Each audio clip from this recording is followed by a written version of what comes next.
Recorded Books presents an unabridged recording of Shakespeare's Champion by Charlaine Harris, narrated by Julia Gibson and directed by Matt Stadelman. Prologue. The man lying on the padded bench had been working out for 2 hours, and he was drenched with sweat. His short blonde hair was matted at his forehead, and his sharply etched body glistened. His hacked-off sweatshirt and shorts, originally blue but now faded, showed dark rings under the arms. It was October, but he had a glowing tan. He was exactly 5 feet 10 inches, and he weighed 174 pounds, both facts being of crucial importance to his regimen. The other members of the Body Time gym had gone home an hour ago when the gym officially closed, leaving this dedicated and privileged being, Del Packard, to his solitary calling. After the others had gone, Del's spotter arrived, wearing ancient black sweatpants and an old gray sweatshirt with the sleeves scooted up. Del had let the spotter in with his own key, on loan from gym owner Marshall Sadaka. Del had talked Marshall into issuing him a key, so Del could work out every free minute he could beg from his job. The competition was only a month away. "I think I'm going to make it this time," Del said. He was resting between sets. The weighted bar lay in its rack above his head. "I was second last year, but I hadn't put in the hours I have this year, and I've practiced my posing every day. I've gotten rid of every hair on my body, and if you think Lindy has stood that without complaining, you can think again." His spotter laughed. "Want another dime?" "Yeah," said Del. "I want to do 10 reps, okay? Only help me if I'm hurting." The spotter added a 10-pound disc to each end of the bar. It already held a total of 270 pounds. Del tightened the wrist straps of his lifting gloves, flexed his fingers. But he delayed for a moment longer, saying, "You been to that Marvel's gym? It's the biggest place I ever seen." "No." Del's companion also adjusted his black leather gloves. Lifting gloves stop at the first knuckle and have padded palms. Del's spotter had forgotten to bring his, he'd explained, and had pulled a pair of regular gloves out of the lost and found box. Now the spotter casually pulled down the sleeves of his sweatshirt. "I don't mind telling you, last year I was pretty nervous. There was guys in that middleweight division pumped up like tanks, been in training since they could walk, and their outfits. And here was me, old country boy. But I did all right." Del smiled proudly. "This year I'll do better. No one from Shakespeare but me is entered this year. Marshall tried to get Lily Bard, you know her, blonde, don't talk much, to enter in the women's novice division, or the open.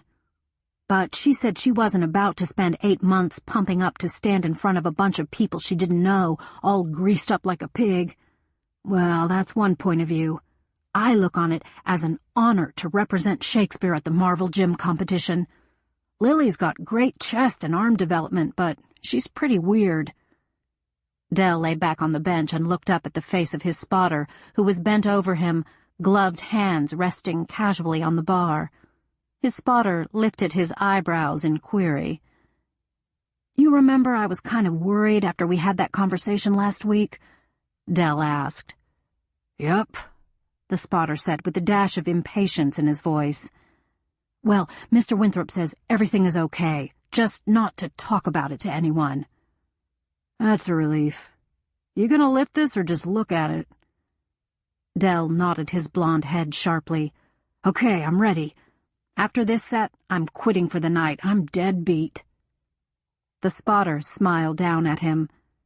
With a grunt, the spotter lifted the bar, now weighted with 290 pounds. He moved the bar into position above Del's open hands and began lowering it. Just as Del's fingers were about to close around the bar, the spotter pulled it toward himself a little till it was right over Del's neck. With great control, the spotter positioned it exactly over Del's Adam's apple. Just as Del opened his mouth to ask what the hell was going on, the spotter dropped the bar. Dell's hands scrabbled convulsively at the weight crushing his neck for a few seconds, hard enough to make his fingers bleed. But his companion squatted down and held either side of the bar, the gloves and sweatshirt protecting him from Dell's fingers. Very shortly, Dell lay still. The spotter carefully examined his gloves. In the overhead light, they looked fine. He threw them back in the lost and found bin. Dell had left his gym key on the counter, and the spotter used it to unlock the front door. Halfway out the door, he paused. His knees were shaking.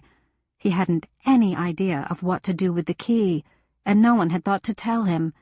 If he put it back in Dell's pocket, he'd have to leave the door unlocked. Would that look suspicious? But if he took it with him to relock the door from the outside, wouldn't that tell the police that Dell had had someone with him? This whole assignment was more terrible and perplexing than he'd imagined. But he could handle it, he reassured himself. The boss had said so. He was loyal, and he was strong. Hesitantly, the spotter rethreaded his steps between the pieces of equipment. With his face compressed into an expression of disgust, he tucked the key in Dell's shorts pocket and rubbed the enclosing material around the key. He backed away from the still figure on the bench, then walked out hastily, almost running. He automatically flicked the light switch down on his way out. Glancing from side to side, the spotter finally broke and ran to the dark corner of the parking lot where his pickup was waiting, fairly well concealed by a few wax myrtles. On his way home, he suddenly wondered if he could now get a date with Lindy Rowland.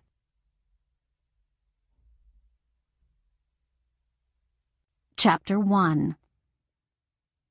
I grumbled to myself as I slid out of my Skylark, Marshall's keys clinking in my hand. Since I made my living doing favors for people, it hardly seemed fair to be doing a favor for free this early in the morning. But this fall a flu epidemic was scything its way through Shakespeare. It had crept into the Bodytime gym enclosed in the body of my friend Raphael Roundtree. Raphael had coughed and sneezed in karate class after working out in the weights room, neatly distributing the virus among almost all the Bodytime clientele, with the exception of the aerobics class. And me. Viruses don't seem to be able to abide in my body. When I dropped by Marshall Sadaka's rented house even earlier that morning, Marshall had been at that stage of the flu where his greatest desire was to be left alone to his misery. So fit and healthy that he took sickness as an insult, Marshall was a terrible patient, and he was vain enough to hate my seeing him throw up. So he'd thrust the keys to Bodytime into my hand, slammed the door, and yelled from behind it, "Go open! Tanya's coming after her first class if I can't get anyone else." I'd been left with my mouth hanging open and a handful of keys. It was my day to work at the Drinkwaters house. I had to be there between 8 and 8:15 when the Drinkwaters left for work. It was now 7 o'clock. Tanya, a student at the nearby Montrose branch of the University of Arkansas, might get out of her first class at 9 o'clock. That would put her arrival time at somewhere around 9:40. But Marshall was sometimes my lover and also sometimes my workout partner, and he was always my sensei, my karate instructor. I'd blown air out of my mouth to make the curls at my forehead fluff and driven out to Bodytime. I'd decided I'd just unlock the gym and leave. The same people came every morning, and they could be trusted to work out alone. Most days I was one of them. Marshall's almost incoherent appeal for help had come when I'd been dressing to leave for the gym, as a matter of fact, and I was already in my sweats. I could go to work at the Drinkwaters as I was, though I hated beginning my earning day without having showered and put on makeup. I don't like breaks in my routine. My job depends on the clock. 2.5 hours at the Drinkwaters house, a 10 or 15-minute gap, another house. That's my day and my income. Bodytime is in a somewhat isolated position on the bypass that swerves around Shakespeare, allowing speedier access from the south to the university at Montrose. Marshall's gym has a large graveled parking lot and big plate glass windows at the front, which are covered by Venetian blinds, lowered at 6 on winter afternoons, 4 in the summer. There was already a car in the parking lot, a battered Camaro. I expected to see some impatient enthusiast waiting in its front seat, but the car was empty. I walked over, cast a cursory look over the car's clean interior. It told me nothing. I shrugged and crunched across the gravel in the chilly, pale early morning light, fumbling through Marshall's keys. As I sorted through them to find the one marked FD for front door, another vehicle pulled up beside mine. Bobo Winthrop, 18 and chock full of hormones, emerged from his fully equipped Jeep. I cleaned for Bobo's mother, Beanie. I've always liked Bobo, despite the fact that he's beautiful, smart enough to scrape by, and has everything he's ever expressed a wish for. Somehow, Bobo had charmed his way into Marshall's good graces, probably by working out on as demanding a schedule as Marshall himself. When Bobo had decided to start college in nearby Montrose, Marshall had finally agreed to hire the boy to work a few hours a week at body time. Since Bobo isn't hurting for money, I can only figure his job motivation is getting to ogle many women of all ages in form-fitting outfits, and getting to see all his friends, who naturally all have memberships in body time. Bobo was running his fingers through his floppy fair hair by way of grooming. He said groggily, "What you doing, Lily?" "Trying to find the right key," I said with a certain edge to my voice. "This is it." A long finger attached to a huge hand nudged one key out of the cluster. Bobo gave a jaw-cracking yawn. "Thanks." I put the key in the lock, but as I did, I felt the door move a little. "It's unlocked," I said, hearing my voice come out sharp. I was now really uneasy. The back of my neck began to prickle. "Dell's already here. That's his car," Bobo said calmly. "But he's supposed to lock the front door when he's here by himself. Marshall's going to be mad." The gloom in the big room was pronounced. Shades still closed, all lights off. "He must be in the tanning bed," Bobo said, and kept going across the room as I flipped on the central panel of lights with one hand. I reached for the ringing phone with the other. "Body time," I said sharply, my eyes ranging from side to side. Something smelled wrong. "I was able to get Bobo after you left," Marshall said weakly. "He can stay, Lily. I don't want you to miss work. Oops, gotta..." He slammed down the phone. I'd almost told Marshall something was wrong, but that would have been pointless, worrying him until I found out what was making the skin of my neck crawl. I'd only switched on the central panel of lights, so the sides of the big room were still dark. Bobo had begun turning on lights and opening doors in the rear of the building, so I was by myself when I noticed the man lying on the bench in the far left corner. I didn't for 1 minute think he was asleep, not with a barbell across his neck. His arms were dangling awkwardly, his legs spraddled. There was a stain. There were lots of stains. I was scrabbling at the switch plate behind me, trying not to take my eyes off that still figure, when Bobo came from the hall that led to Marshall's office, the tanning beds, and the karate and aerobics room. "Hey, Lily, you like natural morning zap tea? I didn't see Dell, but I found this bag in Marshall's office." My fingers located the light switch for the left side of the room, and as Bobo looked to see what I was staring at, I flicked it up. "Aw, shit," said Bobo. We both stared at what was lying on the bench. We could see it all too clearly now. Bobo scuttled sideways until he was behind me, looking over the top of my head. He put his hands on my shoulders, more to keep me firmly between him and it than to comfort me. "Aw, shit," he said again, gulping ominously. Just at that moment, Bobo came down hard on the boy side of 18. I had already encountered 2 nauseated males, and it wasn't even 7 o'clock. "I've got to go check," I said. "If you're going to throw up, go outside." "Check what? He's dead as a doornail," said Bobo, his big hands anchoring me firmly on his side of the service counter. "Who is it, you reckon? Dell?" Possibly I was stalling. "Yeah, from the clothes. That's what Mr. Packard was wearing last night." "You left him here by himself?" I asked as I began walking over to the body on the bench. "He was doing chest when I left. He had his own key to lock up. Marshall had told me that was okay. And Mr. Packard said he had a spotter coming," Bobo said defensively. "I had a date and it was closing time." Bobo's voice got stronger and angrier as he saw he was going to have to justify leaving Dell alone in the gym. At least he didn't sound nauseated anymore. I finally got to the corner. It had been a long journey. Before I got there, I took a deep breath, held it, and bent over to check Dell's wrist.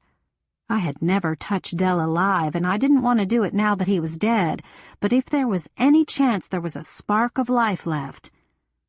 His skin felt strange, rubbery, or it might have been my imagination. The smell was not my imagination, nor was the lack of pulse. To make absolutely sure, I held my big watch in front of Dell's nostrils. There were trails of dried blood running from them. I bit my lip hard, forced myself to hold still a moment. When I pulled my arm back to my side, the watch face was clear. I found myself backing up for the first 2 feet, as if it would be irreverent or dangerous to turn my back on poor Dell Packard. I hadn't been scared of him when I'd been able to talk to him. It was absurd to be nervous around him now, but I had to tell myself that several times. I picked up the phone again and punched in some numbers. I looked up at Bobo while I waited for the ring. He was staring at the body in the corner with a horrified fascination. Perhaps this was the first dead person he'd ever seen. I reached over and patted the back of his big hand lying on the counter. He turned it over and clutched my fingers. "Mm-hmm," rumbled a deep voice at the other end of the line. "Claude," I said. "Lily," he said, warm and relaxed. "I'm at body time." I gave him a minute to switch gears. "Okay," Claude said cautiously. I could hear a creaking of bed springs as the big policeman sat up in bed. Maybe if I took this step by step, it wouldn't be so bad. I glanced over at the still figure on the bench. No way to ease up to this. I'd just plunge right in.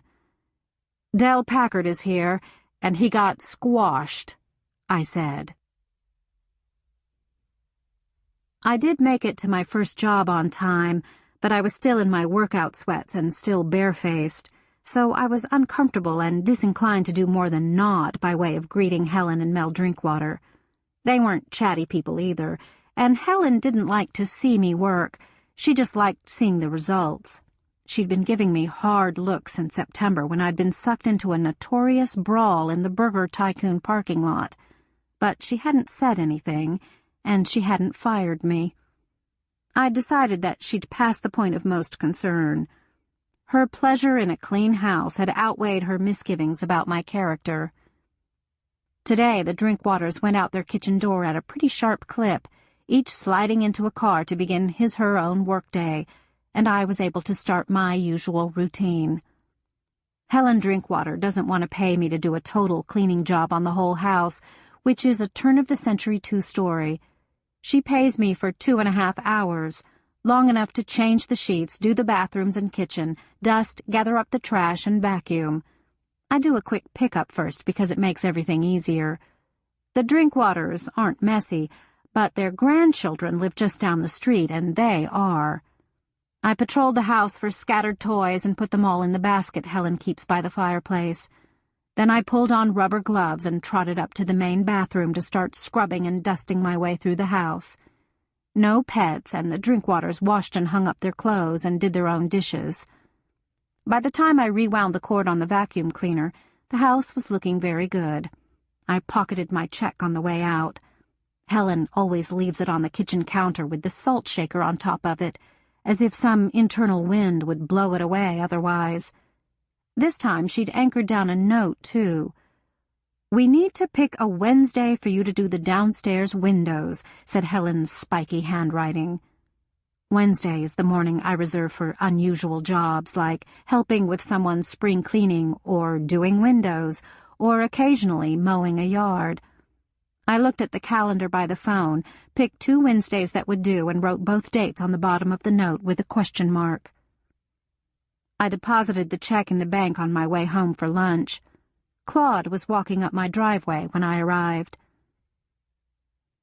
Chief of Police Claude Friedrich lives next door to me in the Shakespeare Garden Apartments. My small house is a little downhill from the apartments and separated from the tenants' parking lot by a high fence. As I unlocked my front door, I felt Claude's big hand rubbing my shoulder. He likes to touch me, but I have put off any more intimate relationship with the chief, so his touches have to have a locker room context. "How was it after I left?" I asked, walking through the living room to the kitchen. Claude was right behind me, and when I turned to look up at him, he wrapped his arms around me.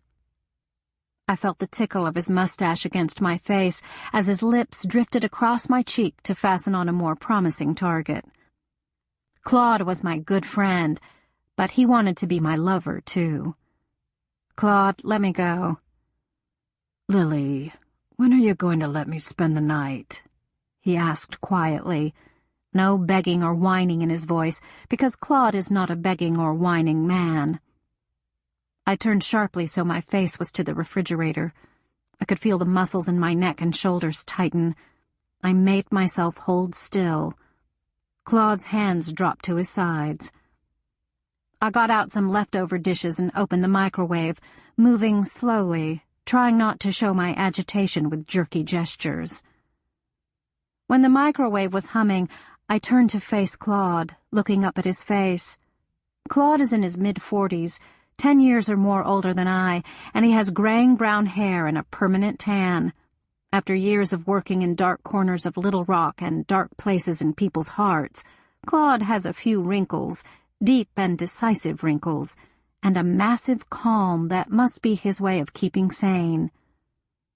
"Do you want me?" he asked me now. I hated being backed into a corner, and there wasn't a simple answer to the question. He touched my hair with gentle fingers. Claude.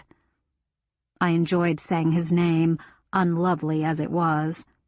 I wanted to lay my hands on each side of his face and return his kiss. I wanted him to walk out and never come back.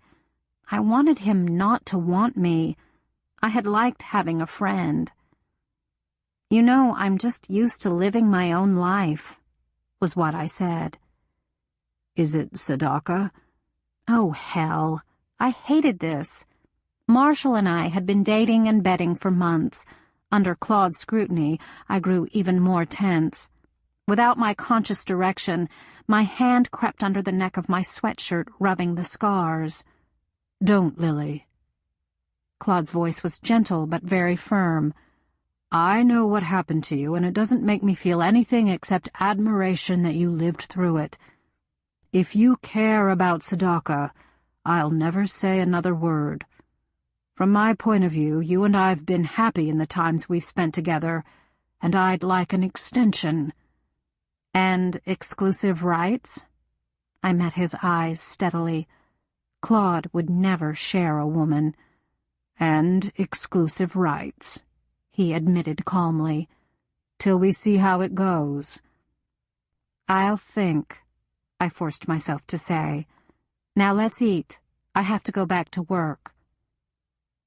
Claude eyed me for a long moment, then nodded. He got the tea from the refrigerator and poured us each a glass, put sugar in his, and set the table. I put a bowl of fruit between our places, got out the whole wheat bread and a cutting board for the reheated meatloaf. As we ate, we were quiet, and I liked that. As Claude was slicing an apple for himself and I was peeling a banana, He broke that comfortable silence. "We sent Del Packard's body to Little Rock," he told me. "What do you think?" I was relieved at the change of topic. "It's hard to say what might have happened," Claude rumbled. He had the most comforting voice, like distant thunder. Well, he dropped the bar on himself, didn't he? I hadn't been particularly friendly with Del, but it wasn't bearable to think of him struggling to get the bar back up to the rack, failing all by himself. "Why was he there alone, Lily? Sadaka was so sick I couldn't figure out what he was telling me." Del was training for the championships at Marvel Gym in Little Rock. "The poster, right?" I nodded. Taped to one of the many mirrors lining the walls at Body Time, there was a poster giving the specifics of the event with a picture of last year's winners. Del competed last year in the men's middleweight division novice class. He came in second. "How big a deal is this?" To a novice bodybuilder, pretty big. Del had never been in a competition before he got second place at Marvel Gym. If he'd won this year, and Marshall thought he had a chance, Del could have gone on to another competition and another until he entered one of the nationals. Claude shook his big head in amazement at the prospect. "Is posing like the swimsuit part of Miss America?" Yes, but he'd be wearing a lot less, a monokini, like a glorified jockstrap, and he'd have removed his body hair. Claude looked a little disgusted. "I wondered about that. I noticed." He'd been working on his tan, and he'd grease up for the competition. Claude raised his eyebrows interrogatively. "I don't know what they use." I was getting tired of this conversation, but Claude was circling his hand in a gesture that meant amplify. "You have a series of poses you go through to emphasize the muscle groups." I rose to give Claude a demonstration. I turned my body a little sideways to him, fisted my hand, arched my arms in pumped-up curves. I gave him the blank eyes and small smile that said, "Look how superior my body is. Don't you wish you were me?" Claude made a face. "What's the point?" "Just like a beauty contest, Claude." I resumed my seat at the table. "Except the focus is on muscular development." "I saw the poster of last year's winners. That woman was like nothing I've ever seen," Claude said, wrinkling his nose. "Marshall wanted me to enter." "You'd do that?" he asked, horrified. "That gal looked like a small, pumped-up man with boobs slapped on." I shrugged. "I don't want to spend the time training. It takes months to get ready for a competition. Plus, I'd have to camouflage all the scars, which I think would be impossible. But that was what Del wanted to do, train and compete. Develop himself to his full potential was the way he put it. I'd watched Del stare at one of his muscles for a good 5 minutes, wrapped up in his own reflection to the exclusion of the other people in the gym. "I think I could have lifted what he had on the bar," Claude said, a question in his voice. He rinsed off the plates and put them in the dishwasher. "It came to 290 pounds. I thought Claude was flattering himself, though I didn't say so out loud. Claude seemed to have a fair body, but he didn't exercise and hadn't as long as I'd known him. "Bodybuilding isn't exactly like competitive weightlifting," I said. "Training for a competition, some people use somewhat lower weights and lots of reps rather than really heavy weights and a few reps. That was probably Del's highest weight." "Reps?" Claude said cautiously. "Repetitions." "Would he be lifting so much by himself? Del wasn't that big a man." "That's what I don't understand," I admitted, retying my New Balances. "Del was so careful of himself. He wouldn't risk pulling a muscle or getting any injury this close to the competition. Surely he had a spotter. He told Bobo he was expecting someone." "What's a spotter?" demanded Claude. "A spotter is a buddy," I said, having to define a term so familiar to me I'd forgotten a time I hadn't known it. A workout partner. If you don't have someone to spot for you, you would have to ask whoever was working at the gym. I could tell from Claude's frown that I wasn't being precise. It's someone who stands there while you're doing the hardest part of your workout. That person is there to act as your safety net, hand you the weights or the bar, take them when you've finished your set, cheer you on, grab your wrists if they start to weaken. So you won't drop the weights on yourself. Exactly. And to help you do those last few you need to finish your set. Example?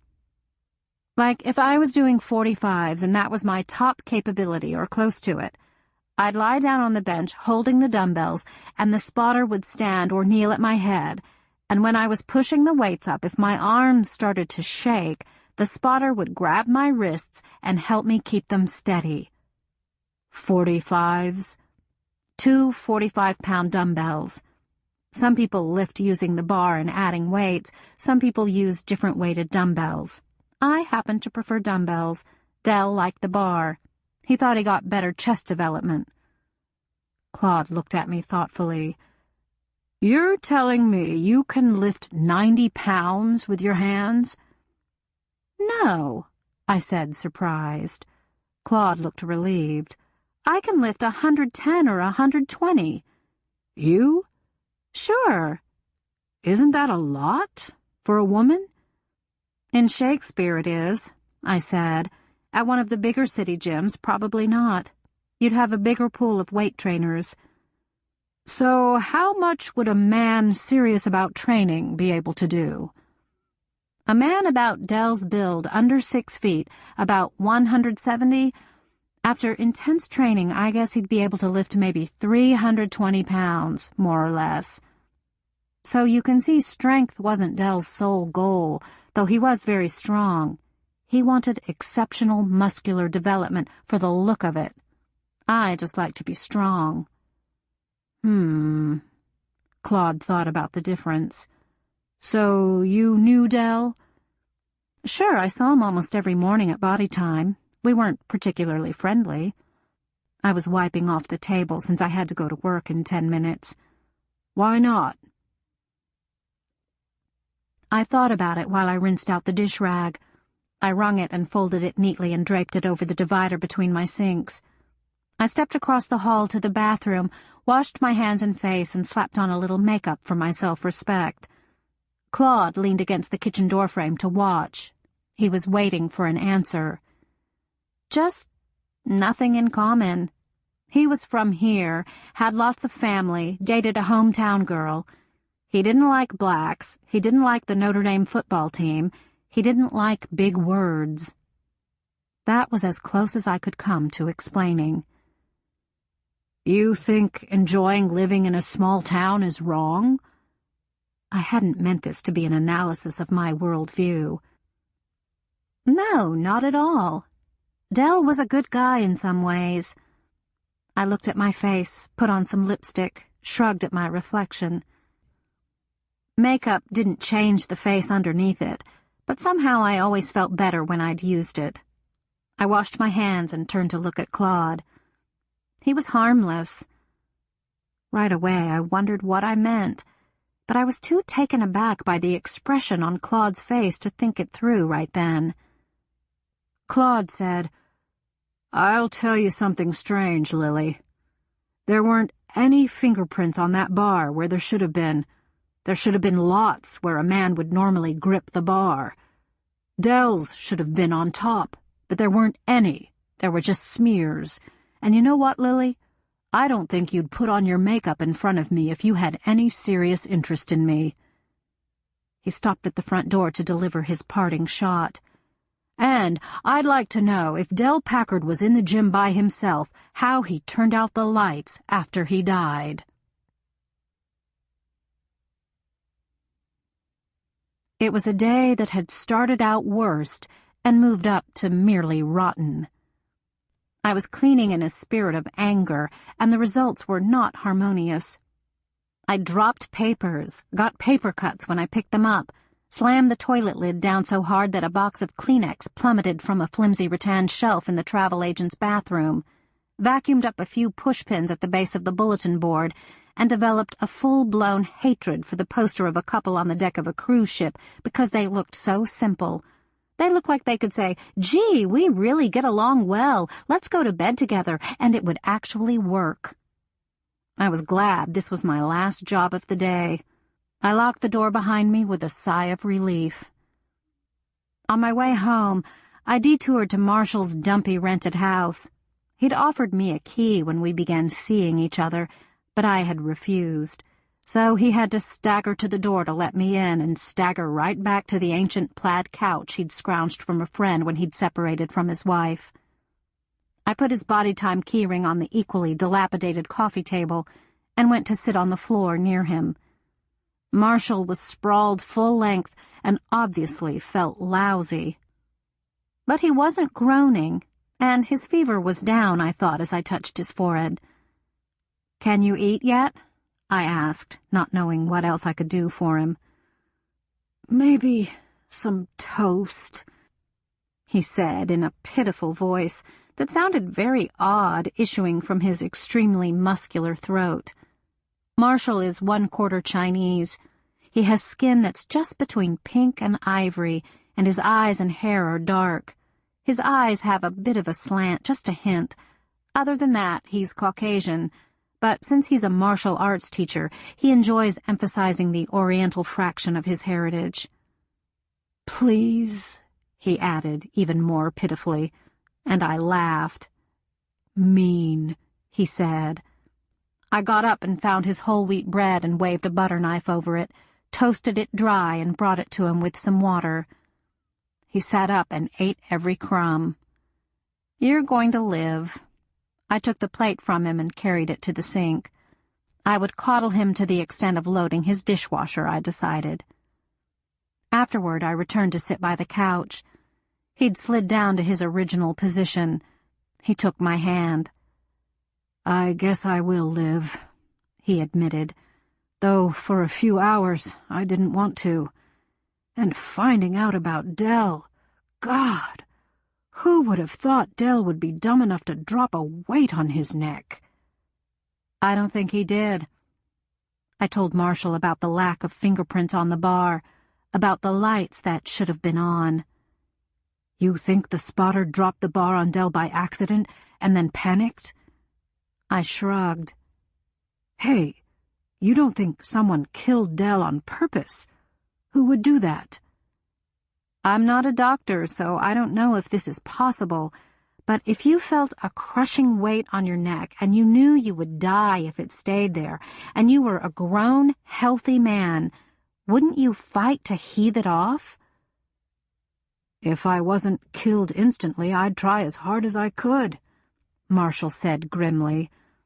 "If you're saying someone held the bar down, who would be cruel enough to do that?" I shrugged again. In my opinion, any number of people had that capacity for cruelty, even if they hadn't discovered it in themselves yet, and I told Marshall that. I just couldn't understand why anyone would indulge that cruelty by killing harmless, thick-headed Dell Packard. "You're cold sometimes, you know." Marshall had said that more than once lately. I looked at him sharply. This cold woman had gotten her butt out at 6 a.m. to open his business. He went on. "Maybe Dell was seeing someone else's wife. That got Len Elgin killed. Or maybe Lindy got mad at his training so much." Dell was too self-involved to go to the trouble of sneaking around, I said. And if you think Lindy Rowland can lift 50 pounds, let alone close to 300, you better find another job. "That's right. The one who dropped the weight had to be able to lift it first," Marshall said thoughtfully. "Who do we know that can lift that much?" "Almost anyone we know that works out regularly could lift that, especially the men. Maybe I could if I had to." But I said the last part doubtfully. It would take a mighty surge of adrenaline. Yeah, but you wouldn't kill Dell. I could kill a man. I had killed a man, but I didn't think I could do it unprovoked. I began mentally reviewing the list of regular weightlifters at Body Time. I can think of at least 12, and I've only been trying for a minute or two, I said. Me too, Marshall said and sighed. Aside from feeling sorry for Dell and his folks and Lindy, this isn't going to be good for business. Who's cleaning up the mess? I asked. Would you? No. Maybe the cleaning service from Montrose? Phone them, I said. He looked at me accusingly. You're being cold about this. I felt a surge of irritation. There was that accusation again. Marshall wanted me to yoke myself with him and his interests as though we were a permanent couple. I wasn't willing. I shifted my shoulders under my t-shirt, rolling the muscles in an effort to relax. I reminded myself once again that Marshall was ill. I slid my hand from his. Marshall, I said, keeping my voice quiet and even, if you wanted warm fuzzy, you came to the wrong woman. He laid his head back against his pillow and laughed. I made myself think of his having thrown up all night and some of the morning. I made myself remember an especially good time we'd had in that bed I could glimpse through his open bedroom door. There were several to choose from. He'd been my sensei, my karate teacher, for 4 years now. We'd become friends. Then Marshall had left his terror of a wife, Thea. After that, we'd shared a bed from time to time and some good hours of companionship. Marshall was capable of moments of great compassion and sensitivity. But as our relationship progressed, I discovered Marshall expected me to change, and swiftly, expected all my edges to be rounded off by that lust, companionship, compassion, and sensitivity, all my peculiarities to be solved by the fact that I had a steady guy. Since having a steady guy, having Marshall, was nice in many ways, I found myself wishing it worked that way. But it didn't. As I said a brief goodbye and left for home, I felt gloomy and restless. I'd rebuffed Claude, who was a proud man. Now I was considering parting from Marshall. I couldn't read my own signals, but I could tell it was time for a change. During the week after Del Packard's death, my life went according to routine once more. I didn't catch the flu. A woman who specialized in cleaning up crime scenes drove to the gym from Little Rock. She expunged the mess Del's passing had left. The gym reopened, and Marshall resumed running it and teaching karate. He rearranged the workout equipment and mixed the bench Del had died on in with the others, so no one could say it was haunted or try to reenact the crime. I went to karate class and I worked out, but I went to my home alone instead of to Marshall's after karate, contrary to my recent practice. Though Marshall looked a little angry and a little hurt as I wished him a good evening, he also looked a little relieved. He didn't ask me to explain myself, which was a pleasant surprise. I didn't see Claude Friedrich. It took me a couple of days to register that I wasn't running into him and he wasn't dropping in for lunch. And after that, it took me a couple more to decide that this was by design. His design. I missed Claude's company, but I didn't miss the pressure of his desire. And I lost clients. Tom and Jenny O'Hagan, who'd lived next door to me in the Shakespeare Garden apartments, moved to Illinois to manage a larger Bippies. I wasn't too concerned at the opening in my schedule. I had a standby list. I began calling. The first 2 potential clients fobbed me off with a lame excuse, and I could feel the worry start somewhere in my gut. Ever since the Burger Tycoon parking lot fight, I'd been concerned that my clientele would drop off. The third family had found another maid, so I crossed them off.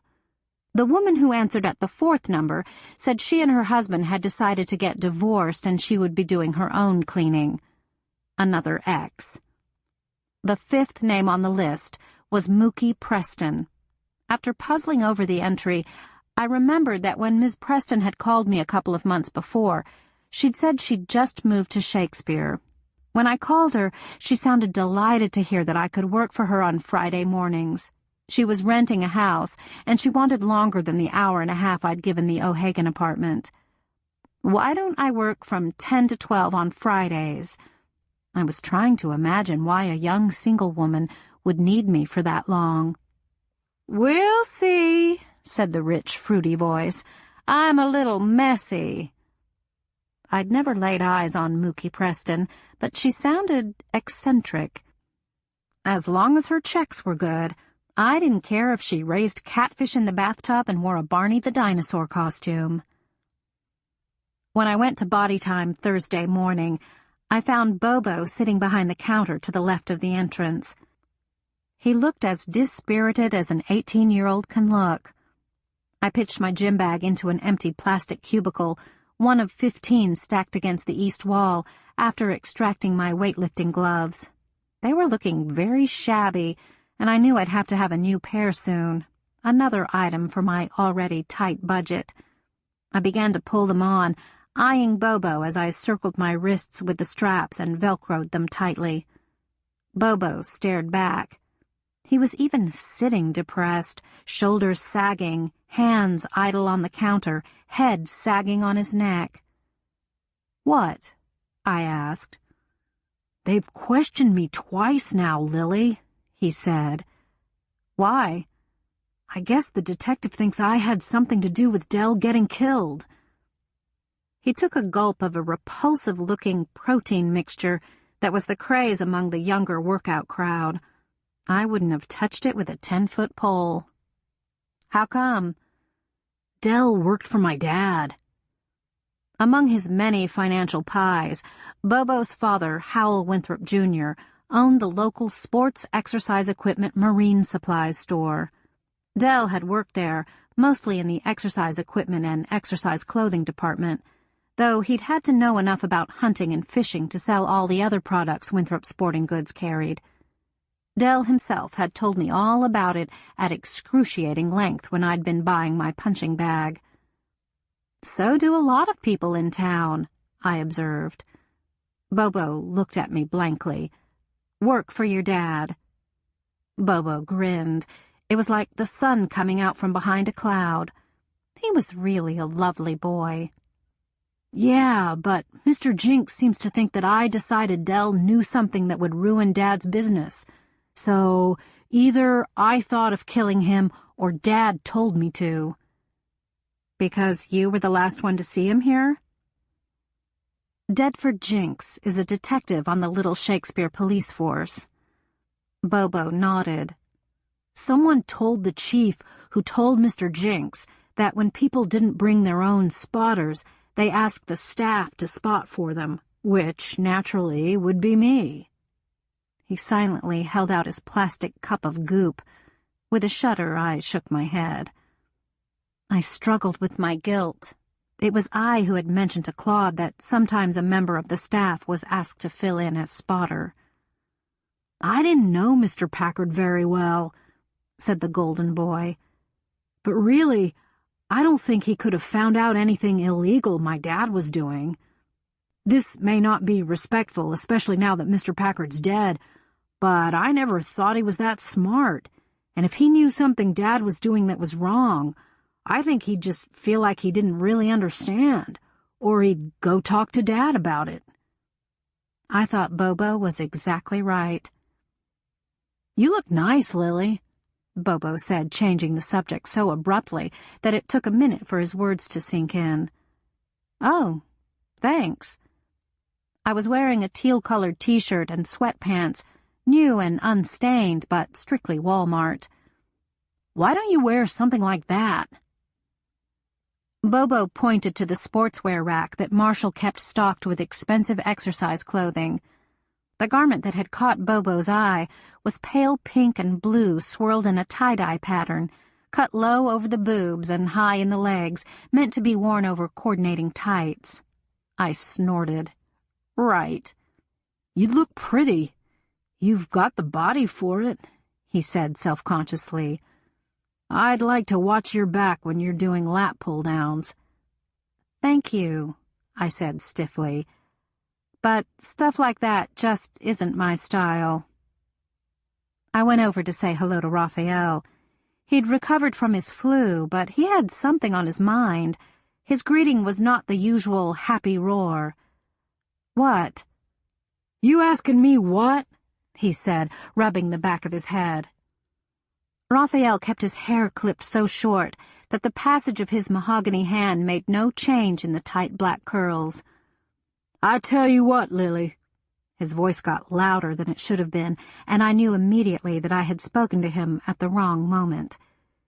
"You're a good woman, Lily, but this place is not friendly to blacks."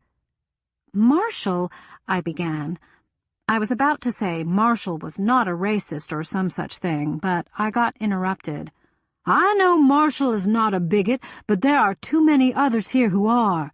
I can't come to a place where I'm not welcome as a black man." I'd never heard Raphael speak so seriously and angrily in the 4 years I'd known him. He was glaring at two men who were working out together on the other side of the room. They paused, stared at him for a minute, then went back to their activity. One of them was Darcy Orchard, a massively built man with long, thinning beige hair and acne-scarred cheeks, a broad Slavic face and legs like trees. I didn't know the other man. As I was trying to think what to say to Raphael, he just picked up his gym bag and walked out. I looked over at Darcy. He had his back turned and his companion was lifting the bar. Everyone in the gym seemed to be looking somewhere else. As I worked my way through my routine, today was legs and shoulders day, I tried not to brood about the little incident.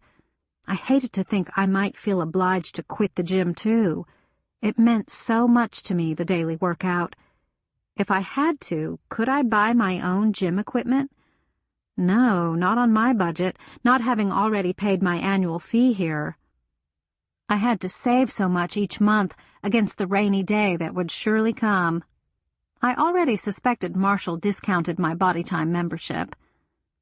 Other users of the gym trickled in and began their workout after waving a hand or calling hello to each other and to me. This was the only group of which I could call myself a member, except for my karate class. Until a few minutes ago, Raphael had been one of us. This fellowship of sweat had a wildly fluctuating membership as people made resolutions and broke them, lasting on an average 3 weeks into their exercise program. There was a hardcore group of members like me who came nearly every day, and we had gradually gotten to know each other, more or less. Del Packard had been one of this group. All the regulars, except Del, were here today. Janet Shook, who was also in my karate class, a short, chunky woman with dark brown hair and eyes, who'd had a crush on Marshall ever since I'd met her. Brian Gruber, silver-haired and attractive, the president of a mattress manufacturing plant. Jerry Sizemore, former wife of Dr. John Sizemore, a local dentist. And Darcy Orchard, who worked at the sporting goods store, as Del had. Darcy usually worked out with Jim Box, another store employee, but today Jim was absent, probably home with the flu. He'd been sneezing yesterday. I wondered who Darcy's new partner was. Eventually, Darcy's companion, whom I dimly recognized as someone I'd seen around the Shakespeare Garden apartments, left, but Darcy lingered on. Darcy was on the calf extension machine, which was my next station, so I watched as he did his second set. He had the pin pushed in at the 200-pound mark, and as I waited, he adjusted the shoulder pressure. Darcy, who was about 6 feet tall, had the rippling pectorals and ridged biceps of a workout fanatic. I thought there might be an ounce of subcutaneous fat on his body. He was wearing one of the ripped-up sweatshirts, arms chopped off, neck binding torn out, that were the mark of the committed, and his sweatpants were probably the same ones he'd worn in high school. "Be through in a minute," he panted, doing a set of 12. He stepped down and walked around for a minute, relaxing the calf muscles that were taking such a beating. Darcy gathered himself, moved the pin down 2 more notches to add 40 more pounds to his load, and stepped up on the narrow bar. his toes bearing his weight. Down went his heels, then up for 12 more reps. "Ow," he said, getting off. "Ow." Staring at the floor with a scowl, Darcy relaxed the protesting muscles in his legs. "Let me just burn out now," he said, and moved the pin up to a more reasonable weight. He stepped back on the ledge and did 24 reps very rapidly until the grimace of concentration on his face became a rictus of pain. Altogether, this took only minutes, and I was glad of the rest. "How you doing, Lily?" Darcy asked, walking in place to work off the strain. He grabbed up a beige towel and patted his acne-pitted cheeks with it. "Fine." I wondered if he'd say anything about Raphael's exit, but Darcy had something else on his mind. "Hear you found old Dell." His small brown eyes scanned my face. "Yeah." "Dell was a good guy," Darcy said slowly. It was a kind of elegy. "Dell was always smiling. That guy that was here with me a minute ago, that's the guy Howell hired to replace him. He's a big change." "Local fella?" I asked politely, as I adjusted the shoulder bars down for my 5 feet 5 inches. "Nope. From Little Rock, I think. He's one tough son of a bitch, excuse my language." I moved the pin up to 80 pounds. I stepped onto a narrow ledge, came up under the padded shoulder bars to take the weight, and dropped my heels down. I pushed up 20 times, very quick reps. I stepped down to walk it off and shifted the pin to a higher weight. "You dating anybody now, Lily? I heard you and Marshall weren't such an item anymore." I looked up in surprise. Darcy was still there. Though Darcy had a wonderful body, it was the only thing about him that I found remotely interesting, and that wasn't enough basis for an evening together. Darcy's conversation bored me, and something about him made me wary. I never ignore feelings like that. "I don't want to," I said. He smiled a little, like someone who was sure he'd misunderstood. "Don't want to?" he asked. "Date anyone." "Whoa, Lily! A fine woman like you doesn't want a man to take her out?" "As of now, right." I stepped up, took the 100 pounds on my shoulders, and did another set of 20.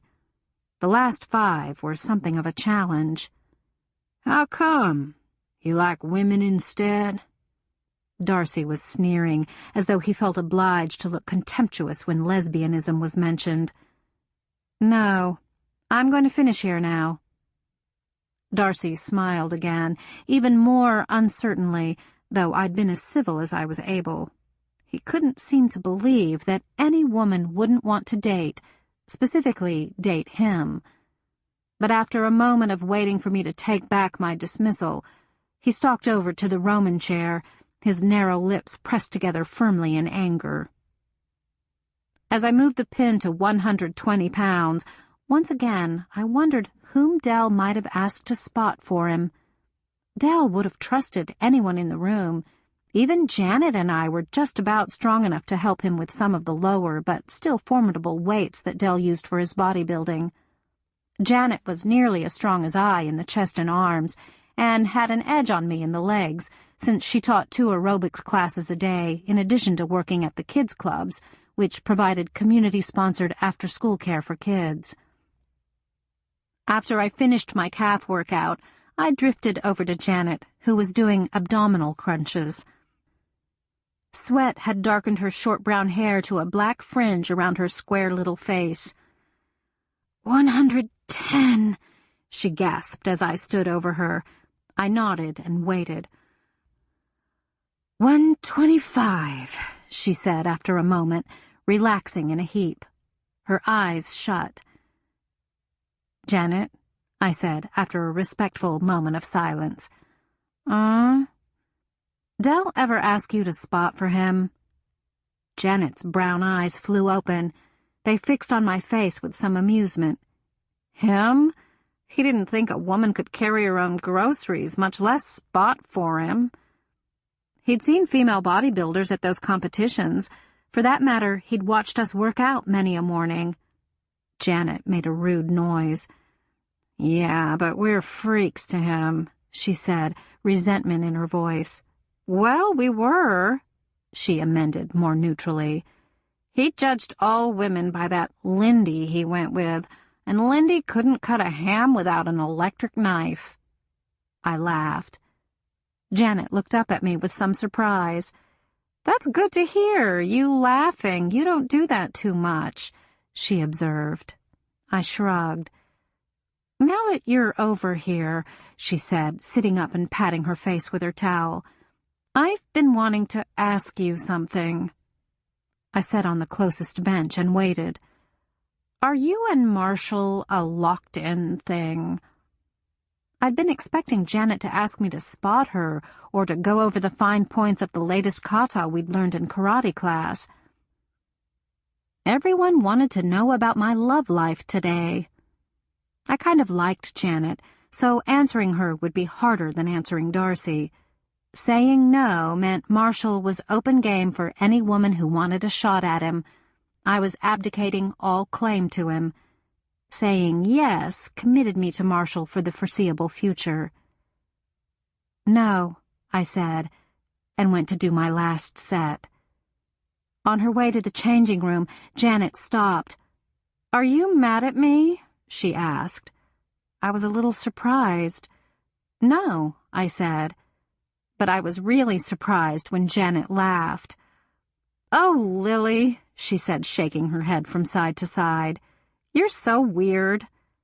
She said that as if being weird was a cute little personality quirk of mine, like insisting my panties match my shoes or always wearing green on Mondays. I left Body Time vaguely dissatisfied with my workout session.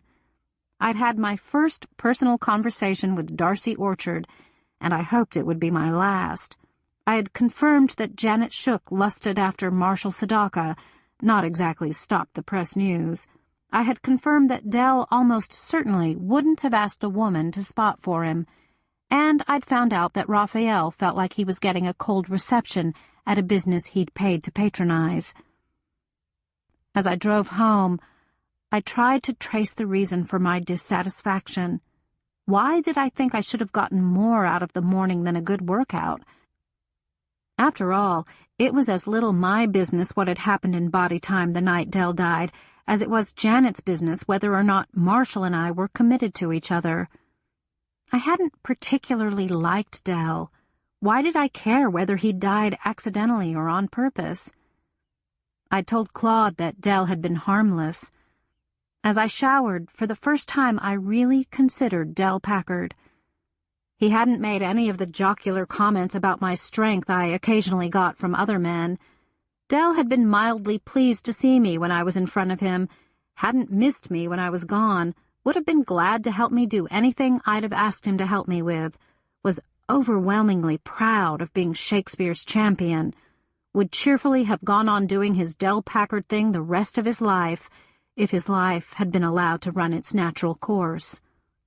He'd loved his mama and daddy, sent his girlfriend Lindy flowers, performed his job adequately, and went his own way without bothering a soul. All he'd wanted with any passion was to be a champion again, this time a #1 champion. If Dell's spotter had killed Dell through carelessness, he should come forward. If he had murdered Dell out of malice, that too should be paid for. I toweled my hair dry and put on my makeup, still turning over the questions about Dell's death to discover the source of my feeling I had a personal stake in the answers. The police were working to discover how Dell had met his death, and that should be enough to satisfy me. I certainly hadn't felt any urge to seek personal knowledge after the beating death of Darnell Glass early in the fall, or the shooting of Len Elgin weeks afterward, both of which cases remained unsolved. An answer came to me as I was getting in the car to go to my first job. I cared about Dell's death for 2 more reasons. Firstly, Bobo Winthrop was implicated, partly because of something I'd told Claude. Secondly, I was upset because Dell had been killed in the gym, one of the few places I felt at home. So I cared about Dell's death, and I cared about payment for it.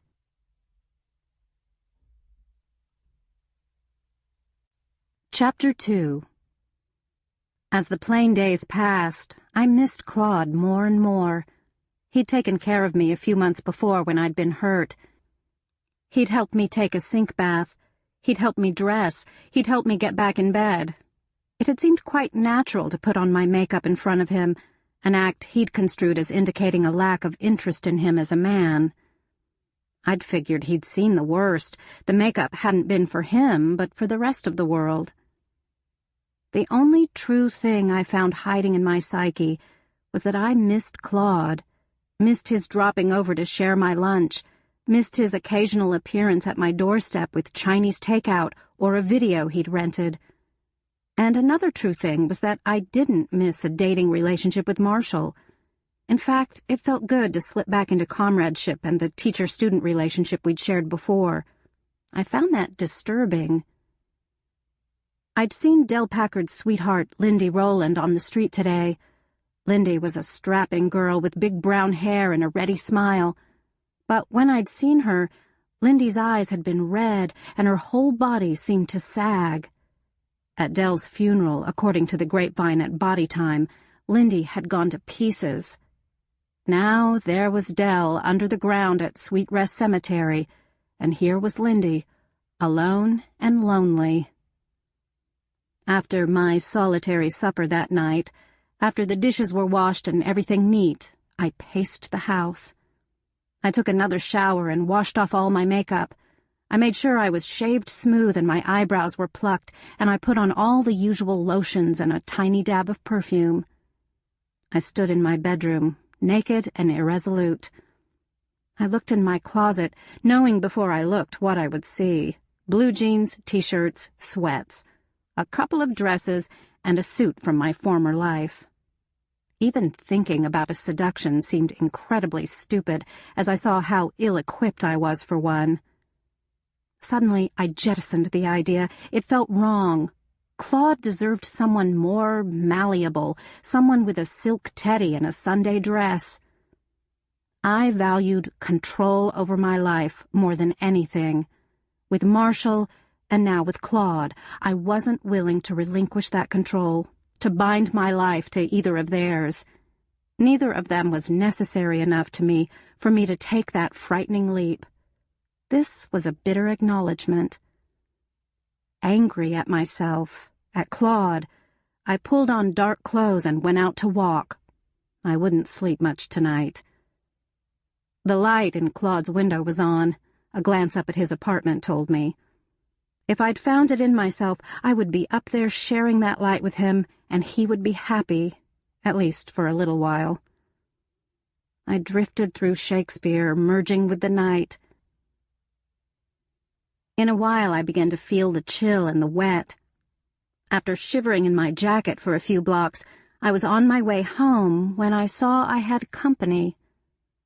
On the other side of the street, walking as silently and darkly as I, went a man I didn't know, a man with long black hair. In the silence, we turned our heads to look at each other. Neither of us smiled or spoke. I wasn't frightened or angry. In seconds, we were past each other, continuing on our ways in the chilly, sodden night. I'd seen him before, I reflected. Where? It came to me that he was the man who'd been working out with Darcy Orchard the day Jim Box had been out with the flu. I went home to work out with my punching bag, which hangs from the ceiling in the middle of my empty extra bedroom. I kicked Kogan Gary, a snapping kick, until my instep burned.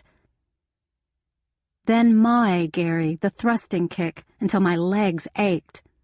Then I just punched the bag over and over, making it swing. No art, just power expended. I slumped down to the floor and dried my face with a pink towel I kept hanging from a hook by the door. Now, after I showered, I would probably sleep. As I pulled up my covers and turned on my right side, I wondered where the man was, what he was doing, why he had been walking the night. I felt too draggy to go to body time the next morning, even though I was due to do chest and biceps, my favorites. I forced myself to do 50 push-ups and leg lifts as compensation. While I was on the floor, I had to notice that my baseboards needed dusting, and after I patted my face with a pink towel, I used it to do the job. I pitched the towel in the wash basket and went through my usual morning preparation. My first job on Fridays was Deidre Dean's apartment in the building right next door, which coincidentally was upstairs by Chief of Police Claude Friedrichs. At the request of a local lawyer who represented the estate of Pardon Albee, I had been cleaning the public parts of the apartment building until Pardon's heir made some other arrangement. So I noticed all the mud the tenants had tracked in after the recent rain and decided I'd have to work in an extra vacuuming before its regular late Saturday cleaning. Unclipping my work keys from the belt, I went up the stairs quickly. But Deidre's deadbolt was on. She was still home. She'd be late for work again. I pocketed my key and knocked. There was a kind of scuffling noise on the other side of the door, then a sharp exchange between Deidre and someone else, an exchange I couldn't decipher. I went on alert. Not because Deidre had company, that was no surprise. Deidre believes in the joy of indiscriminate giving. But scuffling, harsh words, these weren't things she was used to. As Deidre yanked open the door and stepped back, I saw that her guest was her stepfather, Gerald Knopp. Gerald had married up when he wed the widowed, well-to-do Lacey Dean. Gerald was attractive, lean, gray-haired, with dazzling blue eyes, and he treated his wife with courtesy and tenderness if the little interaction I'd observed was the norm. But Gerald had a mean side, and Deidre was bearing the brunt of it now. She had a bright red mark on her arm, as if Gerald had been holding her with a squeezing grip. He wasn't too pleased she'd let me in. Tough. "The chief is right on the other side of this wall," I lied. Claude was sure to be at work by now. "He can be here in a split second." I looked from the red mark to Gerald. I'd cross him if I had to, but I didn't look forward to it. "This here's a family talk, Lily Bard. You just butt out," Gerald said very firmly. I thought it would make me feel pretty good to hit him. "This is Deidre's apartment. I think she gets some say in who stays and who goes." I was always hoping Deidre would show some backbone or some sense, and I was always disappointed. This morning was no exception. "You better start in my bedroom," Deidre said in a small voice. There were tears on her face. "I'll be all right, Lily." I gave her stepfather a warning look and carried my caddy of cleaning materials into Deidre's bedroom. It had a dismal view of the parking lot, and beyond that the embankment and the railroad track, and a bit of the Winthrop lumber and hardware business that backed onto the other side of the track. The most interesting thing about the view this morning was Deidre's beautiful red Taurus in the parking lot, halfway out of its stall. Someone had taken a can of white spray paint and carefully scripted, "She fucks niggers" on the hood. I felt sick and old. Deidre had apparently pulled out of her parking spot before she saw the writing. Then I supposed she'd run inside to call Mom, but Stepdad had come instead. A tide of rage and fear rolled over me. My primary rage was directed at the bastards who'd ruined Deidre's car, and most likely her life. The story would be all over town in no time, and there wouldn't be any discreet lid on it, like there was on Deidre's bad reputation. And then, less to my credit, I was angry with Deidre. She had been sleeping from time to time with Marcus Jefferson, who also lived in the apartment building across the hall from Claude. And she told me it wasn't for any noble reason such as love, or even a bizarre reason such as a desire to cement race relations. She was screwing him for the fun of it. You couldn't do that in Shakespeare unless you stood willing to pay the price. Deidre had received the bill. I pointedly crossed through the living room a couple of times as Gerald and Deidre continued their encounter. I couldn't call it a dialogue, since what one said made no difference to what the other responded. Gerald was bawling Deidre out, up one side and down the other, for dragging herself and her mother through the mud, for polluting herself, for exposing all of them to the glare of gossip and the threat of danger. "You know what happened to that black boy not 2 months ago," Gerald said hoarsely. "You want something like that to happen to you, or to that man you're going to bed with?" I was polishing the mirror over Deidre's 9-drawer dresser when Gerald said that, and I saw my reflection in the mirror. I looked sick. He was referring to Darnell Glass, who'd been beaten to death by person or persons unknown. I'd known Darnell Glass. "But, Gerald, I didn't do it," Deidre persisted in stonewalling. "I don't know where anyone would get that idea." "Girl, everyone but your mother knows you're just a whore that don't take money," Gerald said brutally. "Lacey would kill herself if she knew black hands had been on your body." I made a face into the mirror as I dusted the top of the dresser. I dropped a pair of earrings into Deidre's earring box. "I didn't do it," Deidre moaned.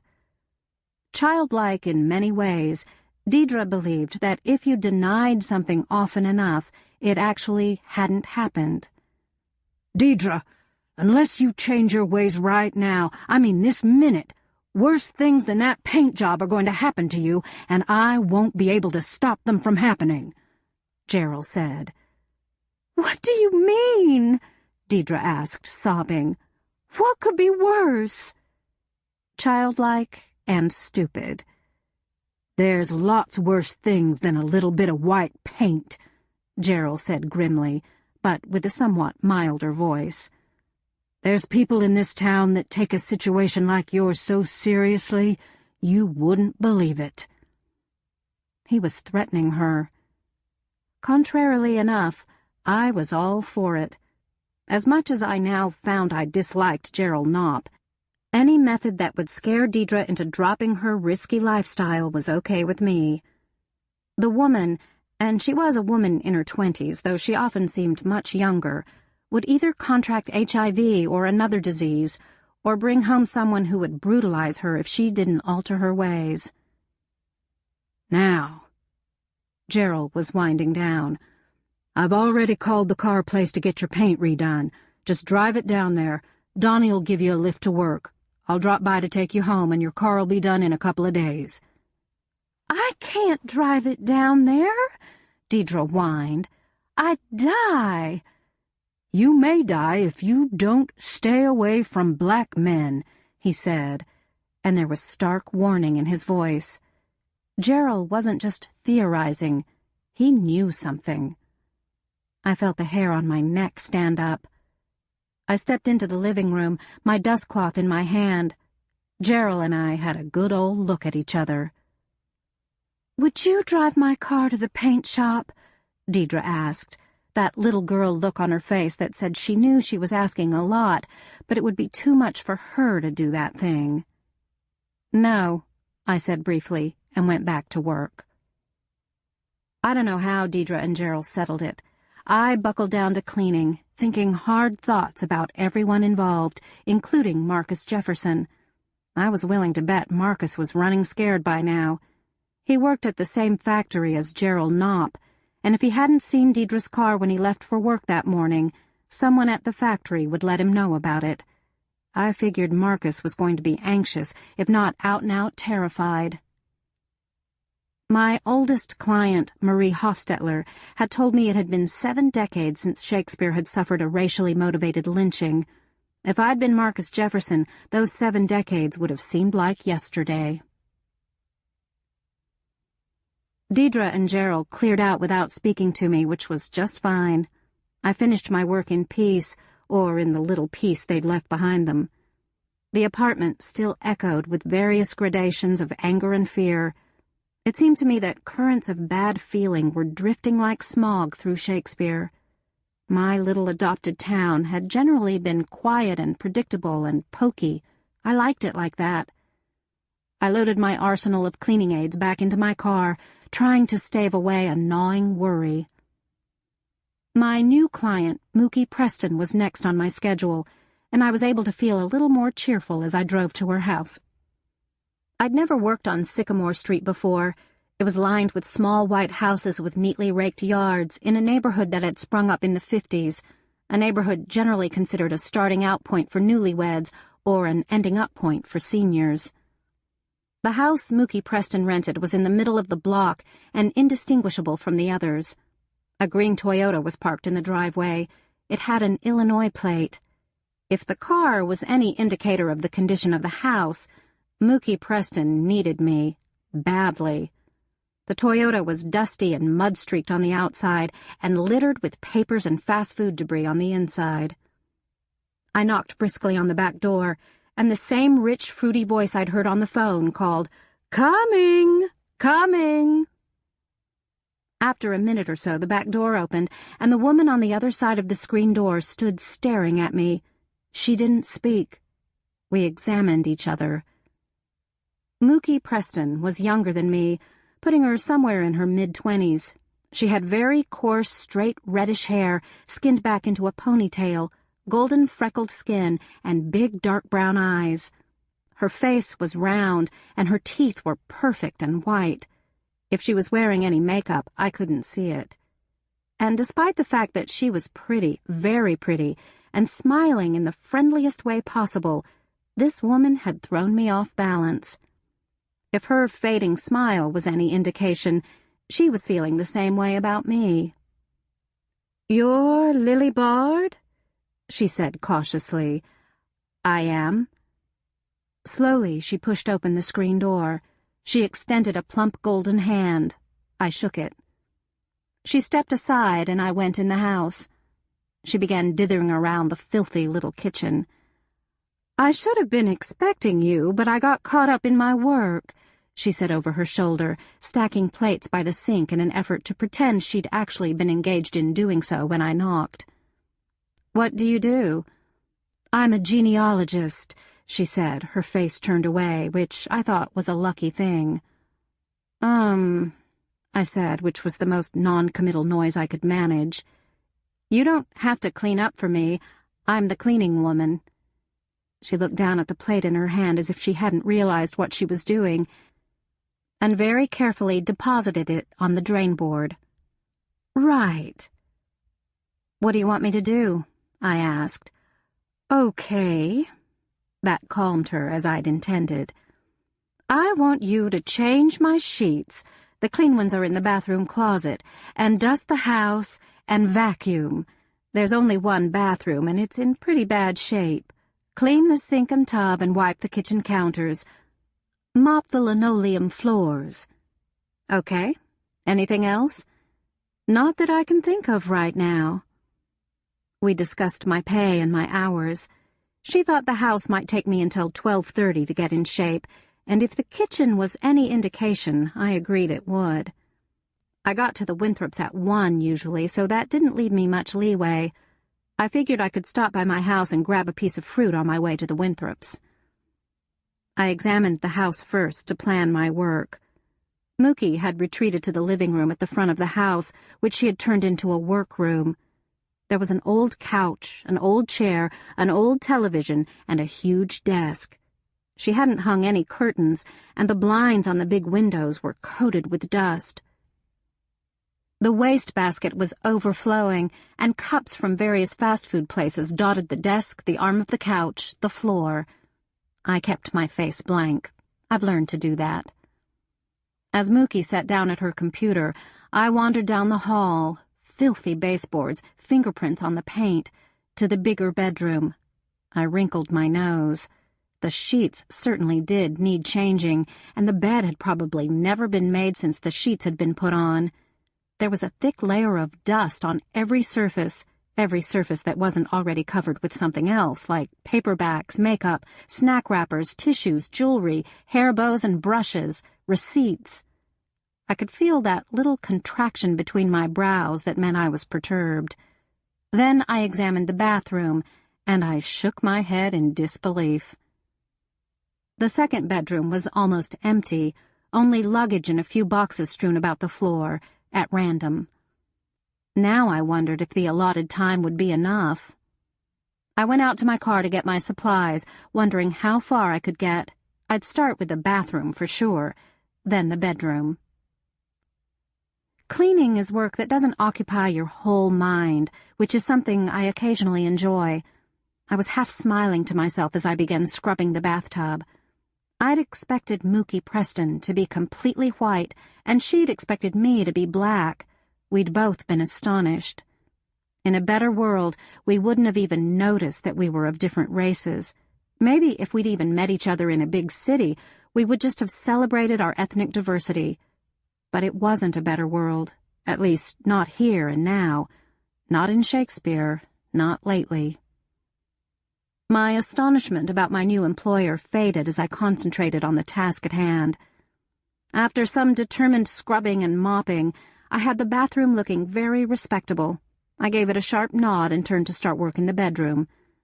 To my surprise, Mookie Preston was standing right behind me. "I'm sorry I startled you," she said, looking rather shocked herself as my hands fisted. I relaxed with an effort. "I didn't hear you," I admitted, not happy at all about that. "It looks great," she said, looking past me into the small room. "Wow! The mirror especially." "Yeah, you could see your reflection now." "Good," I said. "Listen, are you put off by my being mixed race?" "What you are is none of my business." Why did people always want to talk about every little thing? Even before a gang had held me down and drawn pictures on my chest with a knife, I hadn't been one for chatter. "I didn't know you were going to be white." "Yeah." "So can we make this work?" she persisted. "I am working," I said, trying to make a point, and began to strip the sheets off her bed. What I wanted Mookie Preston to get out of this was that if I'd seriously objected to her parentage, I would have hopped back in my Skylark and gone home to try the next name on my standby list. Whether she got the point or not, I don't know. After waiting for me to say something else, she drifted back to her computer, to my relief. She left once to go to the grocery store. Other than that one period of peace, my new employer was in constant motion, jumping up to go to the toilet, drifting down the hall to get a drink from the refrigerator, always making some passing remark. Apparently, Mookie Preston was one of those people who can't be still when someone else is working. When she told me for the third time she was leaving for the grocery, I decided it would be a good opportunity to clean the office area without her hovering presence. At a closer examination of the nearly bare, dusty room, I realized the strips of paper fixed to the walls were genealogical charts. Some of them were printed really fancy with Gothic lettering, and some of them were dull-looking computer readouts. I shrugged. Not my thing, but harmless. There were a few books arranged on the old student standby of boards and cement blocks. 3 of them were about a woman named Sally Hemings. I'd have to look her up at the library. There were stacks of software boxes bearing titles like Family Tree Maker and Family Origins. I saw a list of websites taped beside the computer and a list of phone numbers to places like the Family History Library and the Hidden Child Foundation. But the more I dusted and straightened and vacuumed, the more questions I had about this woman. She'd been living here for at least 5 weeks if she'd called me to get on my list right after she'd moved into this house. Why would a young woman like Mookie Preston move to a small southern town if she had no friends or relations in place here? If Mookie Preston was only a genealogical researcher, I was a sweet young thing. She was gone a long time, which was fine with me. By the time she was toting in her plastic bags of Diet Pepsi and Healthy Choice microwave meals, I had the house looking much better. It would take a couple more sessions to finish clearing up the backlog of dirt and scrub down to a regular weekly accumulation, but I'd made a fighting start. She looked around with her mouth a little open, stiff reddish hair brushing her shoulders as her head turned. "This is really great," she said, and she meant it, but she wasn't as enthusiastic about cleanliness as she was pretending to be. "Can you come every week?" I nodded. "How do you prefer to be paid?" she asked, and we talked about that for a while. "You work for a lot of the local upper crust, I bet," she asked me, just when I thought she had about finished chattering. "Like the Winthrops and the Elgins?" I regarded her steadily. "I work for lots of different kinds of people," I said. I turned to go, and this time Mookie Preston didn't detain me. As I was assembling cheese, crackers, and fruit for a quick lunch in my own, thank God spotless and silent kitchen, the doorbell rang. I glanced out my living room window before answering the door. A pink van was parked in my driveway with fancy flowers painted on the side. It was surely the first time that particular vehicle had been to my place. I opened the door, ready to tell the delivery person that she needed the apartment building next door, and the perky young woman on my doorstep said, "Miss Bard?" "Yes, these are for you." These were a beautiful arrangement of pink roses, baby's breath, greenery, and white carnations. "Are you sure?" I said doubtfully. "Lily Bard, 10 Track Street," the woman read from the back of the envelope, her smile fading a bit. "Thank you." I took the bowl and turned away, shutting the door behind me with one foot. I hadn't gotten flowers in, well, I just couldn't remember. Carefully, I set the bowl on my kitchen table and pulled the gift envelope out of the prolonged plastic holder. I noticed it had been licked and shut rather carefully, and after I extracted the card and read it, I appreciated the discretion. "I miss you, Claude," it read in a slanted, sprawling hand. I searched inside myself for a reaction and found I had no idea how to feel. I touched a pink rose with one fingertip. Though I wear plastic gloves when I work, my hands still get rough, and I was anxious I would damage the delicate smoothness of the flower. Next, I touched a white ball of baby's breath. I slowly positioned the bowl in the exact middle of the table and reached up a hand to wipe my cheeks. I fought an impulse to call the florist and send some flowers right back to him to show him how he'd touched me. But Claude wanted this to be a purely masculine gesture, and I would let it be. When I left to bring order into the Winthrops' chaos, I could feel a faint smile on my face. Luck continued with me up to a point that afternoon. Since the weather was clear, I parked in front of the Winthrop house on the street.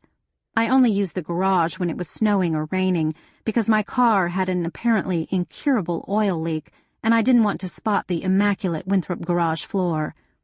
I'd driven by the garage, which opened onto a side street, and seen it was empty. Good. None of the Winthrops were home.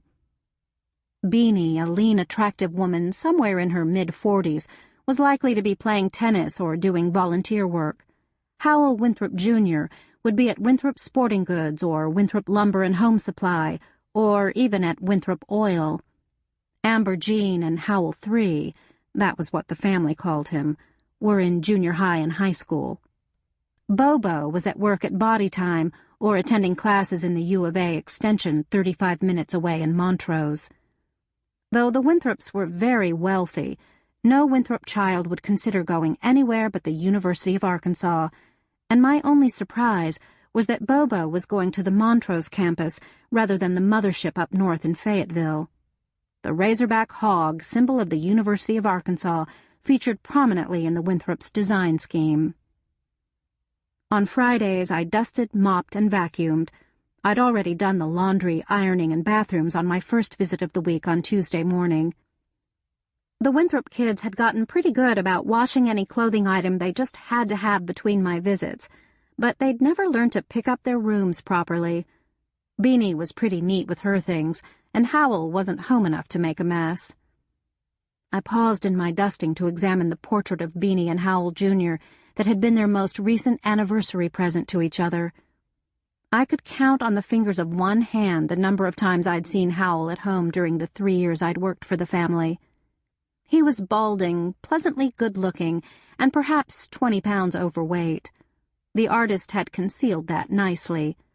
Howell was the same age as his wife, but not working quite as hard at concealing it. He spent a lot of time at the even more impressive home of his parents, Howell Sr. and Arnita, the uncrowned king and queen of Shakespeare. Howell Sr., though nominally retired, still had a say in every Winthrop enterprise, and the seniors still led a very active role in the social and political life of the town. They had a full-time black housemaid, Callie Gandy. As if thinking of Howell Jr. had conjured him up, I heard a key in the lock, and he came in from the carport. Following behind him was the man who'd been out walking last night. Now that I saw him in the daylight, I was sure he was also the man who'd been working out with Darcy Orchard the day Raphael had left body time. The two men were each carrying a long, heavy black bag with a shoulder strap. Howell stopped in his tracks. His face reddened, and he was obviously flustered.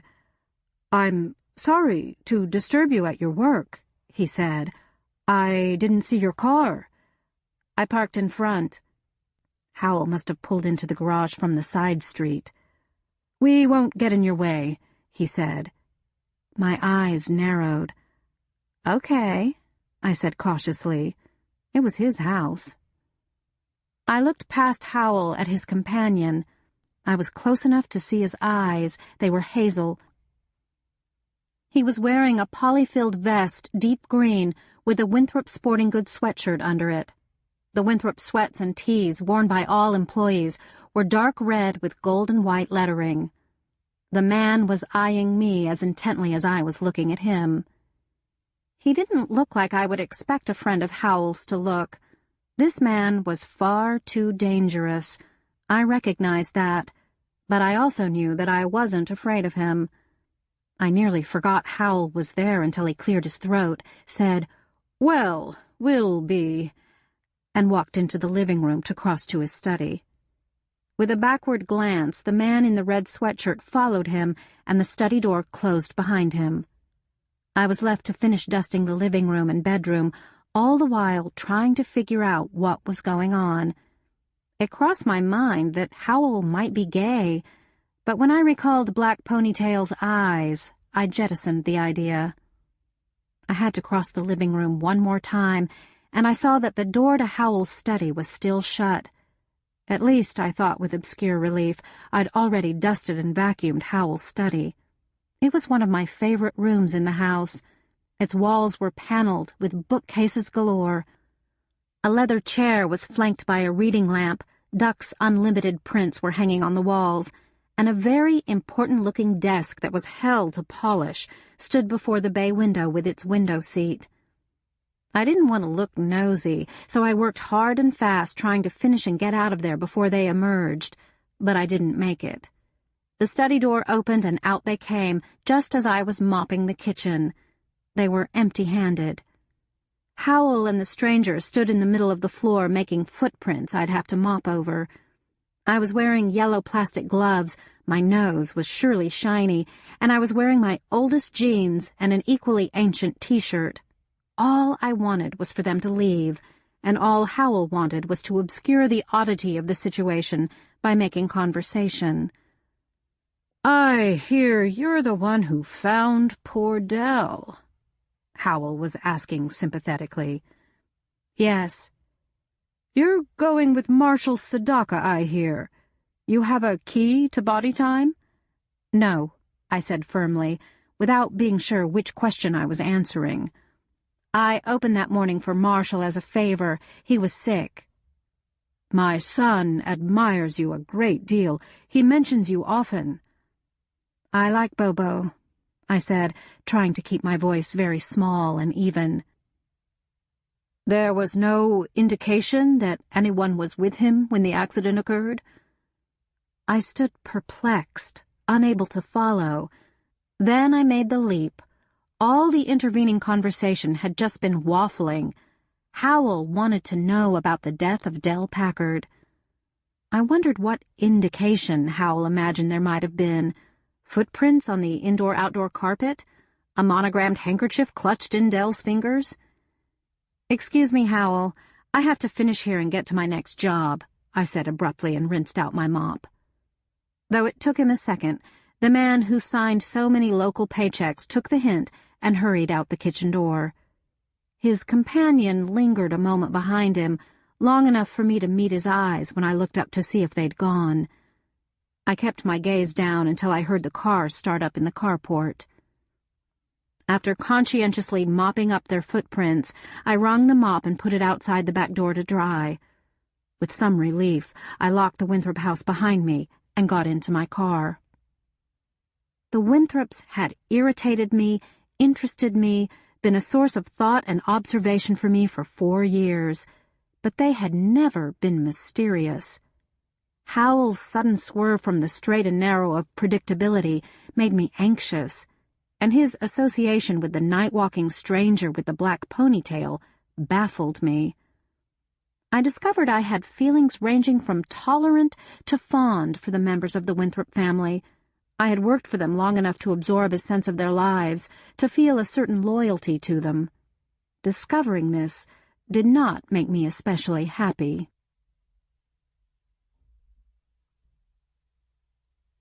Chapter 3. Driving home from my last job of the day, I became acutely aware of how tired I was. I'd had little sleep the night before, I'd had a full working day, and I'd observed a lot of puzzling behavior. But Claude's personal car, a burgundy Buick, was parked in front of my house. On the whole, I was glad to see it. His window was rolled down, and I could hear his radio playing All Things Considered, the public radio news program. Claude was slumped down in the driver's seat, his eyes closed. I wondered how long he'd been waiting, since someone had stuck a blue sheet of paper under his windshield wiper.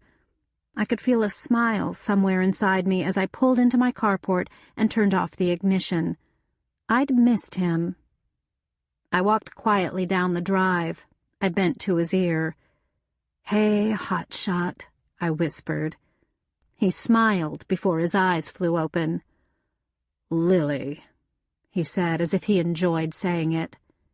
His hand went up to smooth his mustache, now more salt and pepper than brown. "You going to sit out here, or you going to come in?" "In, now that you're here to offer." As Claude emerged from his Buick, I pulled the blue flyer from under his passenger side wiper. I figured it was an ad for the new pizza place. I glanced at the heading idly. "Claude," I said. He'd been retucking his shirt tail. "Yep." "Look." He took the sheet of blue paper from me, studied the dark print for a moment. "Shit," he said disgustedly. "This is exactly what Shakespeare needs." Yes, indeed. "Take back your own," the headline read. In smaller print, the text read, "The white male is an endangered species. Due to government interference, white males cannot get the jobs they want or defend their families. Act now, before it's too late. Join us in this struggle. We'll be calling you. Take back your own. We've been shoved enough. Push back." "No address or phone number," Claude observed. "Dr. Sizemore got one, too." I remembered the color, though naturally I hadn't extracted the sheet from the dentist's garbage can. Claude shrugged his heavy shoulders. "No law against it, stupid as it seems." Northern Arkansas had hosted several white supremacist organizations over the past few decades. I wondered if this was an offshoot of one of them, one that had migrated south. Everywhere I went, in the grocery, in the doctor's office, the rare occasions I worked at one of the churches, people all complained about not having enough time, having too much to do in the time they had available. It seemed to me, after reading Take Back Your Own, that some people just weren't busy enough. I crumpled the thing in my hand, turned and went up the stepping stones to my front door, my keys already out and ready to turn in both locks. Claude stretched. It was a large stretch for a large man. He followed me in. I tensed, thinking he'd try to kiss me again.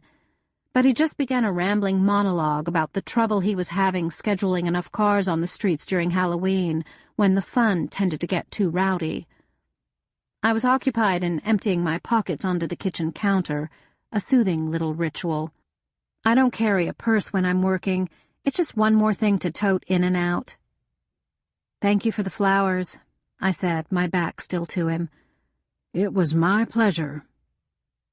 "The flowers," I began, and then stopped to take another deep breath. "They're very pretty, and I like the card," I added after another moment. "Can I give you a hug?" he asked cautiously. "Better not," I said, trying to sound matter-of-fact. On the card, he'd written that he missed my company. Of course, that wasn't true. Claude might enjoy my conversation, but his fundamental goal was getting me in bed. I sighed. So what else was new on the man-woman front? I was more convinced than ever that intimacy wasn't a good idea for either of us. I didn't say so, not just then, and that wasn't normal for me. But that evening, I wanted a friend. I wanted the company of a person I liked to sit with me and drink coffee at my table. Though I knew it would prolong Claude's expectations, I temporarily bought into the illusion that it was only my companionship he wanted. We did have coffee and a piece of fruit together, and a casual sort of conversation, but maybe because I was being in some sense deceptive, the warmth I'd hoped to feel didn't come. Claude objected when I changed for karate class, but I never miss it if I can help it.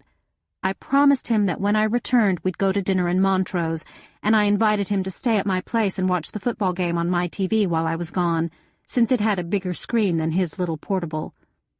As I got in my car, I had a weary conviction that I should have told him to go on home.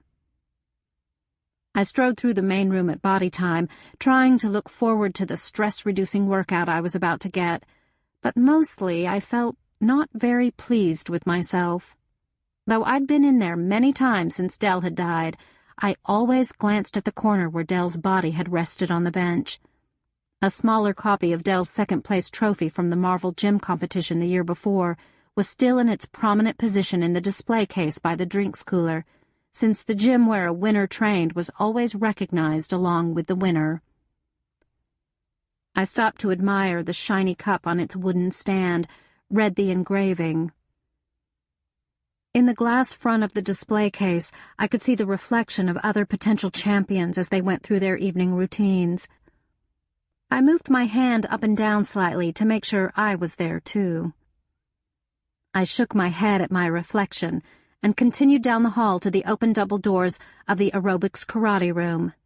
I bowed in the doorway to show respect and entered.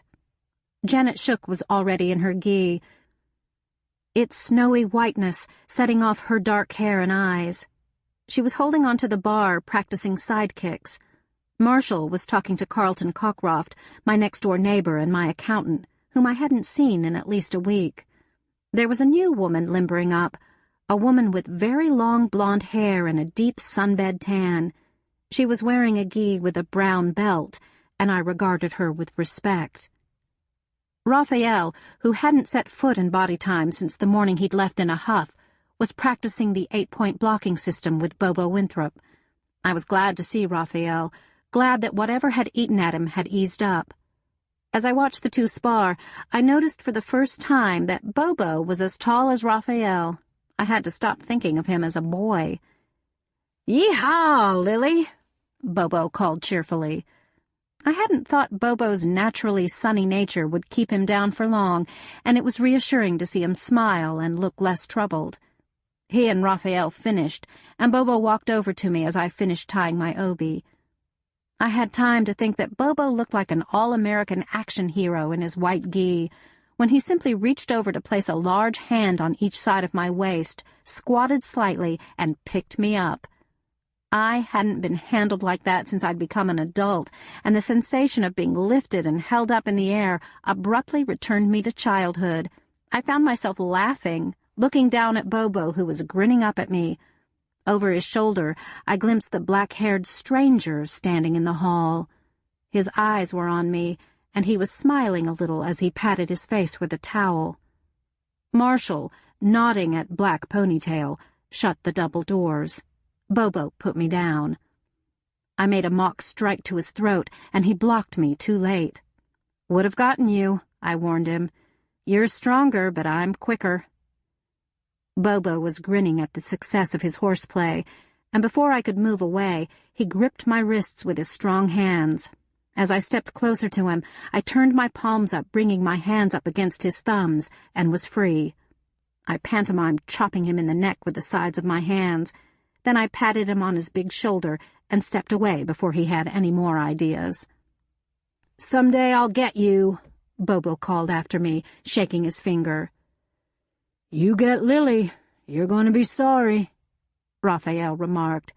"This gal can eat you for breakfast." Bobo turned dark red. I realized he'd read a double entendre into Raphael's remark. I turned away to hide my grin. "Line up," Marshall said sternly. The blonde woman was the highest-ranking student present. She took her place first in line. My belt is green with one brown stripe. I took a deep breath, warned myself against unworthy feelings, and prepared myself to be pleasant. "Kiyotsuke," Marshall said. We snapped to attention, our heels together. "Rai," we bowed to him, and he to us. We worked through the familiar pain of 3 minutes in the shikodachi position, pretty much like sitting on air, and calisthenics. Marshall was in a tough mood tonight. I didn't want to be petty enough to think he was giving us extra work because he was trying to impress the new class member, but he extended our sit-ups to 100, so we also did 100 leg lifts and 100 push-ups. I was paired with the new woman instead of Janet for sit-ups. Her legs, hooked with mine, felt like bands of iron. She wasn't breathing heavily after 80 reps, though the next 20 were a little work. She broke into a light sweat after leg lifts and was breathing a little hard after 100 push-ups. But she had the energy to smile at me as she rose to her feet. I turned slightly to Raphael and gave him a look. He wiggled his eyebrows at me. We were impressed. "Sanshindachi, blocking posture for Jodan Uki," Marshall instructed. "Komite." We assumed the correct position, right foot sweeping inward and forward, stopping when its heel was parallel with the toes of the left foot. I watched the blonde out of the corner of my eye, wondering if she was from another discipline. She was, but she was also a quick study. Watching Marshall intently, she swept her right foot in the correct half-arc and turned her toes in at a 45-degree angle to her body, her knees flexed slightly. Her left hand moved into chamber by her ribs, and her right formed a fist, as her right arm bent so that the fist faced her body at shoulder height. As we went through Kihon, practicing our strikes and blocks, I found myself distracted by my new neighbor. I made a determined effort to block her out of my consciousness. From then on, I felt more comfortable, and class went better. Marshall paired me with Carlton for practice. Between breaking free from each other and restraining each other, Carlton and I exchanged neighborhood news. He'd heard we were going to get new streetlights, and that the ownership of the empty lot at the corner, which I'd always thought was waste ground, had been decided among the 5 children of an elderly lady who'd passed away 4 years ago. What the new owner would do with the area, which would certainly be a challenge to fit a house on, Carlton hadn't yet discovered. As I used one finger to jab the pressure point in Carlton's upper forearm, the one that made his knees crumple, he told me that he'd found a sheet of blue paper on his car when he'd come out to get his mail that afternoon. "Nuts," he commented. I hoped everyone would dismiss the flyer so thoroughly. Then Carlton took his turn and pressed too hard, and from my position on the floor, I looked up at him with my eyebrows raised. When we had been dismissed, the blonde drifted over to Marshall. Her hair flowed down to her butt, thick and straight, and though the youthful style didn't exactly match her apparent age, the effect was definitely enough to attract lots of attention. Janet was scowling as she sat on the floor to tie her shoes. I was ready to go, having grabbed my gym bag and keys, when Marshall beckoned me over. "Lily," he said with a broad smile, "this is Becca Whitley, Pardon's niece." Pardon Albee, the owner of the apartment building next to my house, had passed away the previous spring. Becca Whitley had taken her own sweet time in coming to check out her inheritance. One of the tenants in the apartment house, Marie Hofstetler, a very old woman who was one of my favorite clients, had told me the same lawyer who'd hired me to clean the halls had been collecting the rent for the past few months, and Deidre had told me that when her lease had expired, her rent had gone up. "I know I've been slow to get to Shakespeare to see to settling Uncle Pardon's estate," the blonde said, chiming in on my thoughts in a way that focused my wandering attention firmly. I looked at her directly for the first time. She was narrow-faced with strong but scaled-down features. The deep tan was freckled. Her eyes were a bright, eyewear blue contact sapphire and heavily made up. She also wore candy-pink lipstick and lined her lips with a darker shade. The effect stopped short of vampiric, but it was definitely predatory. Becca Whitley was saying, "I had a divorce to settle in Dallas and an apartment to clean out." "So you're moving to Shakespeare?" I asked, hardly able to conceal my amazement. I took in her long mane of Lady Clairol hair and the cone-shaped breasts bulging at her gi, and thought she would surely stir the local roosters up. Marshall was strutting around practically wiggling his crest and crowing. No wonder tonight he'd spared me most of those wounded looks he'd been casting me the past 2 weeks. I had to repress an impulse to snort. "I think I'll just live in Uncle Pardon's apartment, at least for now," Becca Whitley was saying. "It's so convenient." "I hope Shakespeare isn't too quiet for you after such a big city," I said. I realized that when I thought about Marshall's interest in Becca Whitley, the pang I felt was very small, almost negligible, which was only right. "Oh, I've lived in Austin, which is really just a big town," Becca said. "But the past few months I've been in Dallas, and I couldn't stand the traffic and the pressure. See, I just got divorced, and I need a new life for myself." "Any children?" Janet asked hopefully. She'd come up behind me. "Not a one," our newest Shakespearean responded happily. "Just too busy, I guess." Marshall was trying to conceal his relief just as hard as Janet was trying to conceal her chagrin. "I've been cleaning the apartment hall since Pardon died," I said. "Do you want me to keep on, or have you made other plans?" "I expect I'll be doing it," Becca said. I nodded and gathered my things together. The extra money had been pleasant, but working late on Saturday hadn't. Our sensei was still telling Becca how much we wanted her to come back to class as Janet and I bowed at the door on our way out.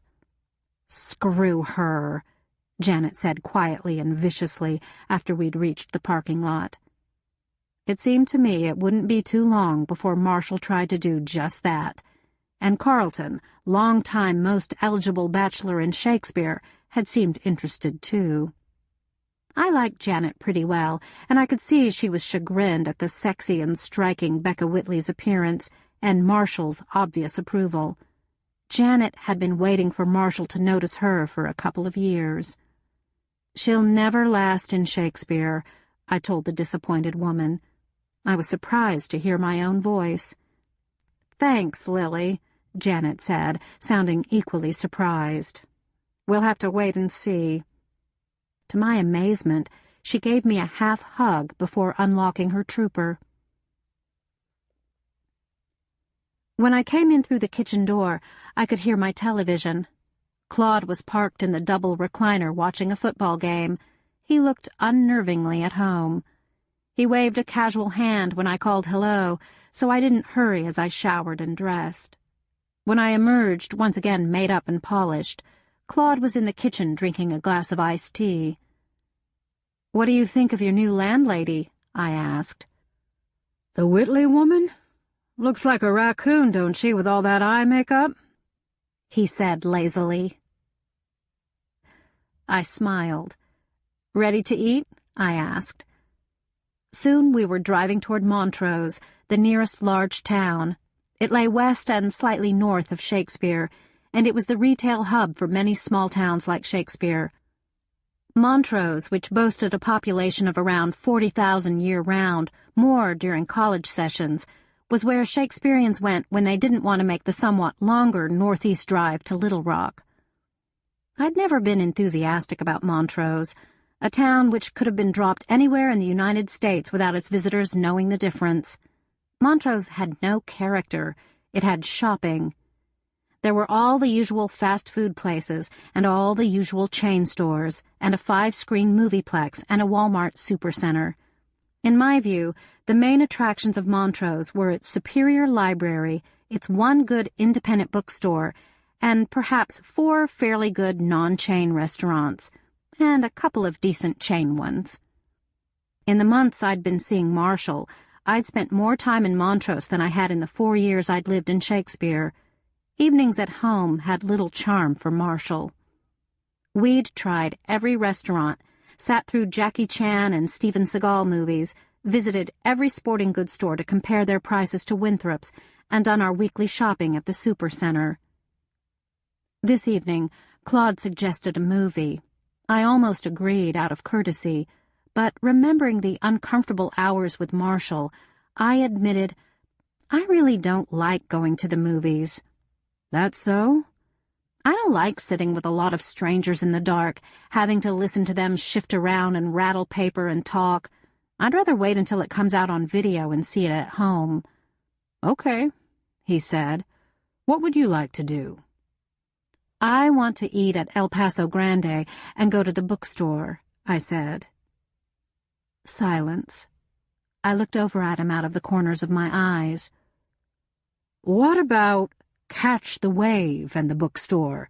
he countered. "Done," I said, relieved. "You don't like Tex-Mex?" "Ate there last week when I had to come to Montrose to the courthouse." As we waited on our order in the seafood restaurant, Claude said, "I think Darnell Glass's mother's going to bring a civil suit against the Shakespeare Police Department." "Against the department?" I asked sharply. "That's unfair. It should be against Tom David." Tom David Micklejohn, one of Claude's patrolmen, had long been on my blacklist, and after the Darnell Glass incident, he'd moved to the #1 spot. Suddenly, I wondered if this was the real reason for the flowers, the evening out, this conversation. "Her lawyer's also naming Todd Pickard. You think you could remember the timing just once more?" I nodded, but I heaved an internal sigh. I was reluctant to recall the warm black night of the fight. I'd been interviewed and interviewed about the fight. That's what all the Shakespeareans called it.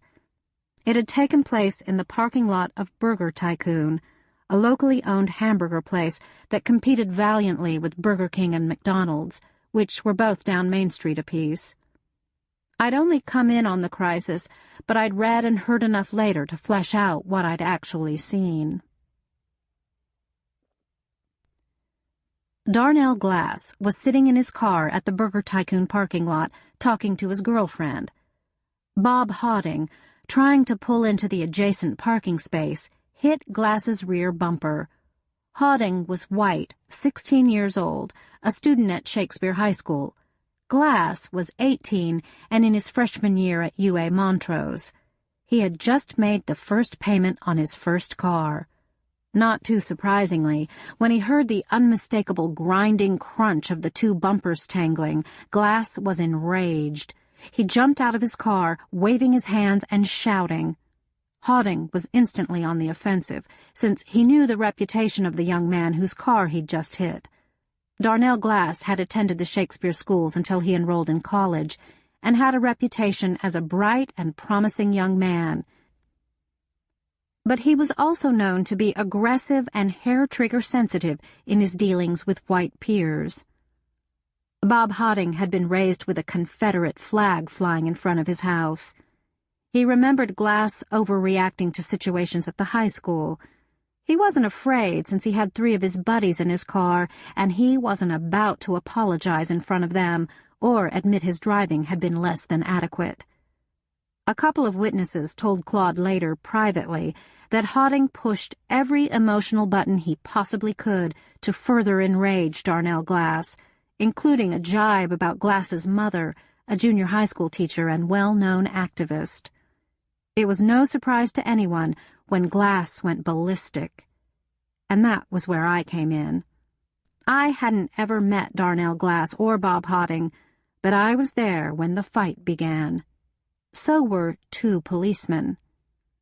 I just pulled into the parking space on the other side of Glass's, having picked that night of all nights to buy a hamburger instead of cooking for myself. An event so rare, it later seemed to me that a cosmic joke had placed me at the punchline. It was a very warm evening in early September. Of course, in Shakespeare, we have to mow our yards until well into November. I was wearing my usual t-shirt and baggy jeans, and I'd just finished work. I was tired. I just wanted to get my carry-out food and watch an old movie on television, maybe read a chapter or 2 of the thriller I'd checked out of the library.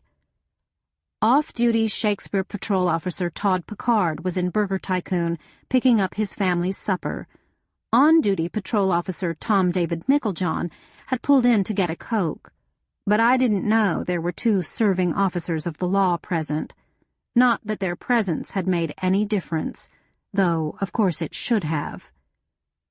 I'd seen wiry Darnell wisely get in the first punch, and I saw the taller, more muscular Bob Hotting gag and double over, and then I watched his friends swarm over Darnell like angry bees.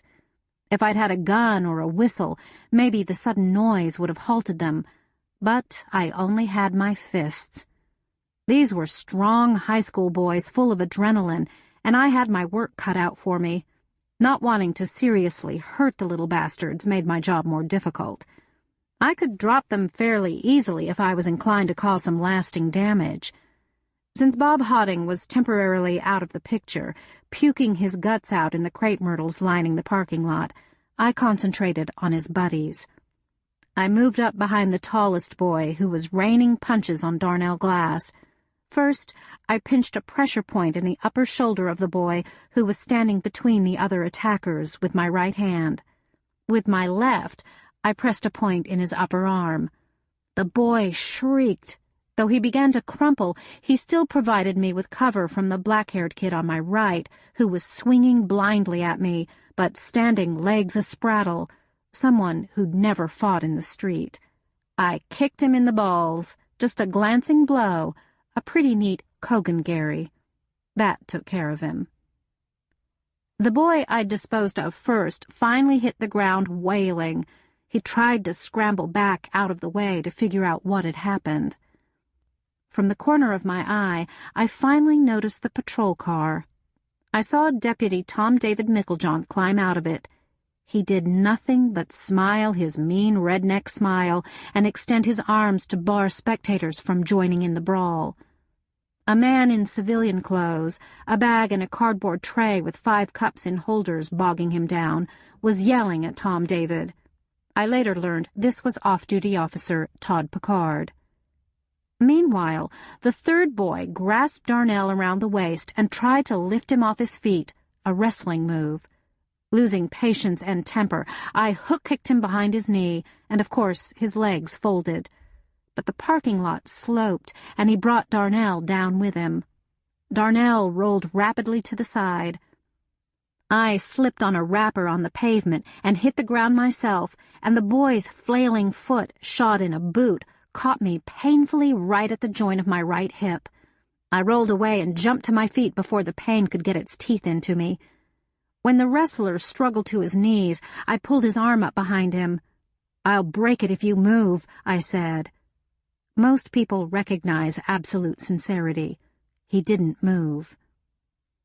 Being on the ground is most often bad in a fight, but Darnell, though bleeding in several places on his face and badly bruised, had not lost his spirit. Bob Hodding, slightly recovered from the punch to the stomach and frantic with rage, staggered toward Darnell for another try.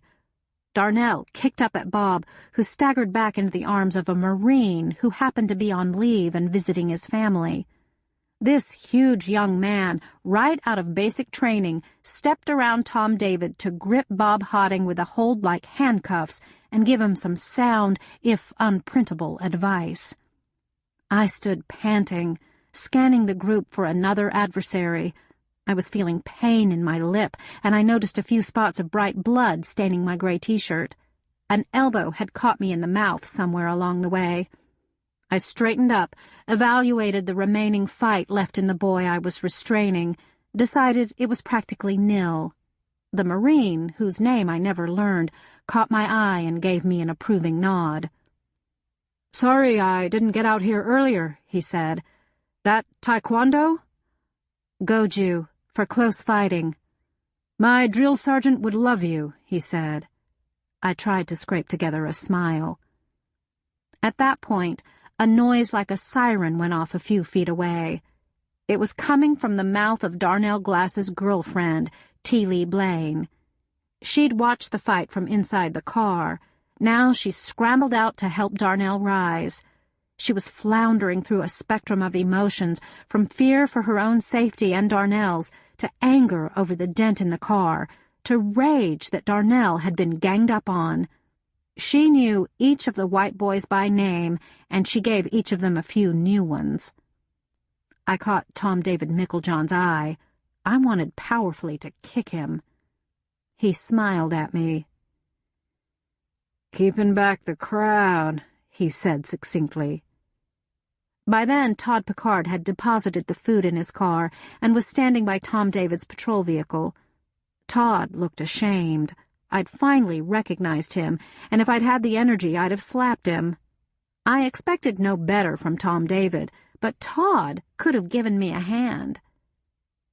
For the first time, I realized there was quite a crowd. Burger Tycoon is on Main Street.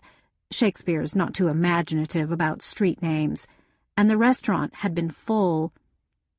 It was true that if Tom David hadn't kept the crowd back, the incident could have turned into a full-fledged riot, but he had allowed most of this to happen, as I saw it. Suddenly, the hip that had taken the kick began to throb. I'd run out of adrenaline. I eased myself down into a sitting position and leaned my head back against the car. "Lily, you okay?" A voice called from the crowd, and I saw my neighbor. Carlton, neatly groomed as always, was accompanied by a bosomy brunette with a head full of curls. I remember thinking about his companion for longer than the topic deserved, trying to recall where the woman worked. It had been nice to have someone ask about my welfare. I was feeling distinctly flat and a little shaky. "I'll be fine," I said. I closed my eyes. I would have to get up in a minute. I couldn't sit here looking hurt. Then Claude was bending over me, saying, Lily, are you hurt?" "Sure," I said angrily. I opened my eyes. "Having to do your cops' jobs for them. Help me up." Claude extended his hand and I gripped it. He straightened and pulled, and I came up. Maybe not gracefully, but at least I was steady on my feet once I got there. Darnell Glass was standing by that time too, but leaning heavily against his car, T. Lee supporting him on his other side. The Marine let go of his captive, and the white boys were getting into Tom David's patrol car. "You have a problem with your officer there," I told Claude. "I have more problems than that right now," he answered quietly, and I observed that the crowd was restless, and hot words were being exchanged among a few young men in the parking lot. "Get in my car," he said. "I'll get the boy and the girl." So we all took a ride down to the police station. The rest of the evening was completely miserable. The white boys were all juveniles. Their parents descended in a cloud of buzzing like angry African bees. One father snapped at me that he ought to sue me for hurting his boy, the one I'd kicked in the groin, and I used his prejudice against him. "I would love to tell the court how a woman beat up your boy and 2 others," I said, "especially when they were ganging up on one young man by himself." I heard no more comments about suing. Until now. And I wasn't the target of the lawsuit. As our waitress left, Claude spread his napkin in his lap and speared a shrimp. "Tom David was there and did nothing?" he said, just a hint of question in his voice. "Todd was there and did nothing?" I raised my brows. "That's right," I said. "Do you doubt it?" He shot a look at me from under his heavy brows. "Tom David says he had to keep the other people from joining in. Todd says he was afraid he wouldn't be recognized as an off-duty officer and would be seen as joining the brawl." Of course they're going to say that, and there may even be some trace of truth to it. But they also let 2 other people do their job, me and the Marine. Tom David for sure wanted Darnell Glass to get beat up. At the very least, Todd didn't care if that happened. Claude avoided my eyes, clearly unhappy with the idea that a member of his force would let violence go unchecked, even though, to my certain knowledge, Claude bore no love whatsoever for Tom David Micklejohn. "And Darnell struck the first blow," he said, again in the tone of one confirming an unpleasant truth. "Yes, it was a good one." "You never met any of those boys beforehand," Claude said. "No." "Then why so partisan?"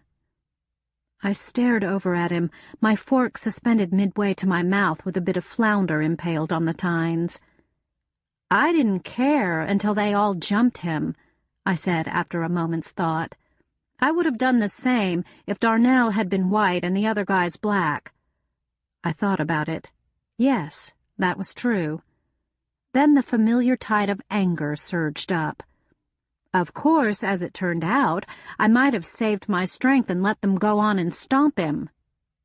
A dull red flush crept up Claude's face. He believed I was accusing him of something, but I wasn't, at least not consciously. Darnell Glass hadn't lived long after that evening in the Burger Tycoon parking lot. 4 weeks later, he'd been beaten to death in a clearing in the woods north of town. No one had been arrested for the crime. "If the rumors are true and Mrs. Glass does bring a suit, you're sure to be called as witness."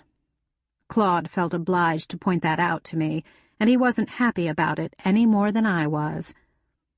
"I wish we hadn't started talking about this," I said, knowing it was futile to say. "If you're really worried about the future of your police department, thinking it'll rest on my testimony, I can't change or shade what I saw. You may not want to be around me." This wasn't the right place. I said it too bluntly, and I felt a funny pang when the words left my mouth. "Is that what you want?" Claude said. His voice was very quiet. "Truth time. I want to see you if you're going to be my friend. But I don't see us becoming lovers. I don't think that's right for us." "And if I do?" I could see the distance growing in his eyes. "Claude, I feel comfortable when I'm in your company, but if we have sex, that'll be ruined. I don't think we can carry this to another dimension."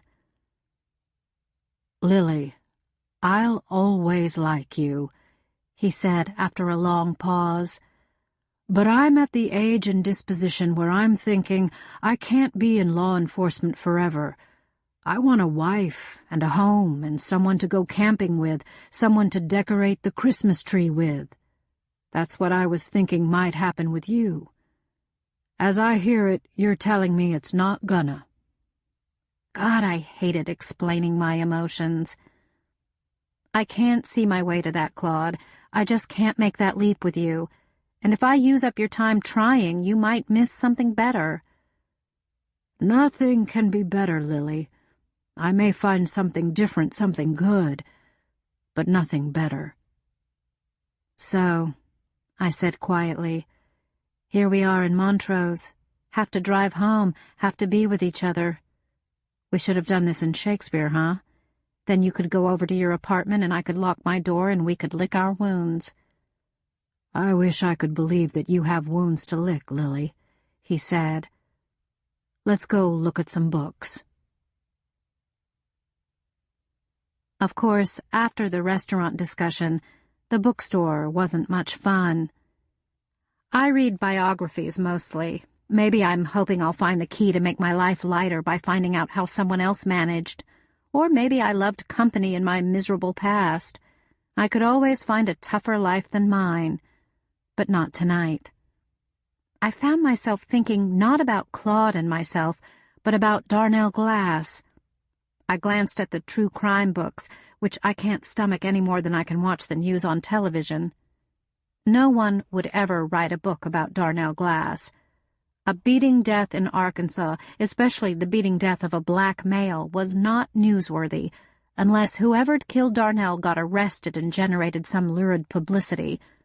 If the murderer was one of the local ministers, maybe, or if Darnell's death was the first escapade of a flamboyant serial killer. I had managed to make my way through the newspaper account. The Shakespeare paper did its best to diffuse tense situations, but even its brief references to the young man's long list of injuries made my stomach lurch. Darnell Glass had suffered a broken jaw, 5 broken ribs, multiple arm fractures, and the blow that had mercifully killed him, a crushing strike to the skull. He had suffered massive internal injuries consistent with a determined beating. He died surrounded by enemies, in rage, in terror, in disbelief, in an unremarkable clearing in the piney woods. No one deserved that. Well, I had to amend that thought. I could think of a few people I wouldn't weep over if they met an identical end. But Darnell Glass, though no saint, was a very smart young man with no criminal record, whose worst crime, apparently, was a bad temper. "Let's go," I said to Claude, and he looked surprised at the shortness of my tone. All the way back home I kept silent, which Claude perhaps interpreted as regret or sulking. Anyway, he gave me a brusque cheek peck on the doorstep that had a sort of chilly finality to it. It seemed to me, watching his broad back retreat, that I'd never see him again. I went inside and looked at the flowers, still beautiful and sweet. I wondered if Claude regretted sending them now. I almost pulled them from the vase to throw away, but that would have been silly, wasteful. As I prepared for bed, thankful to be alone, I wondered if Marshall's charge was true. Was I a cold woman? I could never see myself as cold, self-protective maybe, but not cold. It seemed to me that underneath the surface, I was always on fire. I tossed and turned, tried relaxation techniques. I got up to walk. It was chilly outside now, midnight in late October, and it was windy. Before morning it would rain again. I wore a t-shirt, a sweatshirt, sweatpants, and Nikes, all dark shades. I was in a hateful mood and didn't want anyone to see me. The streetlights at each corner of my street, Track Street, were dispensing their usual feeble nimbus. Claude's window was dark, as was every window in the apartment building. An early night for tenants old and new. The Shakespeare Combined Church, or SCC as the members called it, was dark except for some security lights. There was very little movement in the town, period. Shakespeare rises early and goes to bed early, except for the men and women who work the late shift at one or two of the fast food places, and the people who work nights at the mattress factory or the chicken processing plant, which run around the clock. I went as far as the lower middle-class neighborhood in which Darnell Glass had grown up, one of Shakespeare's few mixed-race areas. I passed the little house Glass's mother, Lynette, had bought when she moved back to Shakespeare from Chicago. It, too, was dark and silent. None of these homes had garages or porte-cocheres, so it was easy to see Lynette Glass wasn't at home. But I found out where she was. She was at Mookie Preston's house. While I'd been thinking about my curious cleaning stint at Mookie's that day, I'd drifted in that direction without conscious thought, so I was opposite the house when Lynette Glass emerged. I wasn't close enough to see her expression, which the deep shadows of the streetlight behind her would have made difficult anyway. But from the way she walked, shoulders hunched, head shaking slightly from side to side, purse clasped hard against her side, Lynette Glass was a woman in trouble, and a troubled woman. More and more I wondered about the purposes of the mysterious Mookie Preston. As a cold breeze stirred my hair, I felt some of its chill creep down my spine. Something was brewing in Shakespeare, something sick and dangerous. I'd always felt comfortable about the state of race relations in my adopted town. There were still taboos, plenty of them, probably several of which I wasn't even conscious. But there were also blacks in managerial positions, blacks who owned comfortable homes. Several clubs and one church were integrated. The public school system seemed to be functioning with little friction, and Lynette Glass was only one of many black teachers.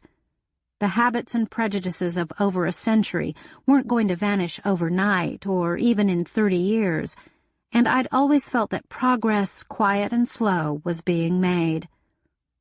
I wondered now if I'd been in a fool's paradise. I had assumed that my approval of this change was shared by most people of both races, and I still thought so. But something evil was slithering through Shakespeare, had been for months. Perhaps 3 weeks after Darnell Glass had been killed, Len Elgin had been found shot dead in his Ford pickup on a little-traveled country road just within the city limits. Len, a prosperous white farmer in his 50s, was a genial and intelligent man, a pillar of his church, father of 4, and an avid reader and hunter. Len had been a personal friend of Claude's. Failure to solve Len's murder had been eating at Claude, and the rumors that spread like wildfire had made handling Len Elgin's death investigation even more delicate. One school of thought had Elgin being killed in retaliation for the death of Darnell Glass. Of course, the guilty parties in this version would be black extremists, even as Glass's death was ascribed to white extremists. Another rumor had it as fact that Len was being unfaithful to his wife, Mary Lee, with the wife of another farmer. According to this rumor, the murderer was either Mary Lee, the other farmer who was named Booth Moore, or Moore's wife, Erica. Those who accused Erica were assuming that Len had terminated their relationship. Somehow the fight in the Burger Tycoon parking lot had triggered all this. We were all losing our sense of community. We were subdividing into groups not only by race, but by the degree of our intensity of feeling about that race. I thought about the ugly scrawl on Deidre's car. I thought about Tom David Micklejohn's scarcely concealed glee that September night in the parking lot. I remembered glimpsing through the windows of the limousine following the hearse Mary Lee Elgin's face as the funeral cortege passed by. And then, banal in its wrong-headedness, but no less vicious for its banality, the sheet of blue paper under Claude's windshield wiper. Surely it was stretching credulity to think that Del Packard's death in the gym was totally unrelated to the deaths of Darnell Glass and Len Elgin. How could 3 men be done to death in a town the size of Shakespeare in a space of 2 months, and the killings all be mysterious? If Darnell Glass had been knifed behind a local bar during a fight over a girl, if Len Elgin had been shot in Erica Moore's bed, if Del had been in the habit of lifting alone and maybe had some undiagnosed physical weakness. I was making another circuit by the apartments. I looked up at Claude's window, thinking sadly about the man inside. Would I change my mind about what I'd said, given another chance? I was genuinely fond of Claude and grateful to him, and he had a lot on his shoulders. But that was his chosen job, and Darnell Glass's death had taken place in the country, so that investigation was Sheriff Marty Schuster's headache. I didn't know too much about the sheriff, except that he was good at politicking and was a Vietnam veteran. I wondered if Schuster could calm the rising storm that was rattling Shakespeare's windows. I had to walk another hour before I could sleep.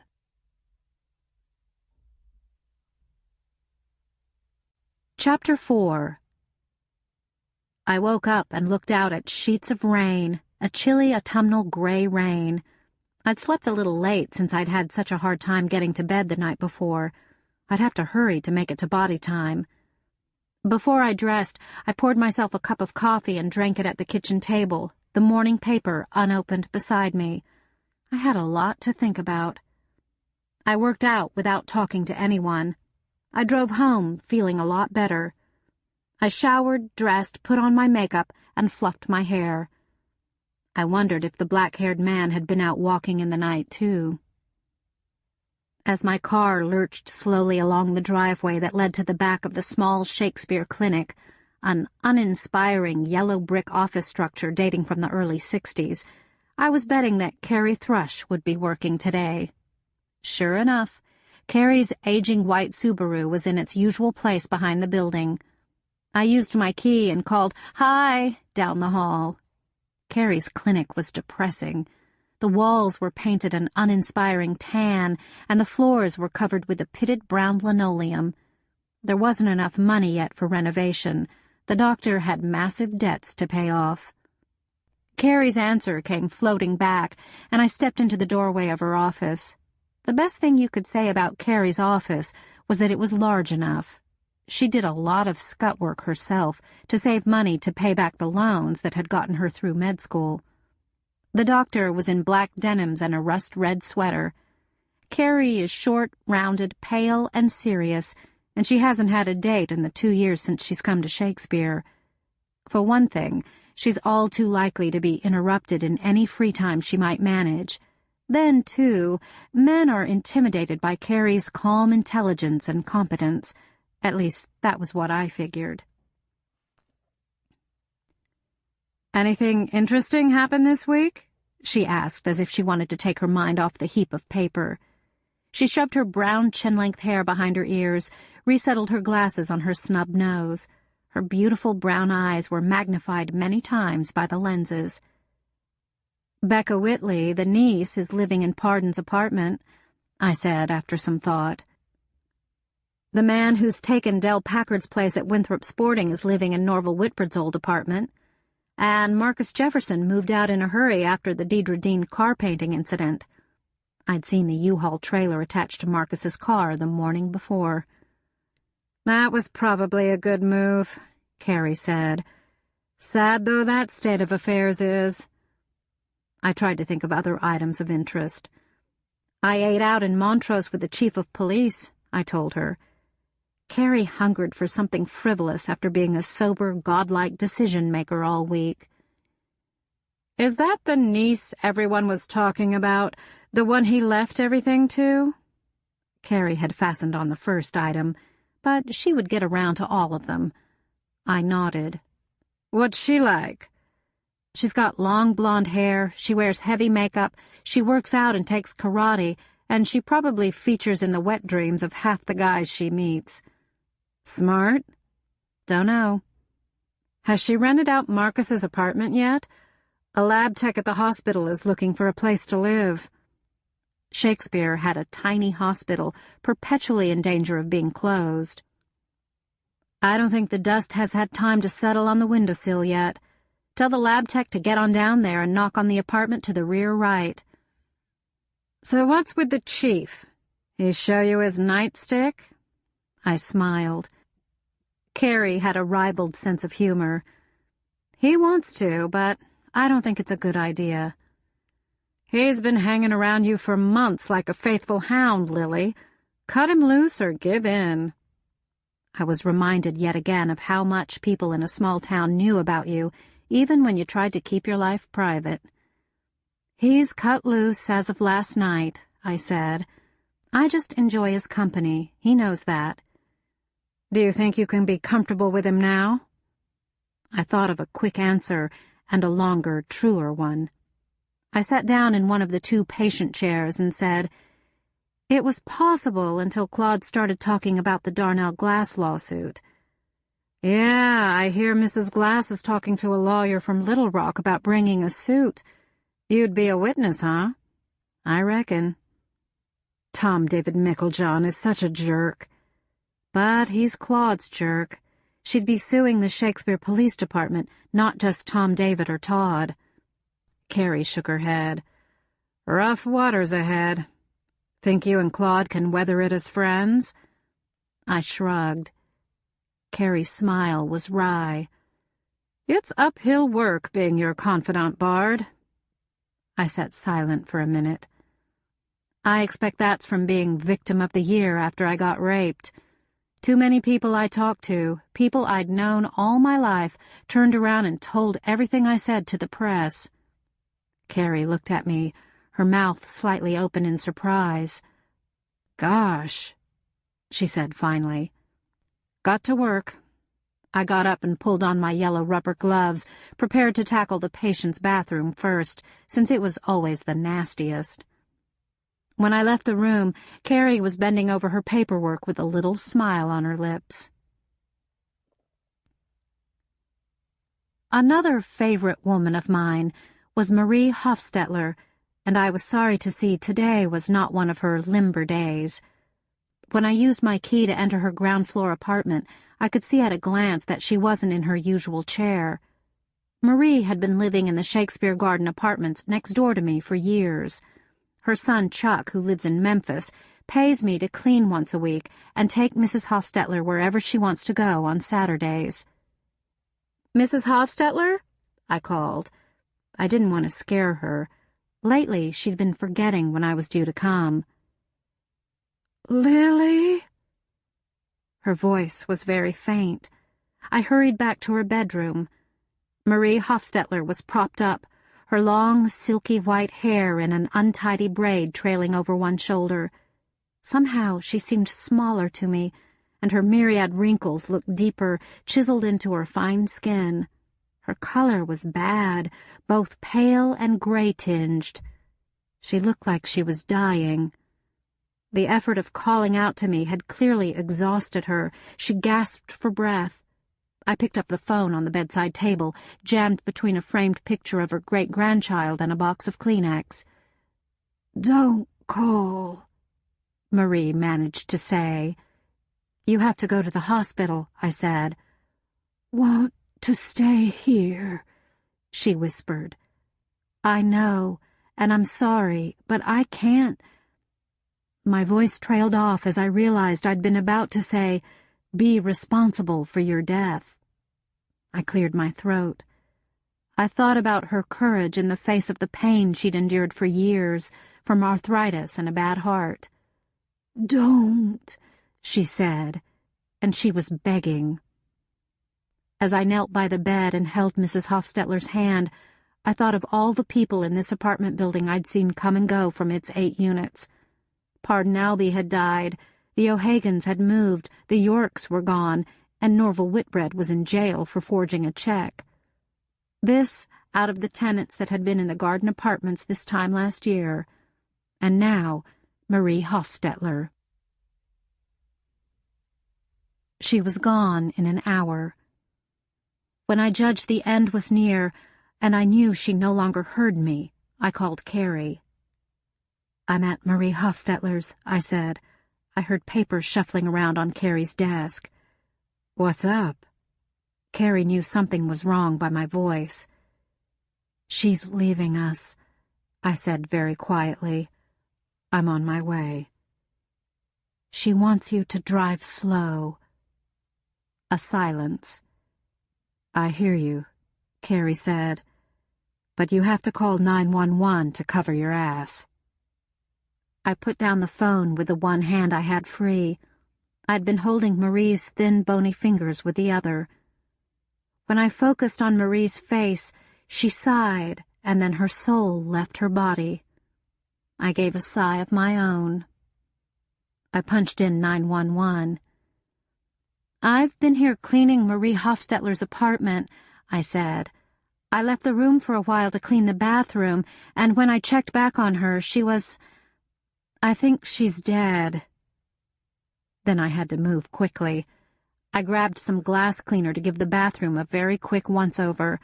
I left the spray bottle and some paper towels by the sink, and I stuck the bowl brush in the toilet, hastily pouring some blue cleanser in the water.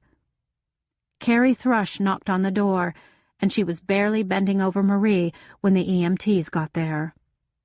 As I let them in, the door across the hall and to the back opened, and Becca Whitley looked out. She was dressed to kill, in tailored red slacks and a black sweater. "The old lady?" she asked me. I nodded. "She having a crisis?" "She died." "Should I call someone?"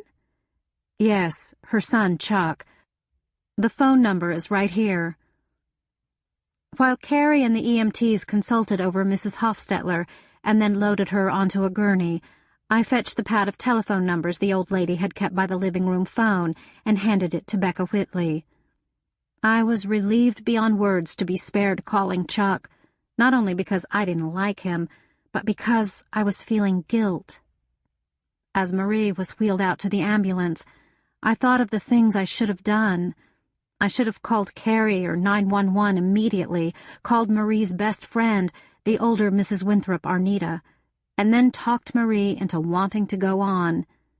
But Marie had been in more and more pain, more and more dependent the past few months.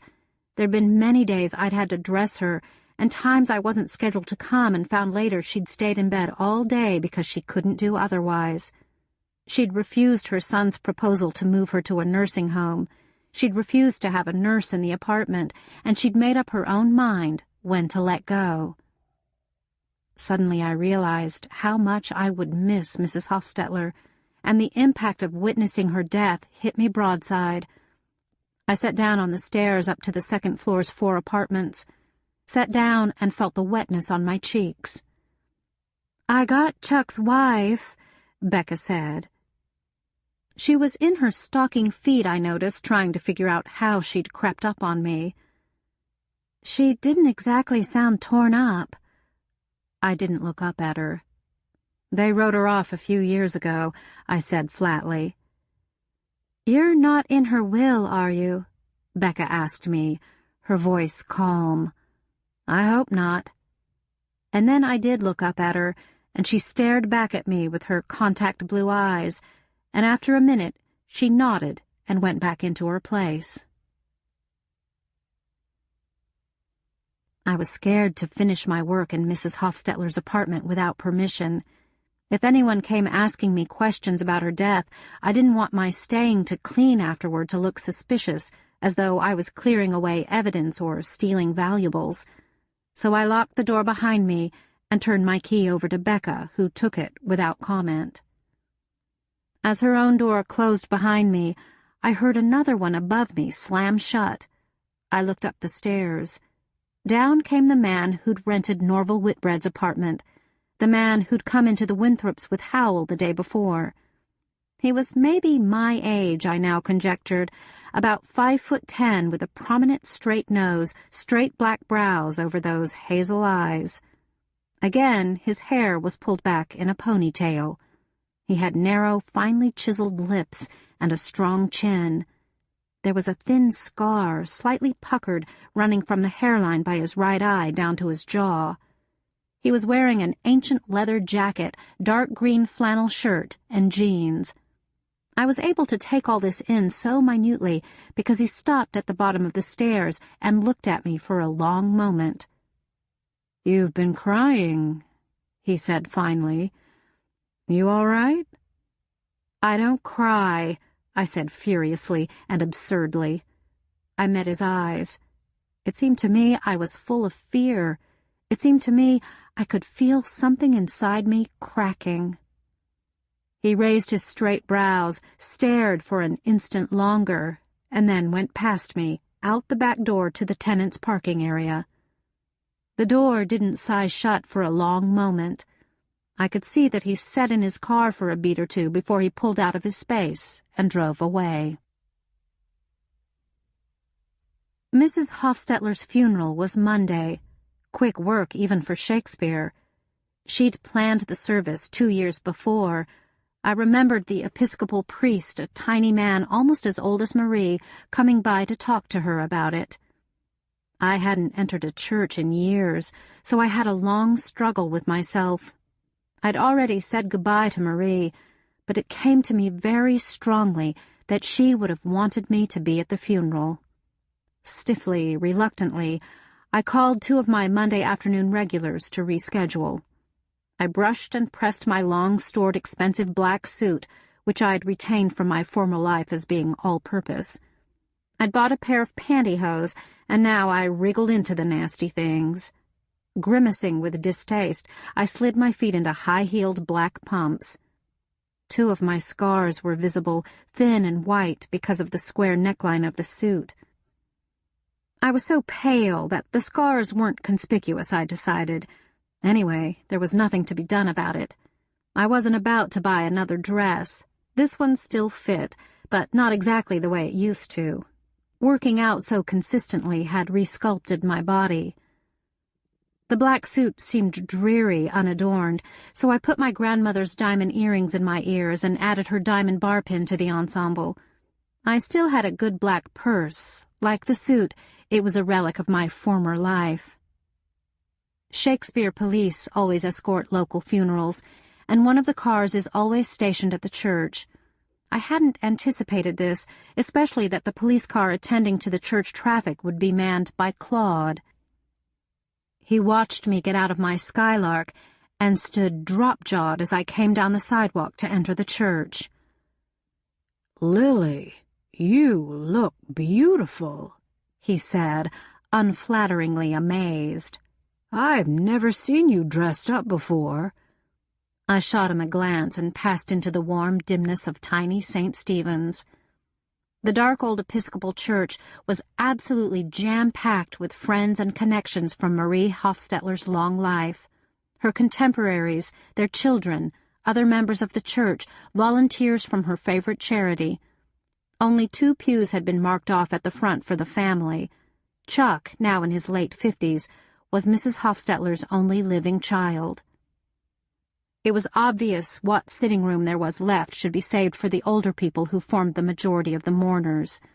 I stood at the back, bowing my head as the coffin was brought in draped with a heavy church pall, staring at the sparse hair on the back of Chuck Hofstetler's head as he followed behind the coffin. He was looking at the embroidered pall with a kind of grieved fascination. To me, the container and its contents were uninteresting. The essential Marie was elsewhere. The casket was only there to provide a focus for grief and meditation, the way a flag provided a focus for patriotic upswelling. Marie's best friend, Arnita Winthrop, was seated near the front of the church with her husband, Howell Sr., her son, and his wife. Old Mr. Winthrop was holding his wife's hand. Somehow I found that touching. Beanie, chic as always, had lightened her hair a couple of shades, I noticed. Beanie and Howell Jr. were not holding hands. The unfamiliar service progressed slowly. Without a prayer book, I was at a loss. There were quite a few of us standing, and more people crowded in even after the service began. It took at least 5 minutes for me to realize who was a little behind me. As if some inner radar had blipped, I turned my head slightly to see the man who'd come down the apartment building stairs the day Marie died, Howell's mysterious friend. He was as duded up as I was. He was wearing a suit with a vest, a navy blue pinstripe. Instead of Nikes, he was shod in gleaming wingtips. His shirt was white and his tie was a conservative navy green and gold stripe. The black ponytail and the puckered scar contrasted oddly with the banker's costume. As I located him, he turned his head to look at me. Our eyes met. I looked forward again.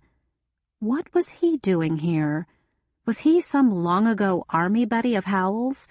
Was he Howell's bodyguard? Why would Howell Winthrop need a bodyguard? When the interminable service was over, I left the church as quickly as I could. I refused to look around me. I climbed back into my car and went home to change and go to work. Even for Marie, I wasn't going out to the cemetery. When I went into body time the next morning, Darcy Orchard greeted me with, "Is it true you're working for a nigger?" "What?" I realized I hadn't heard that word in years. I hadn't missed it. "You working for that gal who rented the house on Sycamore?" "Yes." "She's gotta be half black, Lily." "Okay." "What's she doing here in Shakespeare, she told you?" "No." "Lily, it's not my business, but it don't look right, a white woman cleaning for a black." "You're right. It's none of your business." "I'll say this for you, Lily," Darcy said slowly. "You know how to keep your mouth shut." I turned to stare at Darcy. I'd been doing lat pull-downs, and I didn't rise, just swiveled on the narrow seat. I looked at him thoroughly, from magnificent physique to acne-marked cheeks, and I looked beyond him at his shadow, Jim Box, a darker, leaner version of Darcy. "Yes," I said finally, "I do." I wondered what Darcy's reaction would be if I told him that the last time I'd cleaned at Mookie Preston's house, I'd found a rifle under her bed, along with a bundle of targets. Nearly every target was neatly drilled through the middle. The next day, I stayed at body time longer than I usually do. I keep Wednesday mornings open for cleaning emergencies, and the only thing I had scheduled was my semi-annual turnout of Beanie Winthrop's walk-in closet. Bobo was working that morning, and once again he seemed depressed. Jim and Darcy were attacking triceps work with determination. They both gave me curt hellos before diving back into their schedule. I nodded back as I stretched. Jerry Sizemore fluttered her fingers at me. I decided it must be the effect of my new outfit. I'd unbent enough to buy a pair of calf-length blue spandex workout pants and matching sports bra, but I'd mitigated the bare effect by pulling on an old cut-off t-shirt.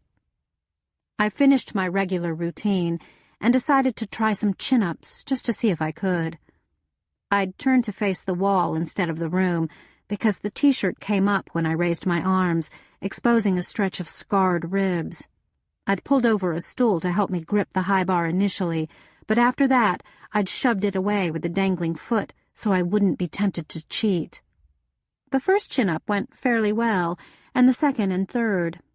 I watched myself in the mirror on the wall, noticing with irritation that the t-shirt certainly did expose a lot of skin.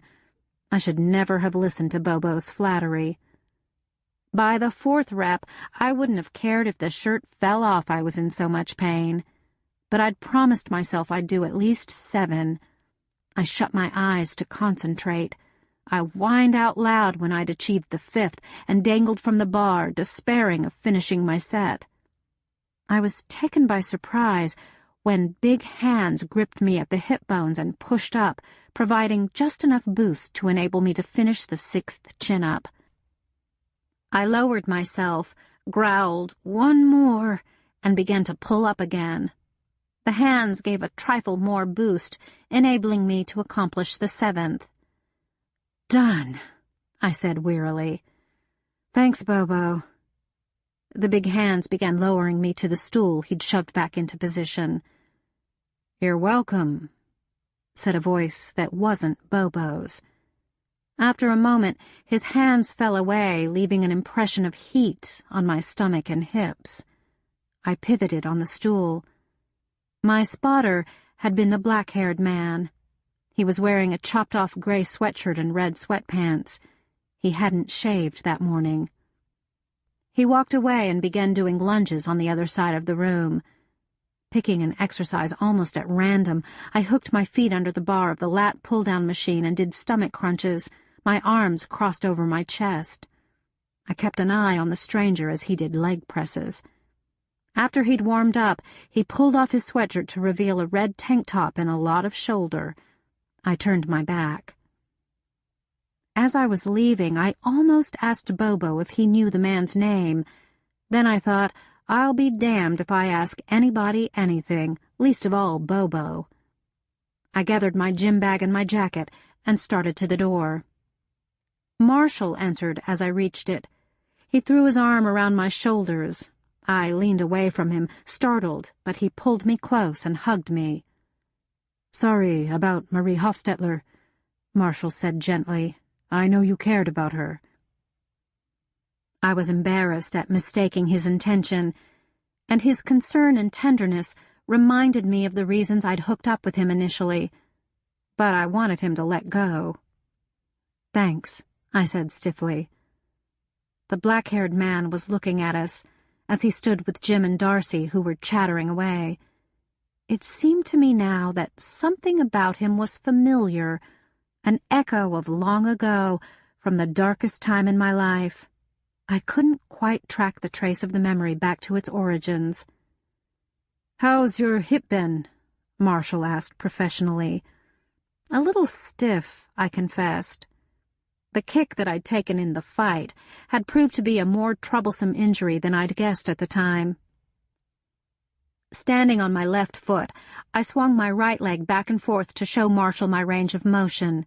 He crouched before me, watching my leg move. He told me to raise my leg sideways, like a male dog about to pee, the position the karate class assumed for side kicks. It was very uncomfortable.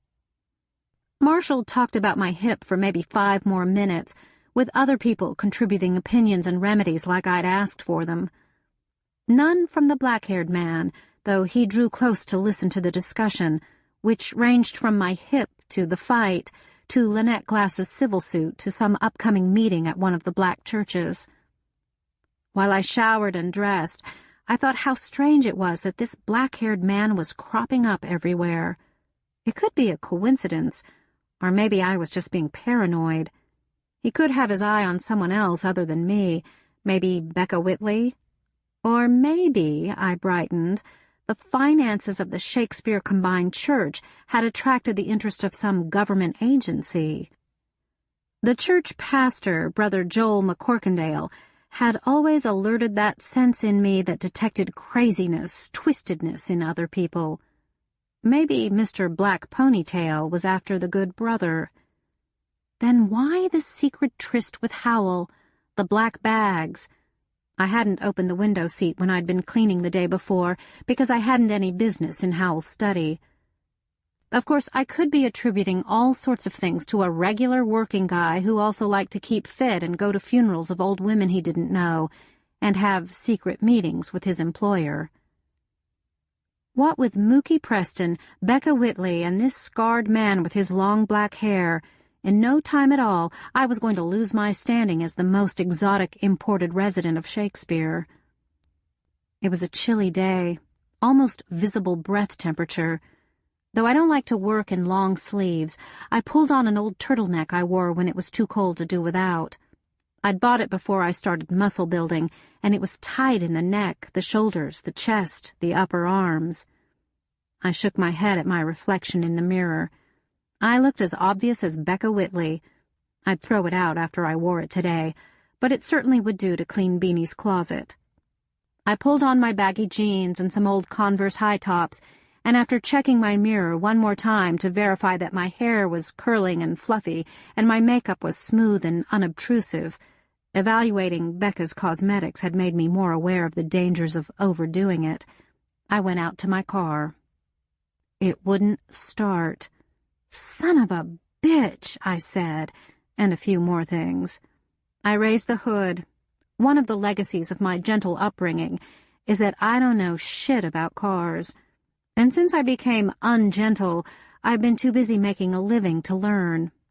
I stalked back into my house and called the only mechanic I trusted in Shakespeare.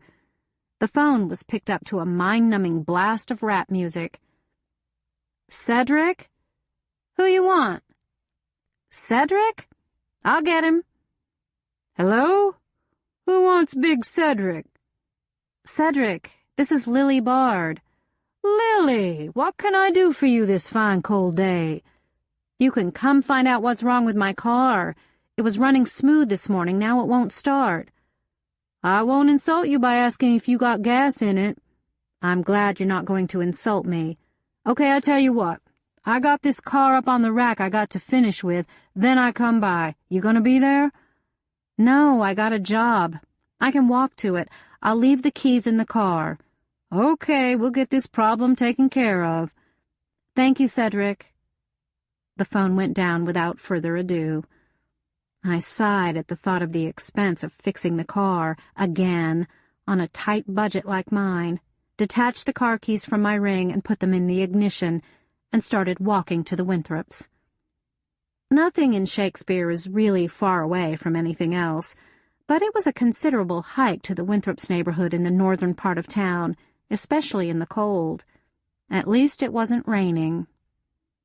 I reminded myself of that frequently. I promised myself something extra good for lunch, maybe a whole peanut butter and jelly sandwich with my homemade soup. I deserved another treat, too. Maybe a new pair of boots?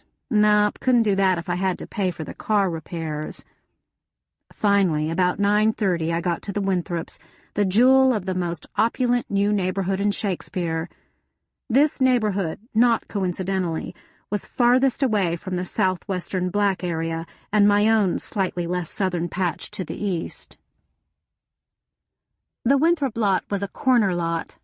Today I used the kitchen door at the back of the garage, which was a wing on the side of the house opening onto Blanche Street, since I didn't have my oil-spotting car. The front door of the house faced Amanda Street. To compensate for the small trees in front, this was a new subdivision. The landscaper had made the backyard a veritable jungle enclosed by a wooden privacy fence. There were several gates in the privacy fence, always kept carefully locked by the Winthrops, so neighborhood children wouldn't trespass for a dip in the pool or a game of hide-and-seek. The Winthrop house backed up to an equally large home that had employed the same landscape planner, so in the greener seasons, their block resembled the tropical bird enclosure at a good zoo. There was a narrow alley in between the back gates of the two houses.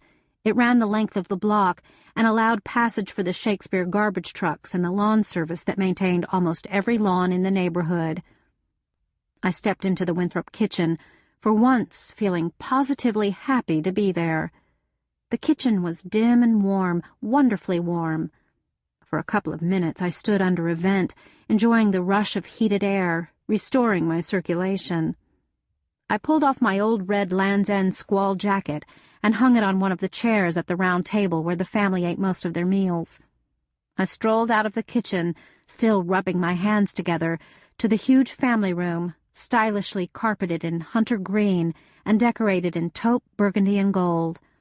I picked up a couch pillow and fluffed it, replacing it automatically in the correct corner of the couch, which could easily seat 4. Still trying to reach a normal temperature, I stood staring out the sliding glass doors. The backyard looked melancholy in the late autumn, the foliage thinned out and the high fence depressingly obvious. The gray pool cover was spotted with puddles of rainwater. The warm colors of the big room were more pleasant, and I roamed around it picking up odds and ends as I stretched chilled muscles. The pleasure of being warm made me feel like singing. I'd only rediscovered my voice recently. It was as though for years I'd forgotten I had the ability. At first, the memories had wrenched at me. I remembered singing at weddings as a teenager, remembered church solos, remembered what my life once was. But I'd gotten past that. I began humming.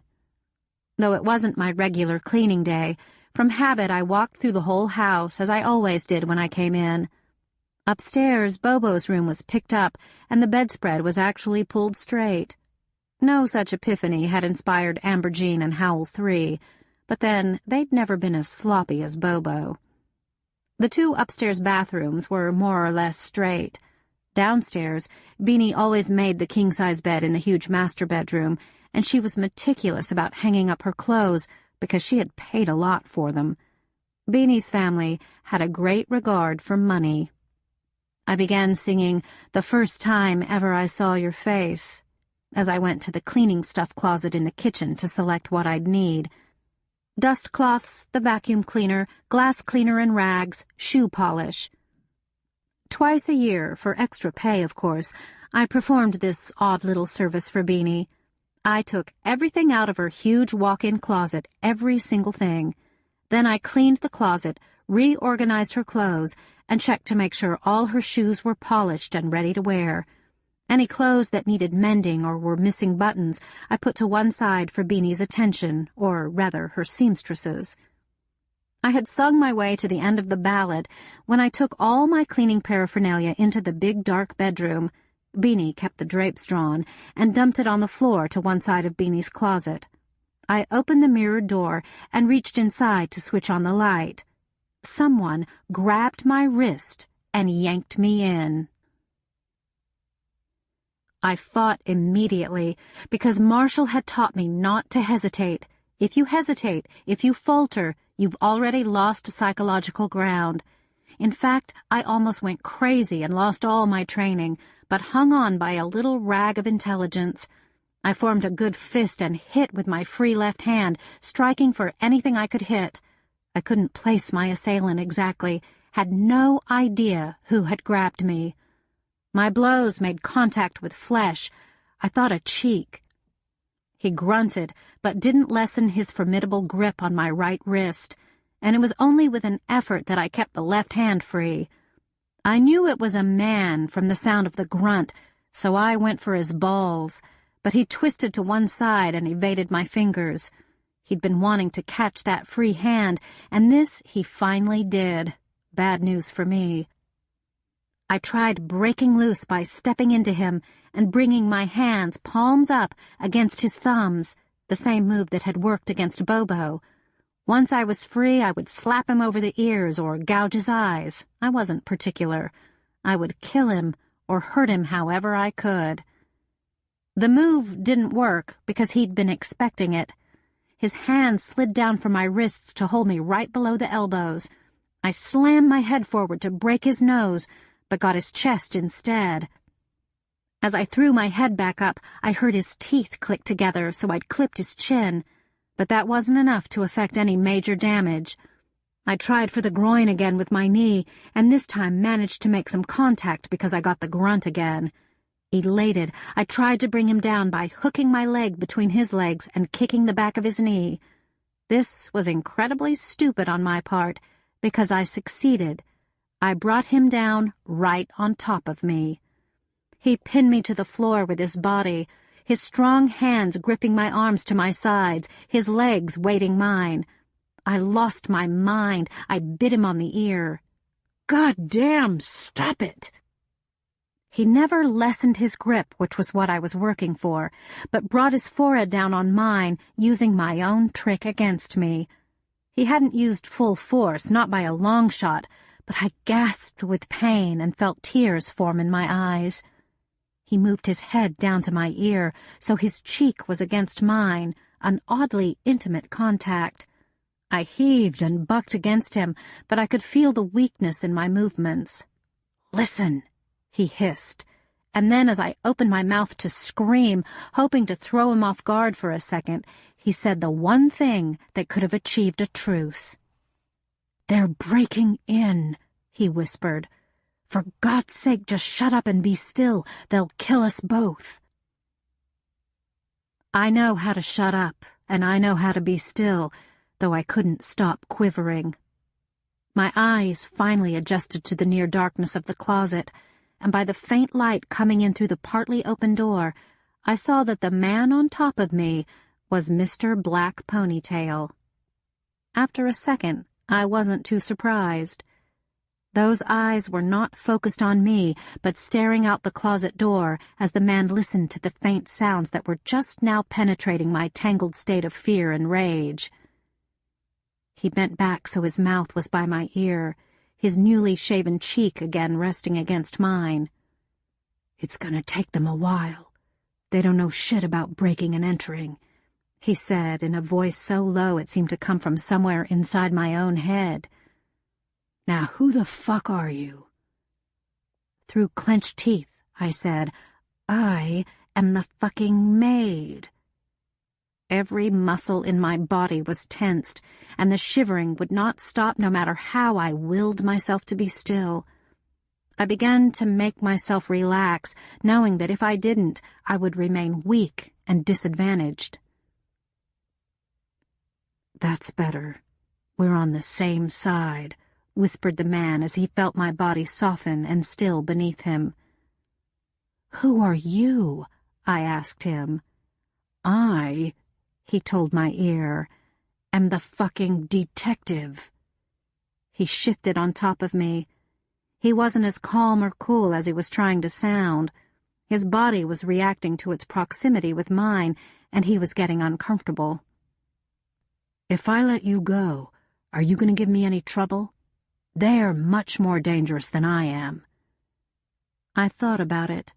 I had no idea if he really was a detective. And whose detective? FBI? Private? ATF? The Shakespeare Police Force? Winthrop County? I heard glass shattering.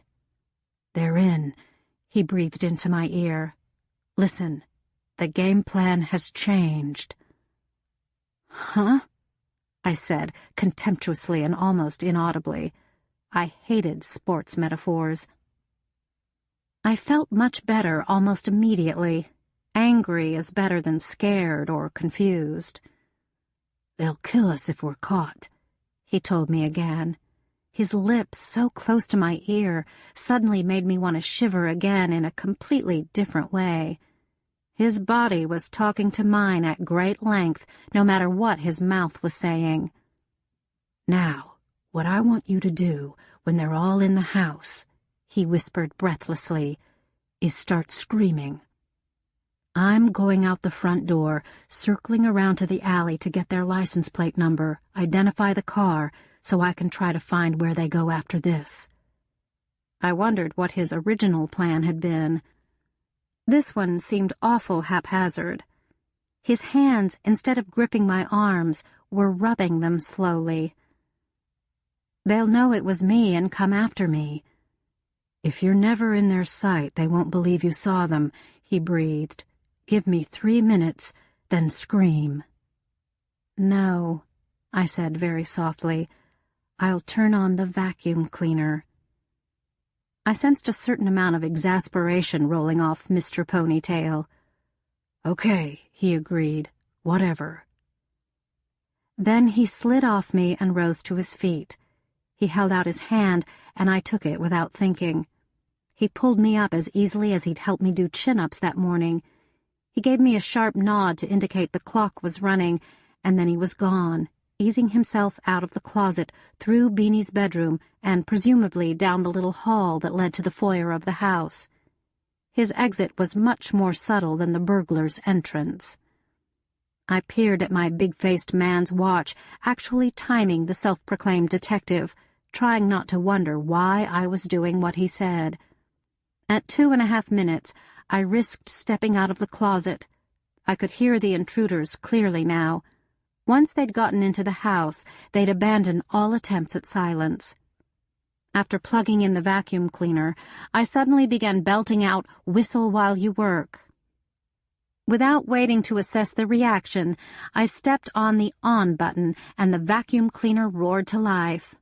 I was careful to keep my back to the bedroom door as I began industriously vacuuming, because I could see in Beanie's dressing table mirror if I was being stalked. I caught a shadow swooping across the mirror, but its owner was in the act of departure. I'd spooked them.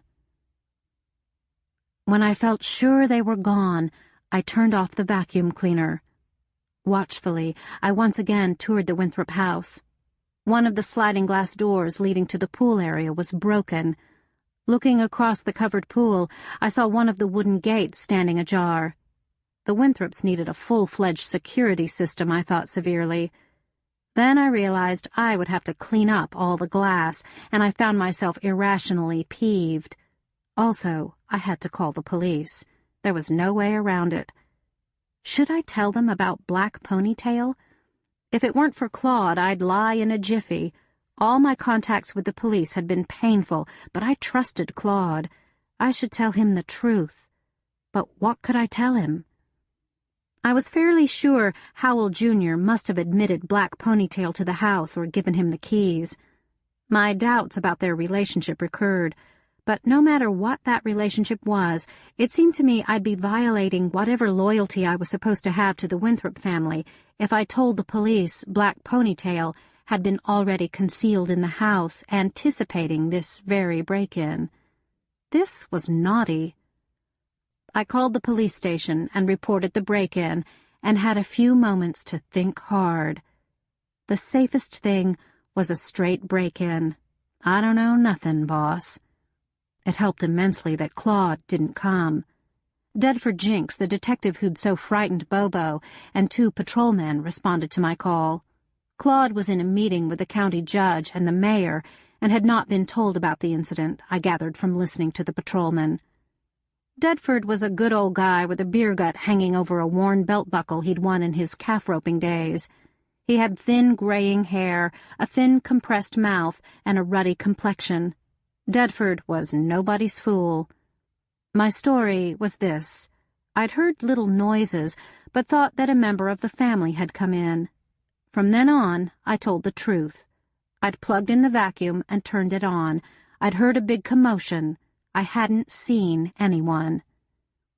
After they'd checked out the backyard and found a gate unlocked and many footprints in the flower beds, the police said I could go. "I have to clean up," I said, gesturing to the glass on the Winthrops' thick hunter-green carpet.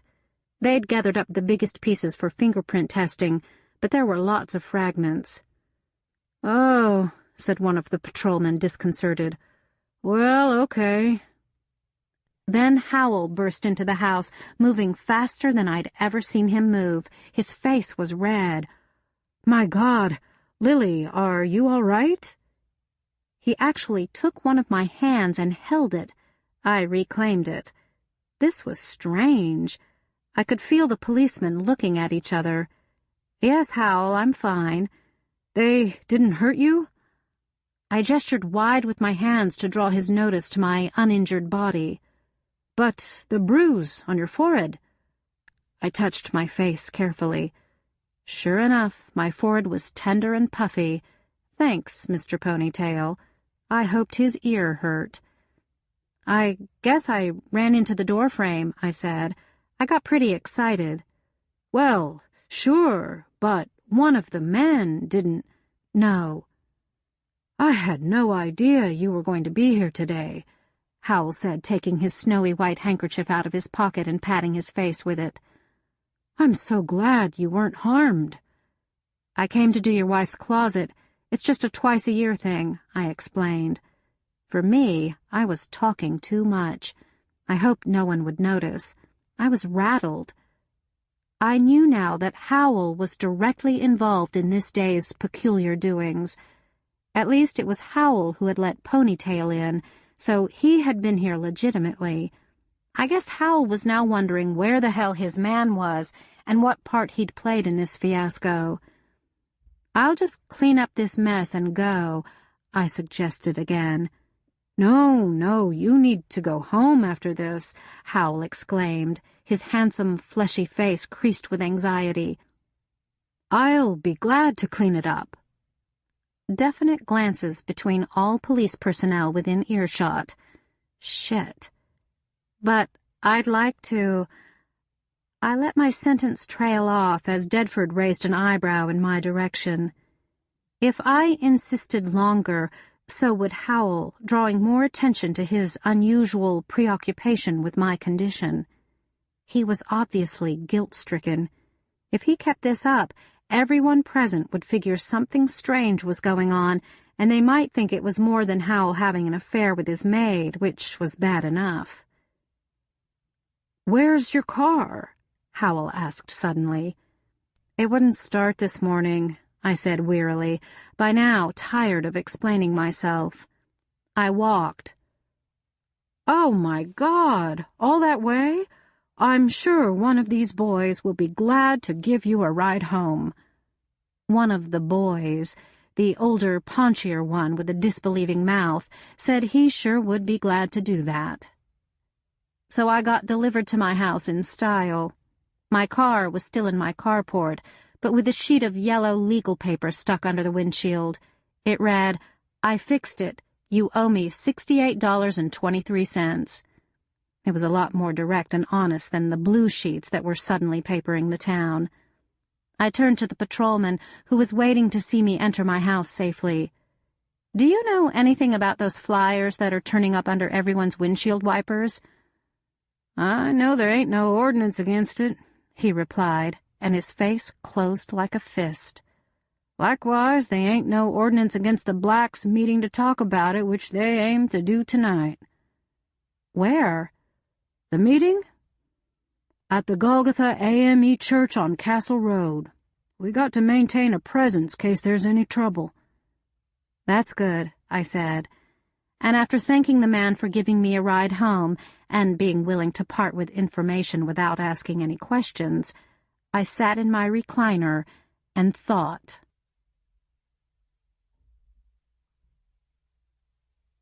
Chapter 5. I don't know what I expected of the rest of the day. I think I expected the man in the closet to pop up any minute, to tell me what had happened when he left, to ask me if he'd hurt me in our struggle, to explain himself. After seeing him everywhere I turned, now he was nowhere. I passed through being worried to being angry, and back through worried. I made my feelings cool down, concentrated on chilling them. I told myself the fear and rage engendered by our silent struggle in Beanie Winthrop's walk-in closet, what a location, had nudged me past some internal boundary marker. Out of sheer restlessness, that night I attended the meeting at Golgotha AME Church. I found it with a little difficulty since it was in the center of the largest black residential area in Shakespeare, which I seldom had reason to visit. The church itself, red brick and larger than I expected, was set up on a knoll with cracked concrete steps bordered by a handrail leading up to the main doors. It was on a corner lot, and there was a big streetlight shining down those steps. Golgotha was so centrally located that I saw many people walking to the meeting despite the gusty cold wind. I also saw 2 police cars on the way there. One was driven by Todd Pickard, who gave me an unhappy nod. It was easy to tell that every time he saw me, I reminded him of something he wanted to forget. I felt the same way about him.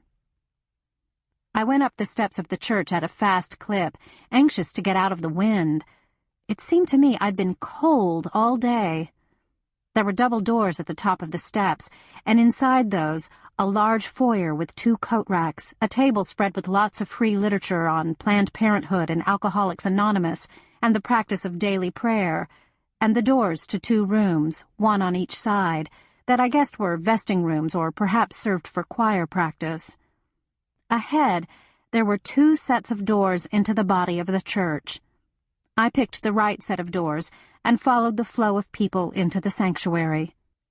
There was a long center set of pews and a shorter set on each side, with wide aisles in between, the same conformation I'd seen in many churches.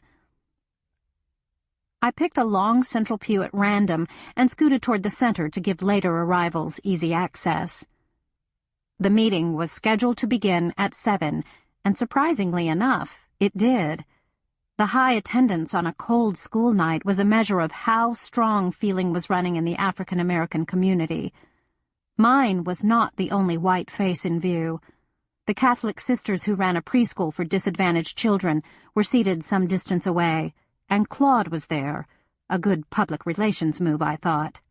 He gave me a curt nod. Sheriff Marty Schuster was sitting beside Claude on the dais. To my surprise, he was a small, wizened man you would have thought couldn't arrest a possum. But his appearance was deceiving. I'd heard more than once that Sheriff Schuster had cracked his share of skulls. Schuster's secret, Jim Box had told me one morning, was to always strike first and hardest. Claude and Marty Schuster shared the platform with a man I supposed was the church's pastor, a short, square man with great dignity and angry eyes. He was holding a Bible. Another light face caught my eye. Mookie Preston was there too, sitting by herself. When Lynette Glass came in, the two women exchanged a long look before Lynette sat by another teacher. I saw Cedric, my mechanic, and Raphael Roundtree, who was sitting with his wife. Cedric gave me a surprised smile and wave, but Raphael's greeting was subdued. His wife just stared. The meeting went like many community meetings with an ill-defined goal. It opened with a prayer so fervent that I half expected God to touch everyone's heart with love and understanding on the spot. If he did, the results were not immediate. Everyone had something to say and wanted to say it simultaneously. They were all angry about the blue pieces of paper and wanted to know what the chief of police and the sheriff were doing about them. At tedious length, the lawmen explained that they couldn't do anything about them. The handouts were not obscene, did not contain a clear and overt incitement to violence. Of course, this wasn't a satisfactory response to most of the people in the church. At least 3 people were trying to speak when Lynette Glass stood up. There was silence gradually, a deep silence. "My son is dead," Lynette said. Her glasses caught the harsh fluorescent light and winked. Darnell's mother was probably still in her 40s, with a pleasant round figure and a pretty round face. She was wearing a brown cream and black pantsuit. She looked very sad, very angry. "You may talk about, we don't know this and we can't guess that, but we all know good and well that Darnell was murdered by the same men that are passing around this paper."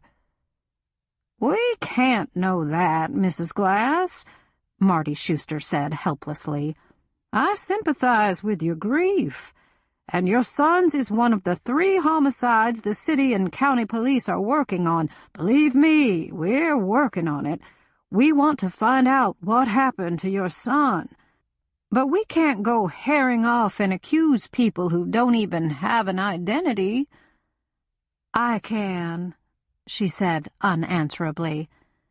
"I can also say what everyone here is thinking. Blacks and probably whites, too. That if Darnell hadn't been killed, Len Elgin would not have died, and maybe Del Packard, too. And I want to know what we, the black community, are supposed to do about these rumors of armed militia in our town. Armed white men who hate us." I awaited a reply with interest. An armed militia? The problem was, just about every white man and black in town was already armed. Guns were not exactly scarce in this area, where lots of citizens felt you were wise to carry a weapon if you traveled to Little Rock. You could buy arms at Winthrop Sporting Goods if you wanted a top-of-the-line piece, or you could buy a gun at Walmart or at the pawn shop or just about anywhere in Shakespeare. So the armed part wasn't exactly a shocker, but the militia part was. I wasn't too surprised when Claude and Marty Schuster protested ignorance of any knowledge of an armed militia in our fair city. The meeting was effectively over, but no one wanted to admit it. Everyone had had his or her say, and no solution had been reached because a solution to this problem was simply unreachable. A few diehards were still trying to get the lawmen to make some kind of statement committing the law to eradicating the group apparently inciting white Shakespeareans to some kind of action against dark Shakespeareans. But Marty and Claude refused to be pinned. People rose and began to shuffle toward the 2 exits. I saw Marty Schuster, Claude, and the minister go toward the aisle on my left. I stood admiring the carved pulpit at the end of the aisle to the right before I stepped into the aisle. I had zipped up my coat and was pulling on my black leather gloves when I felt a hand on my arm. I turned to meet the magnified eyes of Lynette Glass. "Thank you for helping my son," she said. She looked at me unwaveringly, but her eyes suddenly swam in tears. "I wasn't able to help when it counted," I said. "You can't blame yourself," she said gently. You can't count the times I've cried since he died, thinking I could somehow have warned him, somehow rescued him. I could have gone out for milk myself instead of asking him to run to the store. That was when they got him, you know, in the parking lot. At least, that was where his car was found. His new car, still with its crumpled fender. But you fought for him, Lynette said quietly. You bled for him. Don't make me better than I am, I said flatly. You're a brave woman, Mrs. Glass. Don't you make me any better than I am, Lynette Glass said quietly. I thanked the Black Marine the day after the fight. I never thanked you until tonight. I looked down at the floor, at my hands, at anything but Lynette Glass's large brown eyes, and when I looked up, she had gone. The crowd continued to exit slowly. People were talking, shaking their heads, pulling on their own coats and scarves and gloves. I moved along with them, thinking my own thoughts. I pushed up my sleeve to check my watch. It was 8:15. Through the open doors ahead of me, I could see that the crowd was thick in the church's foyer. People were hesitating before stepping out into the cold. There were about 3 people between me and the sanctuary doors, and there were at least 6 people behind me. The stout woman on my left turned to me to say something. I never found out what it was. The bomb went off. I can't remember if I knew what had happened right away or not. When I try, my head hurts. But I must have turned. Somehow I had a sense of the pulpit disintegrating. I was pushed from behind by a powerful wind, and I saw the head of the woman beside me separate from her body as a collection plate clove through her neck. I was sprayed with her blood as her body crumpled, and her head and I went flying forward. My thick coat and scarf helped absorb some pressure. So did the bodies of the people behind me. The wooden pews also blocked some of the blast, but they splintered, of course, and those splinters were deadly. Some of them were as big as spears, just as lethal. The roar deafened me, and in silence I flew through the air. All this happened at the same time, too much to catalog. The woman's head flew with me. We flew together into Kingdom Come. I was lying halfway on my right side on something lumpy. Something else was lying on me. I was soaking wet. There were cold winds blowing in the church, and flames were flickering here and there. I was in hell. I watched the flames and wondered why I was so cold. Then I realized if I turned my head a little, I could see the stars, though I was in a building. This was remarkable. I should tell someone. The lights were out, but I could see a little. I could smell smoke, too, and the sharp smell of blood, and even worse things. And there was a heavy chemical smell overlaying everything, an odor that was completely new to me. My situation isn't good, I thought. I need to move. I want to go home, take a shower.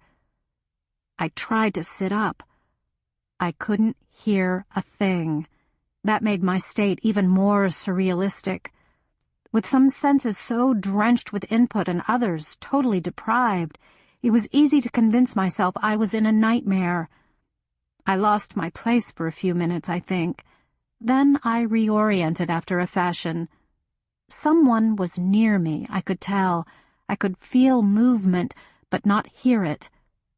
I turned painfully onto my back, put my hands on whatever was lying on my chest, and shoved. It moved. I tried to sit up, fell back. That hurt. A face appeared through the gloom in front of me. It was the face of Lynette Glass. She was talking, I could tell, because her mouth was moving.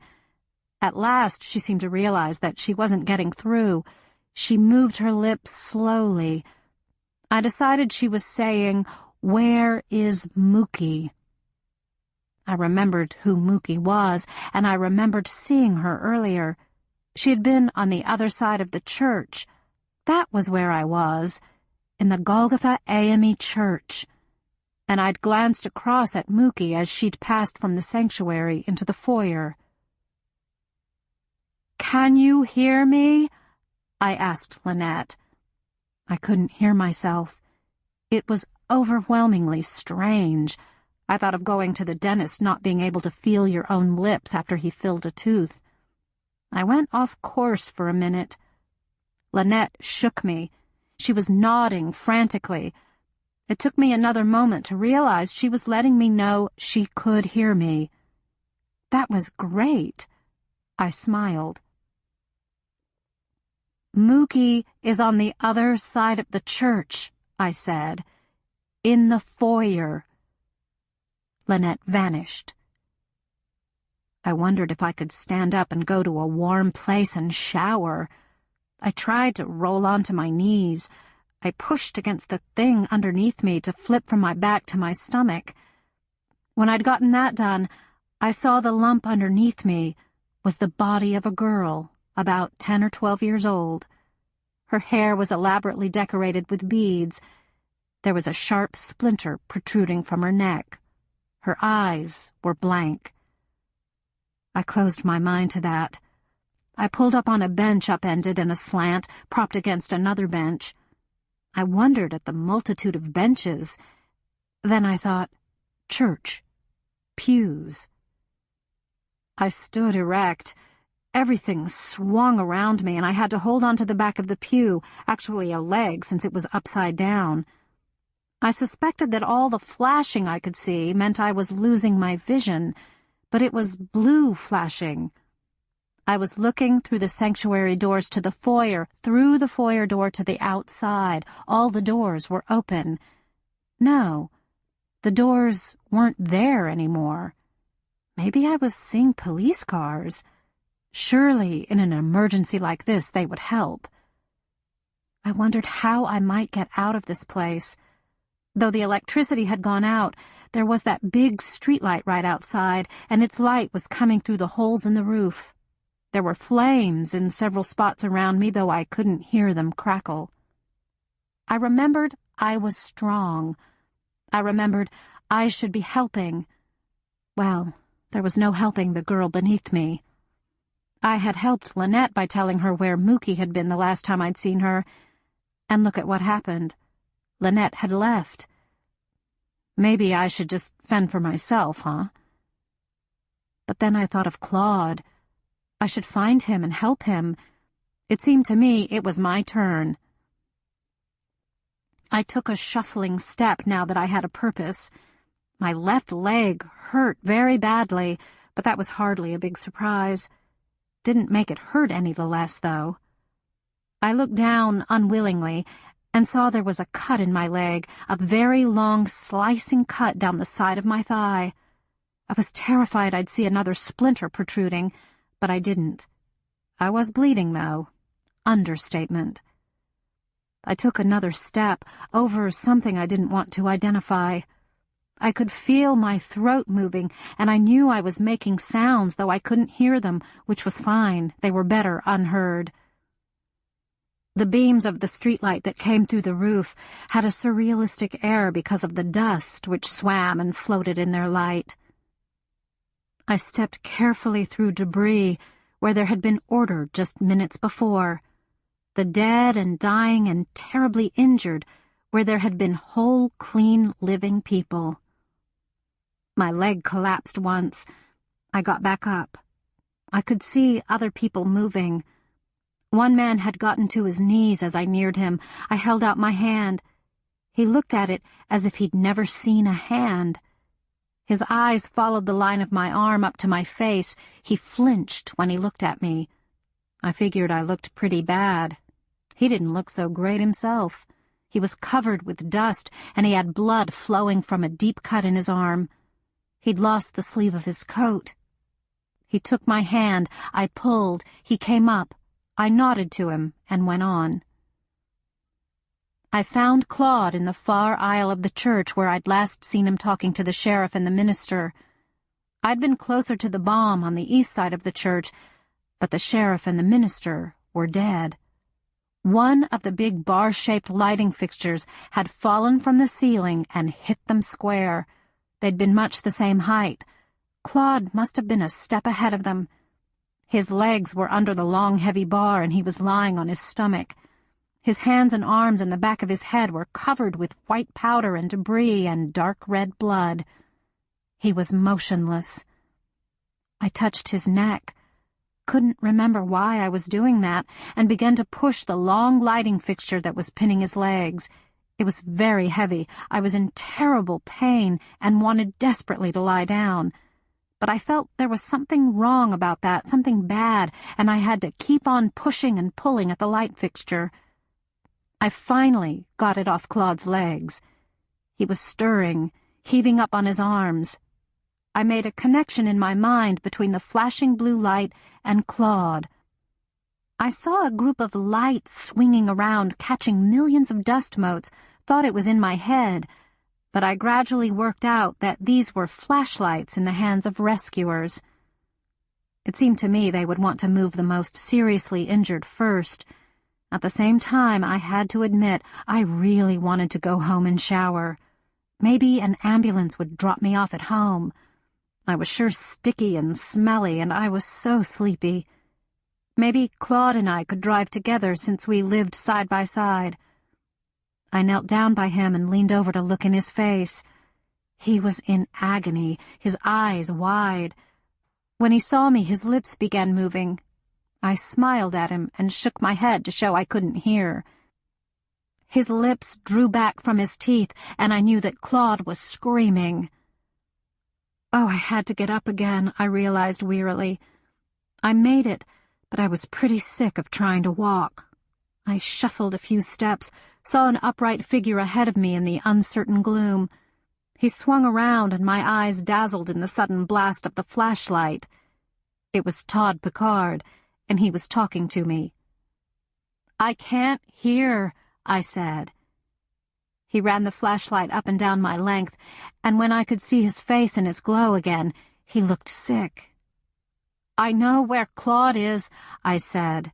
"You need him, right?" He illuminated himself with the flash. "Where is he?" Todd mouthed. I took his free hand and pulled, and he followed me. I pointed down at Claude. Todd turned in another direction, and I could see his hand go up to his mouth, his lips moving. He was screaming for help. Claude was still alive. His fingers were moving. I bent down to pat him reassuringly, and I just fell over. I didn't get back up. I don't remember being loaded onto the stretcher, but I do remember the jolt of being carried. I remember the brilliance of the lights of the emergency room. I remember Carrie, all in white, looking so clean and calm, and I remember her trying to ask me questions. I kept shaking my head. I couldn't hear anything. "Deaf," I said finally, and her lips stopped moving. People were busy around me. There was near chaos in the hospital corridor. Since I wasn't the most seriously injured, I had to wait my turn, and that was fine, except I couldn't have any pain medication until Carrie had looked me over. I blanked in and out, waking to see people moving up and down the hall, gurneys rolling past, all the doctors in town, and most all the medical personnel of any kind. And then, very oddly, I felt fingers on my wrist.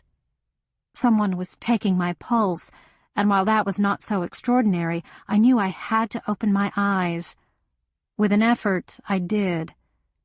The detective was bending over me. He was so clean. I couldn't hear much, I found, but I could hear a little, and I could lip read. "Is your head hurt?" he asked. "I don't know," I said slowly, every word an effort. "My leg is." He looked down. "They'll have to stitch it up," he told me, and he looked very angry. "Who can I call for you? Someone should be here with you." "No one," I said. It was an effort to talk. "There's blood all over your face." "The woman next to me was—" I couldn't think of decapitated. "Her head came off," I said, and closed my eyes again. When I opened them sometime later, he was gone. I hardly woke up when Carrie stitched on me, and it was a surprise to find myself in the X-ray room. Other than these travels, I was out in the hall all night, which was fine. All the rooms were filled with the more seriously injured, and I could tell by the constant flow of ambulance personnel that some people were being sent to Montrose or Little Rock. Carrie came by and shook me awake every so often to check my eyes, and the nurses took my pulse and blood pressure, and I wanted most of all to be left alone. Hospitals are not places for being left alone. The next time I opened my eyes, it was daylight. I could see a pale, watery morning through the glass doors of the emergency room. A man in a suit was standing by my gurney. He was looking down at me. He, too, was looking a little squeamish. I was really tired of people looking at me that way. "How do you feel, Miss Bard?" he asked, and I could hear him, though his voice was oddly bee-like. "I don't know. I don't know what happened to me." "A bomb went off," he said, "in Golgotha Church." "Right." I accepted that as the truth, but it was the first time I had thought of the word bomb. Bomb, man-made. Someone had actually done that on purpose. "I'm John Bellingham. I'm with the FBI." He showed me some identification, but my brain was too scrambled for it to make sense. I absorbed that, trying to make sense of it. I thought that since Claude and the sheriff were down, the FBI had been called in to keep the peace. Then I cleared up a little. Church bombing, civil rights, FBI. "Okay. Can you describe what happened last night?" "The church blew up as we were leaving." "Why did you attend the meeting, Miss Bard?" "I didn't like the blue sheets." He looked at me as if I were insane. "Blue sheets?" "The papers," I said, beginning to be angry. "The blue sheets of paper they were putting under everyone's windshield wipers." "Are you a civil rights activist, Miss Bard?" "No." "You have friends in the black community?" I wondered if Raphael would consider himself my friend. I decided yes. "Raphael Roundtree," I said carefully. He seemed to be writing that down. "Can you find out if he's okay?" I asked. "And Claude, is Claude alive?" "Claude?" "The police chief," I said. I couldn't remember Claude's last name, and that made me feel very odd. "Yes, he's alive. Can you describe in your own words what happened in the church?" I said slowly, "The meeting went long. I looked at my watch. It was 8:15 when I was leaving, walking down the aisle." He definitely wrote that down. "Do you still have your watch on?" he asked. "You can look and see," I said indifferently. I didn't want to move. He pulled the sheet down and looked at my arm. "It's here," he said. He pulled out his handkerchief, wet it with his tongue, and scrubbed at my wrist. I realized he was cleaning the watch face. "Sorry," he apologized, and when he pocketed the handkerchief again, I could see it was stained. He bent over me, trying to read the watch without shifting me. "Hey, it's still ticking along," he said cheerfully. He checked it against his own watch. "And right on time. So it was 8:15 and you were leaving?" "The woman next to me was about to say something," I said, and then her head wasn't there." He looked serious and subdued, but he had no idea what it had been like, though when I thought about it, I had little idea myself. I couldn't remember exactly. I could see the shiny edge of the collection plate, so I told John Bellingham about the collection plate. I recalled Lynette Glass speaking to me, and I mentioned that, and I remembered helping the man up, and I knew I'd journeyed across the church to find Claude, but I refused to recall what I'd seen on that journey, and to this day I don't want to remember. I told John Bellingham about finding Claude, about leading Todd to him. "Was it you that moved the fixture off his legs?" the agent asked. "I believe so," I said slowly. "You're one strong lady." He asked me more questions, lots more, about whom I'd seen, white people in particular, of course, and where I'd been sitting. Ta-da, ta-da, ta-da. "Find out about Claude," I told him, wearying of the conversation. Instead, he sent me Carrie. She was so tired her face had a gray cast. Her white coat was filthy now, and her glasses smeared with fingerprints. I was glad to see her. "You have a long cut on your leg. Some stitches and some butterfly bandages are holding it together. You have a slight concussion. You have bruising all across your back, including your butt. A splinter evidently grazed your scalp.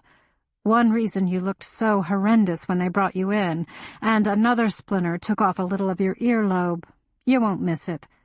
You have dozens of abrasions, none of them serious, all of them painful. I can't believe it, but you have no broken bones. How's your hearing?" "Everything sounds buzzy," I said with an effort.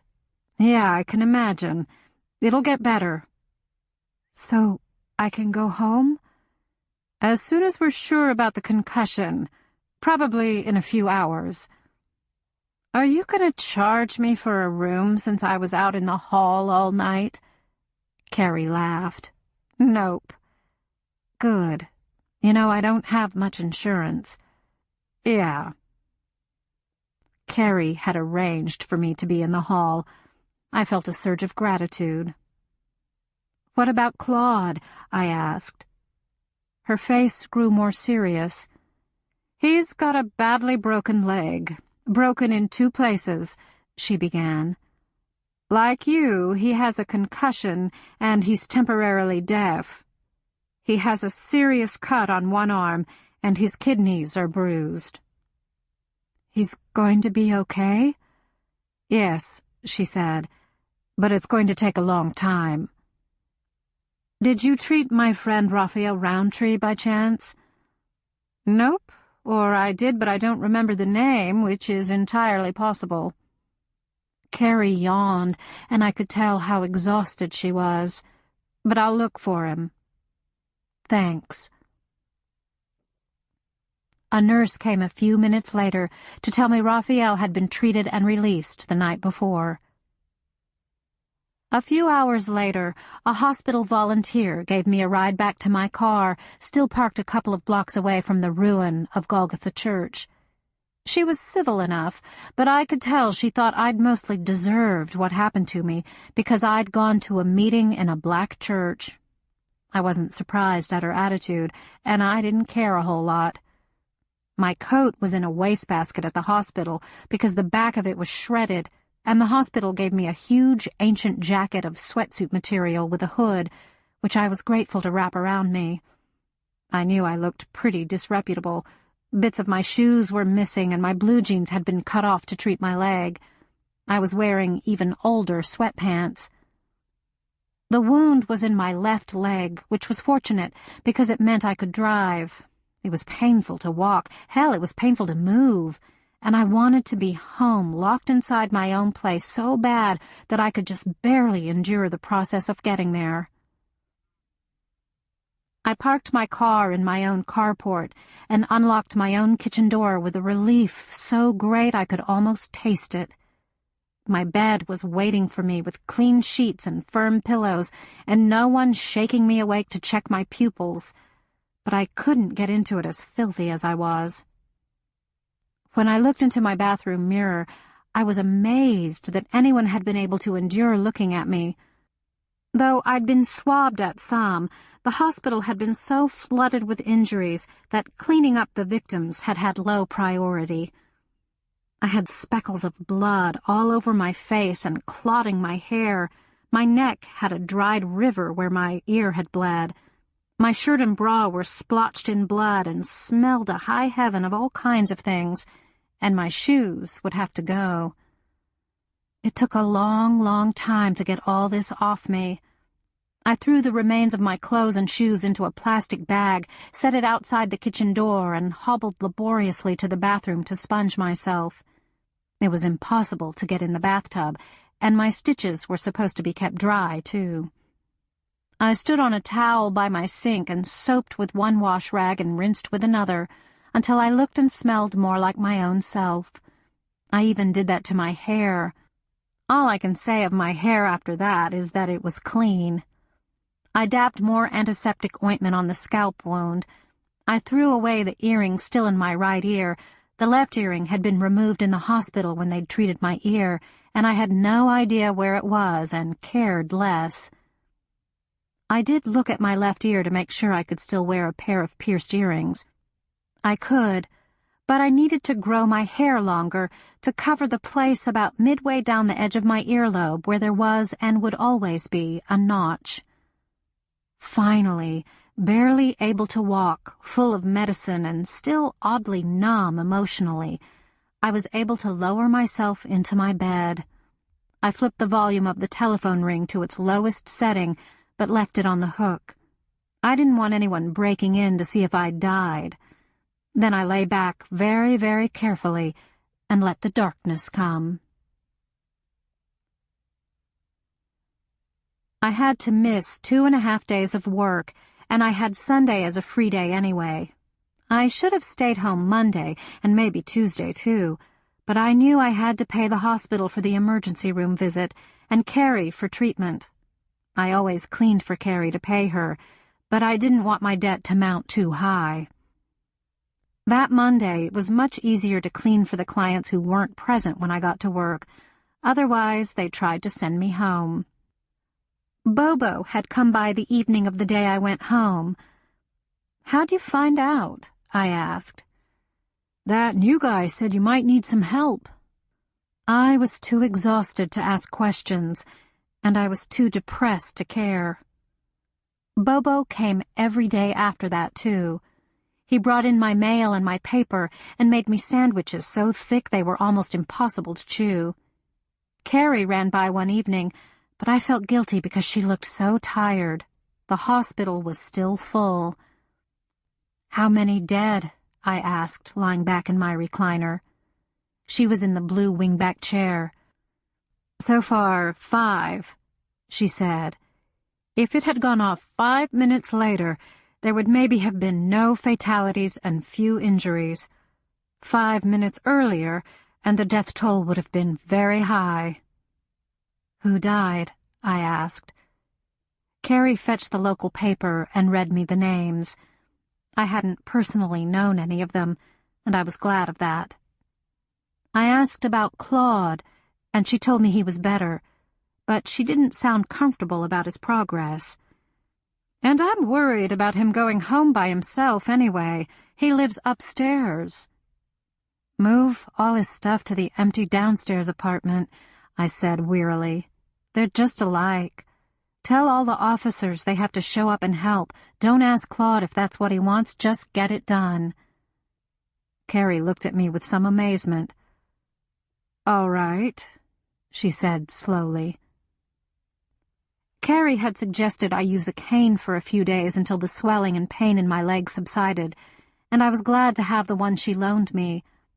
Marshall came the same evening after she'd left, and he was horrified to see me hobble.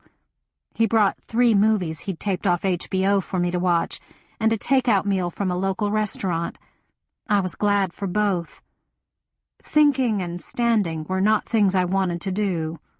When Marshall left, I noticed that he walked next door to the apartments. I figured he was going to see Becca Whitley. I didn't care. To my amazement, Janet Shook dropped by about lunchtime on Sunday. I'd never seen Janet in a dress before, but she'd been to church and was all decked out in a deep blue dress that looked very nice. She had made me a pot of stew and a loaf of bread, and while she was there, she helped me shave my legs and wash my hair properly. 2 problems that had been bothering me to the point of distraction. When I went back to work Monday, I can't say I did a good job, but I did my best. That would have to do.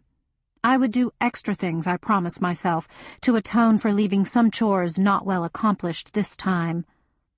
I tried all day to save some energy, and at the end of it, I drove to the hospital. I was really hurting by then, but I knew if I went home first and took a pain pill, I wouldn't persuade myself to go back out. I was looking forward to taking the strongest ones, the ones Carrie had said to take if I knew I wasn't going anywhere. I had some flowers in a bud vase in my right hand and my cane in my left, so I was glad the doors were automatic. I made my way to Claude's room, resting here and there. I couldn't knock with both hands occupied, so I called out through the partially open door, "Claude, can I come in?" "Lily? Sure." At least he seemed to be hearing better. I butted the door open with my head and hobbled in. "Damn, girl, I better move over and let you in with me," he said wearily. I was shocked when I had a good look at Claude.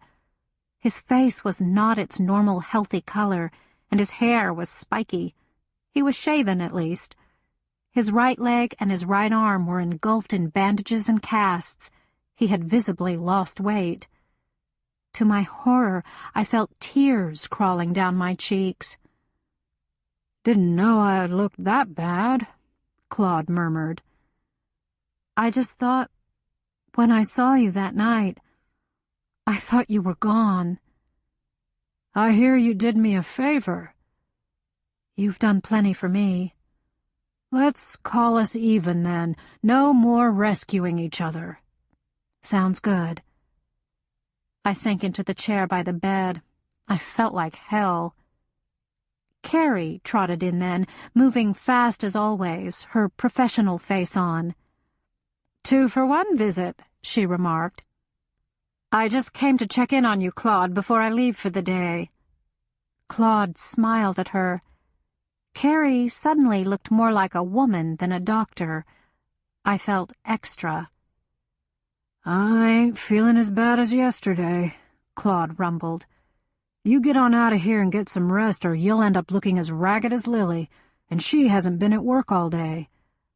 "Yes, I have." They both looked at me like I was the biggest fool they'd ever encountered. I could feel my face hardening defensively. "Lily, you'll end up back in bed if you don't rest," Carrie said, keeping her voice even though it obviously cost her a great deal of self-control.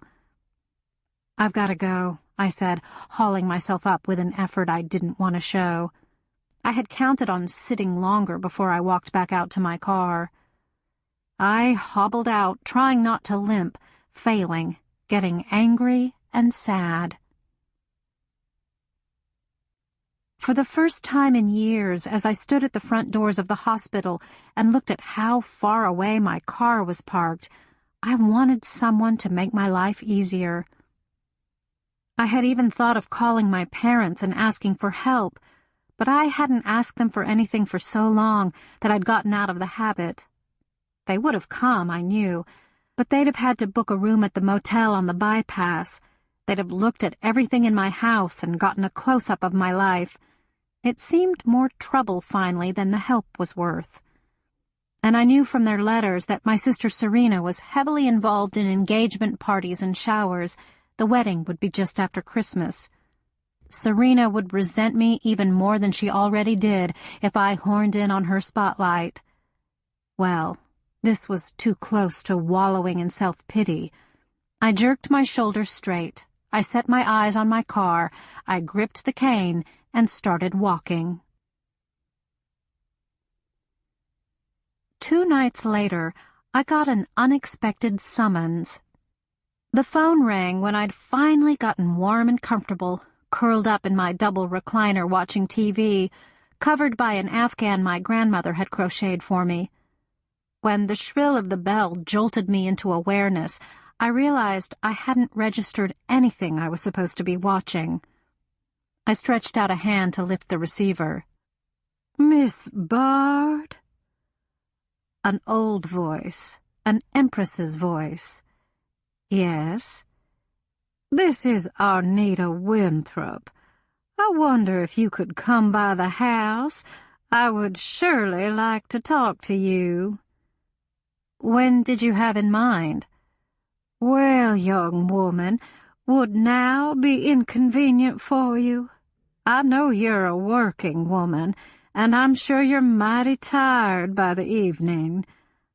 I was still dressed. I hadn't taken a pain pill.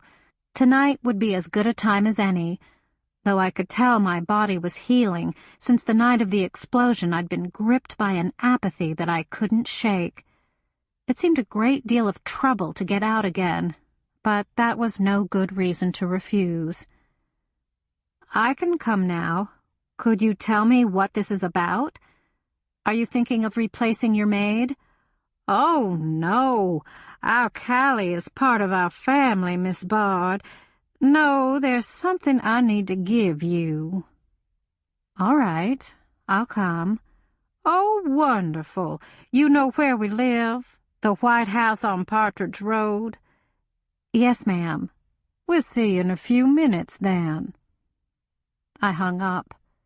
After powdering my nose, I got my better coat from the closet, the one with no stains or holes and buttons instead of a zipper. It was all I had left. I was tired, so I took the cane, though I'd managed that day without it. In a few minutes, I was a little out of town, but still within the city limits, at the White House on Partridge Road. House was a belittling term to apply to the senior Winthrop's dwelling. Mansion or estate would be more accurate. I turned onto the semicircular drive that swept opulently through a huge front yard. The drive was illuminated by lampposts stationed at intervals on either side of the paved surface. Pools of water from an afternoon shower glistened with reflected light. I went up the shallow front steps as quickly as I could. The wind was biting through my coat and jeans. I limped across the stone flags of the front portico, too cold to even think about standing back to admire the facade of the house. I punched the doorbell. Mrs. Winthrop opened the door herself. I had to look down at her. I judged Arnita Winthrop to be in her mid-70s. She was beautifully turned out in chestnut brown, which made the rich white of her hair glow. She was lightly made up, and her nails were manicured and coated in clear polish. Her earrings would have paid 6 months' electric bills for my house. She was absolutely charming. Come in, it's freezing out there." As I stepped past her into the glowing warmth of the entrance hall, she took my hand and clasped it lightly and briefly. "I'm so glad to meet you at last," she said with a smile. She glanced at my cane and courteously didn't mention it. Her southern accent, laced with the flat vowels of southern Arkansas, was the thickest I'd heard in years.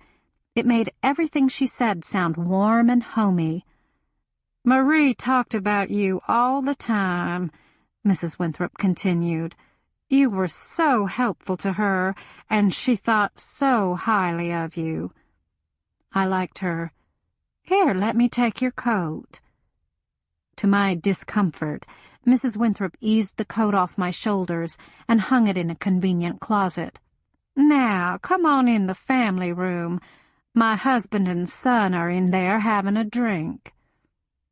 The family room, predictably, was as large as the ground floor of the Shakespeare Garden Apartments.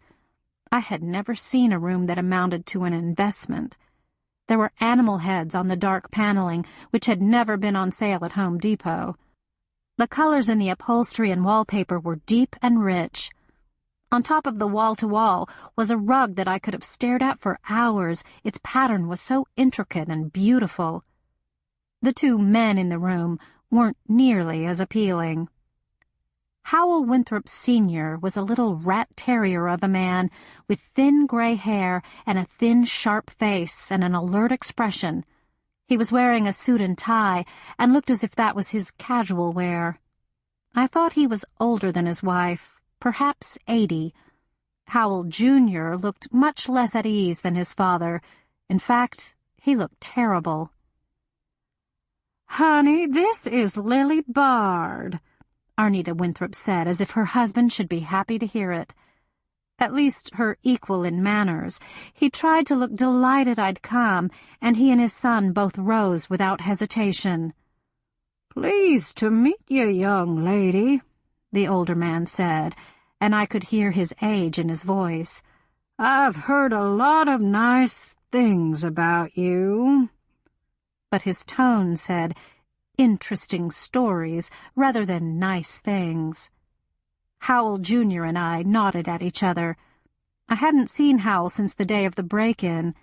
He was giving me the strangest, most intense look. I could see he was trying to transfer some thought directly to my brain. This was becoming more complex by the second. Now, what might he want me to say or not say, and why? Could I manage to care? "Lily and I will just go into the other room for a minute." Arnita Winthrop excused us. Underneath her courtesy and the mask of her expensive turnout, I realized the older woman was anxious, very anxious. That made 3 of us. Her husband looked cool as a cucumber. "Now, sugar, wait a minute," Howell Sr. said with the greatest good nature. "You can't just whisk the prettiest woman I've seen in ages out of the room before I have a chance to get a good look at her." "Oh, you," said Arnita with an excellent imitation of perfect good humor. She relaxed visibly. "Sit down, then, Miss Bard." She set an example by easing into the couch opposite the 2 men, who were in higher wing chairs. I had to comply or look like a clod. I was sorry I'd come. I wanted to go home. "Miss Bard, weren't you in the church during the explosion and at my son's house at the time of this very mysterious break-in?" My senses went on full alert. The older Winthrop knew full well I had been there. "Yes." He waited a second for me to say more, saw I wasn't going to. "Oh, my goodness," Arnita murmured. "I know you were scared to death." I cocked an eyebrow. Howell Jr.'s forehead was beaded with sweat. I didn't want to talk about the church. Actually, I didn't know anyone was breaking into the house until he left.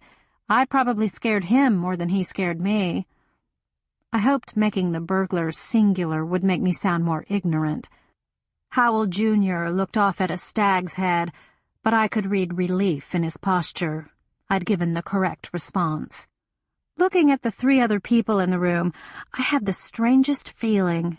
It seemed so unlikely that I was in this house, in their company. It was like falling down the rabbit's hole in Alice in Wonderland. I wondered if I was suffering some strange after-effect of the explosion. Howell Sr. found my last remark quite amusing. "You got any idea what they were after, young lady? You even know if they were niggers or whites?" I was used to taking people in their context, but I felt my back stiffen and probably my face, too. I felt Howell Sr.'s tone was contemptuous and hectoring. But if I'd been tempted to upbraid the old man, that temptation passed from me when I saw the anxiety in my hostess's face. "No," I said. "My goodness, a woman of few words, ain't that unusual?" Howell Sr. cackled, but his faded blue eyes were not amused. The oldest living Winthrop was used to more respect. "A break-in broad daylight. Arnita said, shaking her head at the evils of the modern world. I can't think what was going through their minds.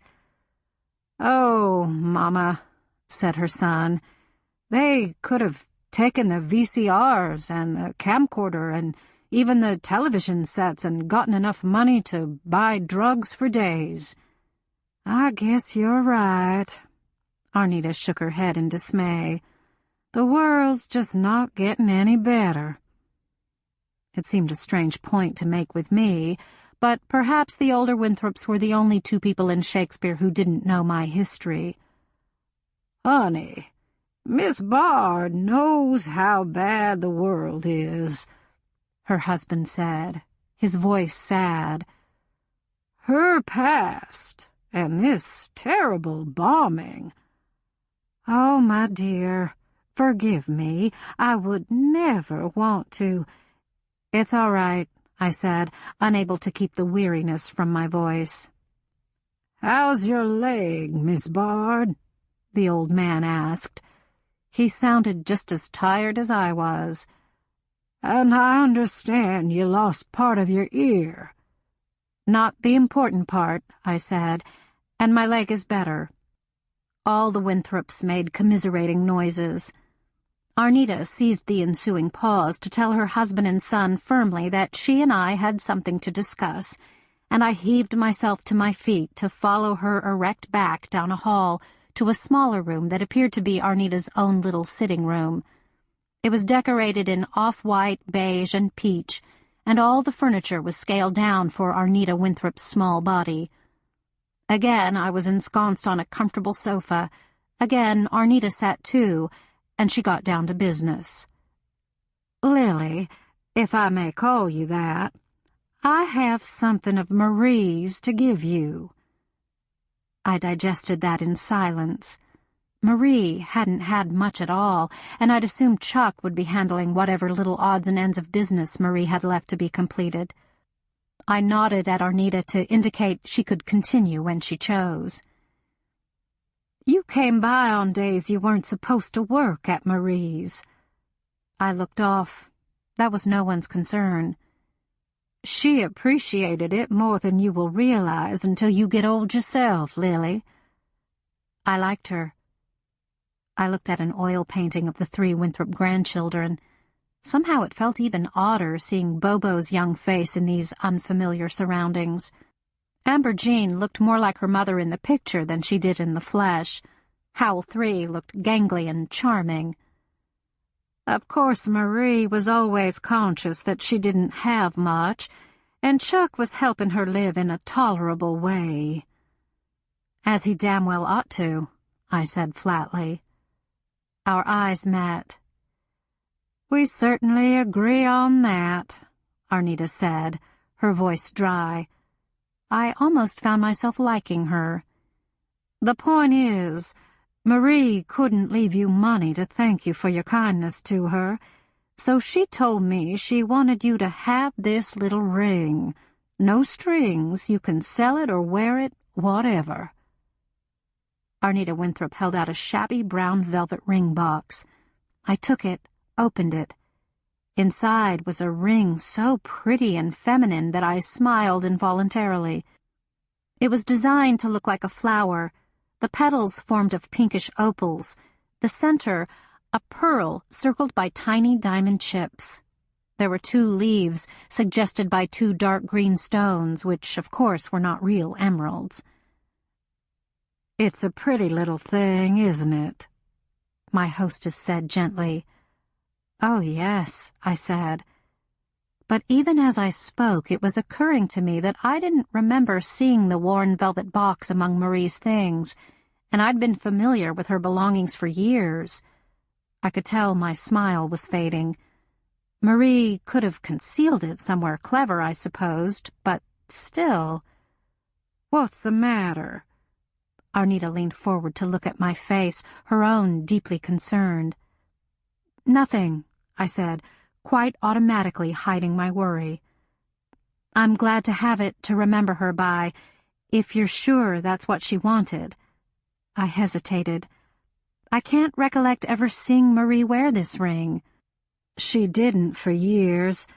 Thought he looked too young for an old, wrinkled woman like the ones we'd turned into, said Arnita with a comic grimace.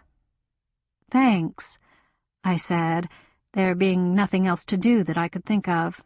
I stood and pulled my car keys out of my pocket. Arnita looked a bit startled. Well, good night, I said, seeing I'd been too abrupt. Good night, Lily. The older woman rose, pushing a little on the arms of her chair. Let me see you out and get your coat. I protested, but she was adamant about fulfilling the forms of courtesy. She opened the beautiful doors to the family room, so I was obliged to say goodbye to Howells Sr. and Jr. I hadn't brought a purse, so the ring box was in my hand. Howell Jr.'s eyes registered it, and suddenly he turned white. Then his eyes met mine, and he looked as though he were going to be sick. I was bewildered, and I'm sure I looked it. What was wrong with these people? I said the minimum courtesy demanded, and I left the room, taking my coat from Arnita at the door. She saw me to the porch and stood there while I climbed into my car. She waved, called out admonitions to drive carefully on the wet streets, thanked me for coming, hoped she would see me again soon. At last, she closed her doors behind her. I shook my head as I turned my keys in the ignition, switched on my headlights. Then my head jerked, following a movement I'd caught out of the corner of my eye. I was out of the car as quickly as I could manage, staring through the dark shapes of the bushes lining the drive, trying to figure out what I'd just seen. I wasn't about to run from the lamplight illuminating the drive into that outer darkness, and I wasn't really sure that I'd seen an actual living thing. Maybe it had been shadows shifting as I turned on my lights. Maybe it had been a dog or cat. As I began to ease down the drive, I scanned the shrubbery for movement, but I saw nothing at all. My summons and visit to the Winthrop mansion had been peculiar and strangely off-kilter, and I was tempted to think over the problems this family obviously had. But getting involved in the internecine squabbles of the most powerful family in the county was no way to earn a living. Head low, go forward. I needed to go home and write that 100 times. I had a bad feeling. I was already enmeshed in more trouble than I could imagine. The next day was so normal it was a relief, though I couldn't stop myself from looking side to side when I was out driving from one job to another. At least I didn't have that jumpy feeling that something or someone was about to leap out in front of me and challenge. The assorted minor bruises on my face and arms had faded to a dusty eggplant shade, and the worst ones on my back were at least less painful. My leg felt much better. The cut on my scalp was almost healed, and the notch in my ear was somewhat less disgusting. I had no appetite for lunch, so after eating a piece of fruit at home, I decided to go make a necessary purchase, one I'd been putting off for a few days. My workout gloves were falling apart at the seams, literally. Maybe if I got new gloves, I would go back to body time. I hadn't worked out or been to karate since the explosion. I knew I was hardly up to my former routine, but I could be doing abdominal crunches or some biceps work. All my energy seemed to be absorbed in just making my body get through the movements of life, and sometimes I swear I had to remind myself to breathe. It felt like so much trouble. New gloves, a little treat, might set me back on my former track. Since my street is the bottom stroke of a U-shaped dead end, I had to take a circuitous route to Winthrop Sporting Goods.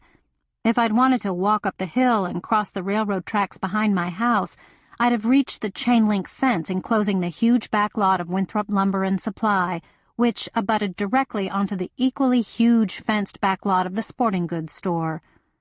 But the fences and the rough ground made walking impractical, especially in my weakened state, so I had to make a 10-minute drive that routed me through a portion of downtown Shakespeare, then off to the right on Finley. I had too much time to think as I drove. and was scowling when I walked in the front door of Winthrop Sporting Goods. Darcy Orchard looked up, flushed nearly the color of the Red Store sweatshirt, and flinched in exaggerated terror as I came in. "You better smile, girl," he called. "You gonna crack any mirror if you walk by." I looked around me. I was always staggered by the sheer size and complexity of Winthrop's. The building had been remodeled inside any number of times, until now it consisted of a huge central cavern with specialty rooms lining the walls on either side of the store. There was a room for rifles and one for bows. Bow hunting is very popular in Shakespeare. There was a room over on the left wall just for fishing paraphernalia, and another for camping accessories. There was at least an acre of open yard out back for jet skis, boats, deer stands, and four-wheelers. But the main room was full of everything else. There were high racks of camouflage gear in every conceivable shade of green and brown, in sizes down to infant sleepers. There were hunting caps and insulated socks and special gloves and thermoses and coolers. Life vests screamed in neon orange. Deer corn was piled in 50-pound bags, and oars were arranged in upright racks. There was a display of bottles containing fluids that made you smell like raccoon pee, or a doe in heat, or a skunk. There were other clothes for every sport, even a small section for skiing outfits, since the wealthy of Shakespeare went to Colorado when the snow was deep. Every time I came to Winthrop's, it was to be amazed all over again that a place this size could thrive in a town as small as Shakespeare. But the surrounding area was known for its hunting, and sportsmen came from all over the region to the numerous hunting camps in the deep woods. Engaged couples were known to keep a list of desirable gifts hanging behind the counter. Whole families came from Little Rock to shop at Winthrop Sporting Goods, and there had been a rumor Howell Jr. was going to start sending out a catalog. I realized as I looked around that the Winthrops must be incredibly rich, on paper at least. I'd seen the evidence in the size of the houses the family lived in, their clothes and jewelry and toys, but seeing the vastness of the store, thinking of the huge lumber and home supply store right next to this place, remembering all the fences I'd seen across areas containing working oil wells marked Winthrop Oil, no entrance. The amount of money the family must have in the bank just winded me. Well, I didn't want it. All I wanted was gloves. I would have to safari into the camouflage jungle to reach the little area I wanted, a far hike to the rear if I remembered the store layout correctly. Darcy Orchard seemed to feel I wanted his company, and when he found out what I needed, he led me down the narrow middle aisle and veered to the left. I lifted a hand to Jim Box, who was explaining to a teenager why he needed a gun case that would float. The young woman who worked in boating accessories came up and gave me a half hug and asked about my leg, and one of the men who'd worked in the store for over 20 years, his sweatshirt said so, patted me on the back in the friendliest way, though I hadn't a clue who he was.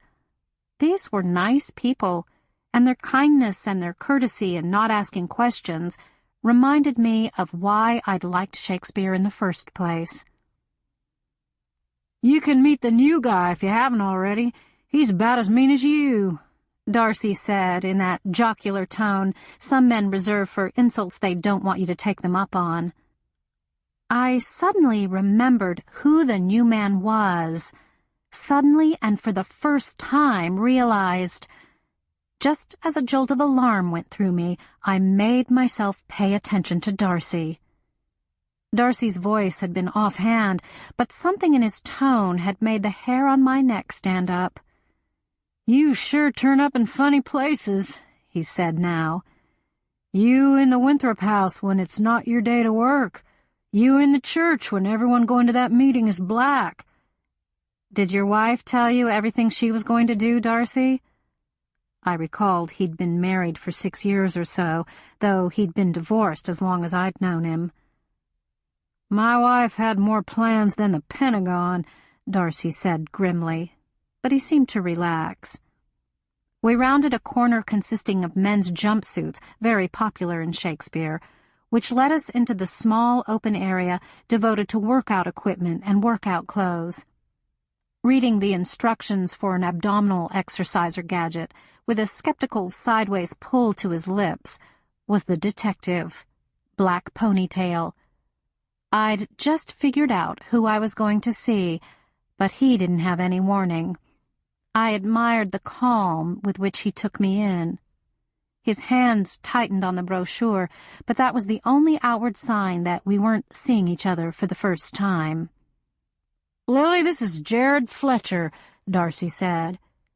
"He's got those abs of steel, don't you, Jared?" His name wasn't Jared. I knew him now. He'd had the same skeptical look in the newspaper photos. I could feel my breath shorten. "Jared, this is Lily, the toughest woman in Shakespeare." Darcy completed the introduction with relish. "You two ought to hit it off great." Even Darcy seemed to realize there was something tense in the ensuing silence. "You two already know each other?" he asked, his beige head turning from me to Jared and back again. "I've seen Lily at the gym," the new man said easily, "but we've never actually met." "Oh, sure." Darcy's face cleared. "I'll leave you to it then. Jared, Miss Lily here needs herself some new gloves. Might ought to sell her some body armor, too, since she always seems to be in the wrong place at the wrong time." "What size?"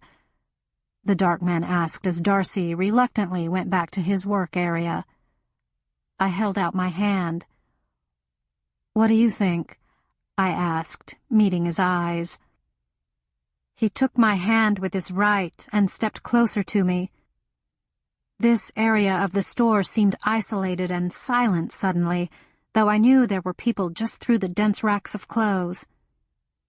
His other hand reached up to touch the bruise on my forehead. Among my other injuries, the place he'd bopped me had paled into insignificance. "Sorry," he said. He was so close I was afraid he could hear my pulse. I laid my finger on his wrist. I felt his blood leap. The apathy that had lain on my shoulders like a fog seemed to be lifting. "Gloves," I reminded him. My voice was scratchy. "Right," he said, stepping away. He looked around him like the new employee he was. Jared hadn't had much time to get acclimated. "There," I pointed, "women's mediums?" "We have some in black," he said. "Black is okay." He pulled down a plastic container and popped it open. "You better try them on." Again, I held out my hand and he wriggled the glove over my fingers, wrapping the strap around my wrist and velcroing it snugly. I flexed my fingers, made a fist, looked at him. He smiled, and deep arcs appeared on each side of his mouth. The smile changed him totally, threw me off balance. "Don't hit me here. Save it for later," he murmured. "You're quite a fighter." I remembered I'd bitten him on the ear. I looked at it. It looked better than mine. It had been a long time since I'd met someone new. It had been even longer since I'd met someone who apparently didn't know who I was. "Lived here long?" he asked, as if we'd just seen each other for the first time and he was introducing a standard conversational gambit. I looked down at the glove on my right hand, considered the fit. "Over 4 years," I said, holding out my left hand. "And you have your own maid service?" "I clean houses and run errands," I said a little sharply. "I work by myself." His fingers stroked my hand as he pulled the other glove on. "Do you think they're too tight?" I asked, pantomiming a Seikenzuki strike to get the feel of the glove. I was able to curl my fingers more easily than I'd thought. I practiced a hammer fist strike. I'd looked at the price tag. The gloves were very expensive, and I'd better be sure they suited me. I picked up one of the 20-pound barbells, gripped it, raised it over my head. It was a very unpleasant surprise to find it felt heavy. "They'll loosen a little. Lily is a pretty name." I shot him a look. He looked back steadily. I know you live next to my apartment building, but if I wanted to call you, how are you listed in the phone book? As if he couldn't ask Howell, or anyone else in town for that matter. I put down the barbell very gently. I'd enjoyed a few minutes of feeling normal. Bard, I said. My name is Lily Bard. I knew he would remember. Because I didn't want to see the look on his face, I took the package the gloves had come in from his suddenly still hands, walked out of the area stripping off the gloves. I'd paid for them at the front counter, exchanging a few idle words with Al Farrar, a big friendly red-headed man whose fingers seemed too large to punch the cash register keys. The hunting bows were behind him, and I stared at them as he rang up the purchase. The arrowheads hung in bubble containers on the wall behind him, some so wickedly sharp, like 4 razors joined together, that I could hardly believe the user wouldn't be frightened to fit them on the shafts. When Al handed me the plastic bag with the gloves in it, I stared at him blankly for a minute, and then left the store. I stood looking up into the sky when I'd reached my car, lost in the gray emptiness of an overcast November day. Wet leaves had piled up in the lower parts of the parking lot. It was going to rain again that evening, the weatherman had predicted. I heard footsteps behind me. The apathy washed back over me, a wave that pulled me under. I was so tired I could scarcely move. I wished the coming scene to be over and done with, wished I could go somewhere else while it was accomplished. Why'd you run out like that? You'd better go back to your area or you'll blow your cover. I'm working, he said harshly. Night and day, at the store and elsewhere, Jack. There was a moment of silence. Look at me, damn it. They would have seemed too affected not to, so I stopped looking at the bleak sky and looked instead at Jack Leeds's bleak face. I get a hard-on every time I see you, he said. Try sending me roses. It's a little more subtle. He gazed off at a corner of the asphalt. He'd come out without a jacket. I was meanly glad to see him shiver. Okay, I'll start over, he said through gritted teeth. You know I'm working, and you know what I am. He waited for me to nod, to get it over with. I did. I'm not seeing anyone right now. I've been divorced twice, but you may remember that from the papers. I leaned against my car, feeling far away, glad to be there. With the speed of a snake, he ran his hand under my jacket and t-shirt, placing it flat on my ribs. I gasped and flinched, but his hand stayed there, warm and firm. "Move your hand," I said, my voice ragged. "Got your attention. Listen to me. This job in Shakespeare will come to an end. I want to see you then." I shivered, standing stock still, rigid, taken by surprise. His fingers moved against my skin, touching the scars gently. A silver pickup pulled into the space 2 vehicles away, and the driver gave us a curious look. I chopped down on Jack Leeds's wrist, knocking his hand from its intimate lodgment. "I have to go to work, Jared," I said numbly, and got in my car and backed up, avoiding looking at him again. Carrie was coming to supper tonight, and I thought about what I'd fix, not one of my usual frozen-ahead dishes that I prepared on Sundays to carry me through the week. Maybe fettuccine with ham or chili would be good on such a chilly gray day, but I didn't have enough time to let it simmer. Keeping my thoughts to a simple minimum, I managed my afternoon well. It was a relief to go home, to allow myself 10 minutes in my favorite chair reading a news magazine. Then I set to work, tossing a salad, preparing the fettuccine, heating some garlic bread, chopping the ham. When Carrie knocked on the front door, I was ready. "Those morons at the hospital," she said, sliding out of her coat, tossing her gloves on the table. "Hello to you, too."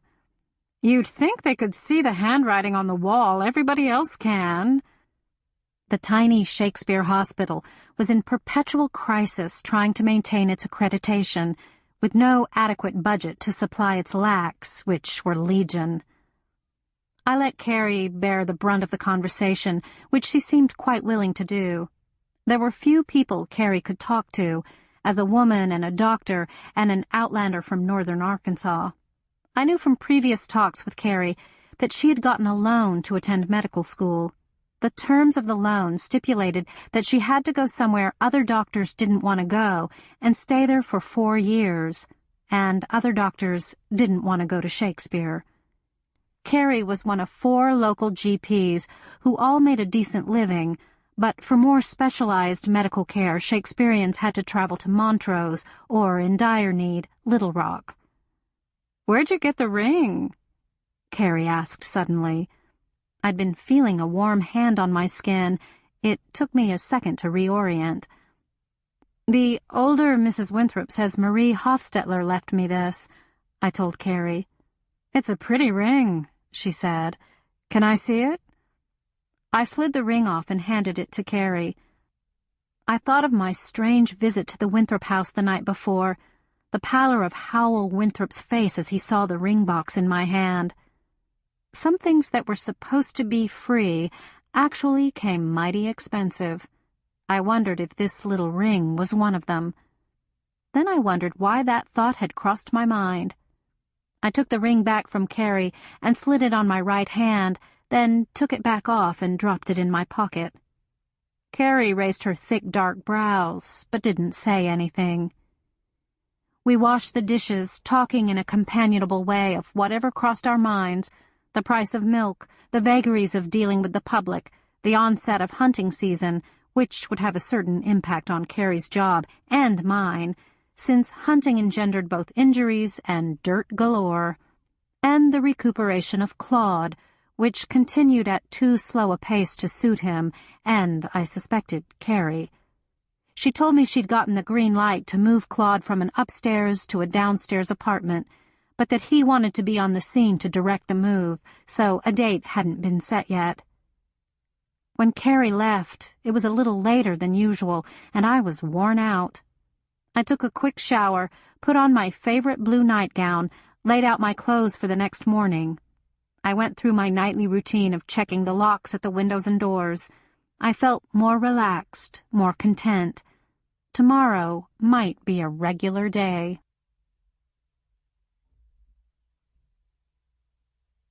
Chapter 6. My heart was hammering. The bad time was back again.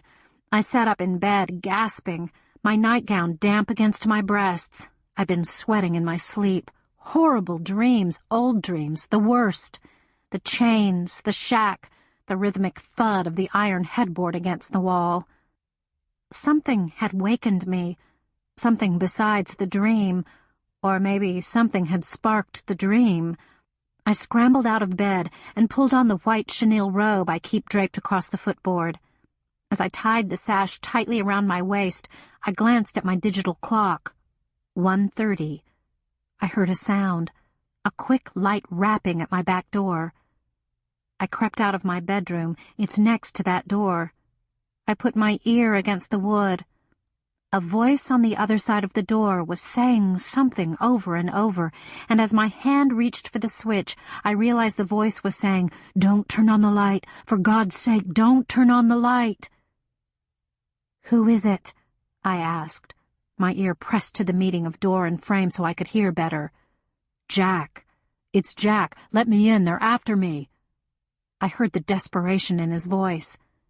I pushed the deadbolt back and opened the door. A dark form hurtled past me and crashed on the hall floor as I slammed the door shut and relocked it. I knelt beside him. The faint radiance provided by the nightlight burning behind the nearly shut bathroom door was almost useless. His breathing was ragged and loud, no point in asking him questions. I moved my fingers up Jack's legs first. Wet boots, damp blue jeans. It was raining again. My hands moved higher, running over his butt and crotch. Then I felt his chest, his back, under his padded waterproof vest. The detective rolled to his right side. He groaned when my fingers found the sticky patch on his left shoulder. I flinched too, but I made my hand return to the wound. There was a hole in the vest. I probed further. There was a big hole in the vest, and the shirt underneath was ripped. It seemed plain enough that Jack Leeds had been shot high in the shoulder. "I need to look at this in some light," I said. His breathing seemed closer to normal. He was shaking now, from cold and perhaps relief.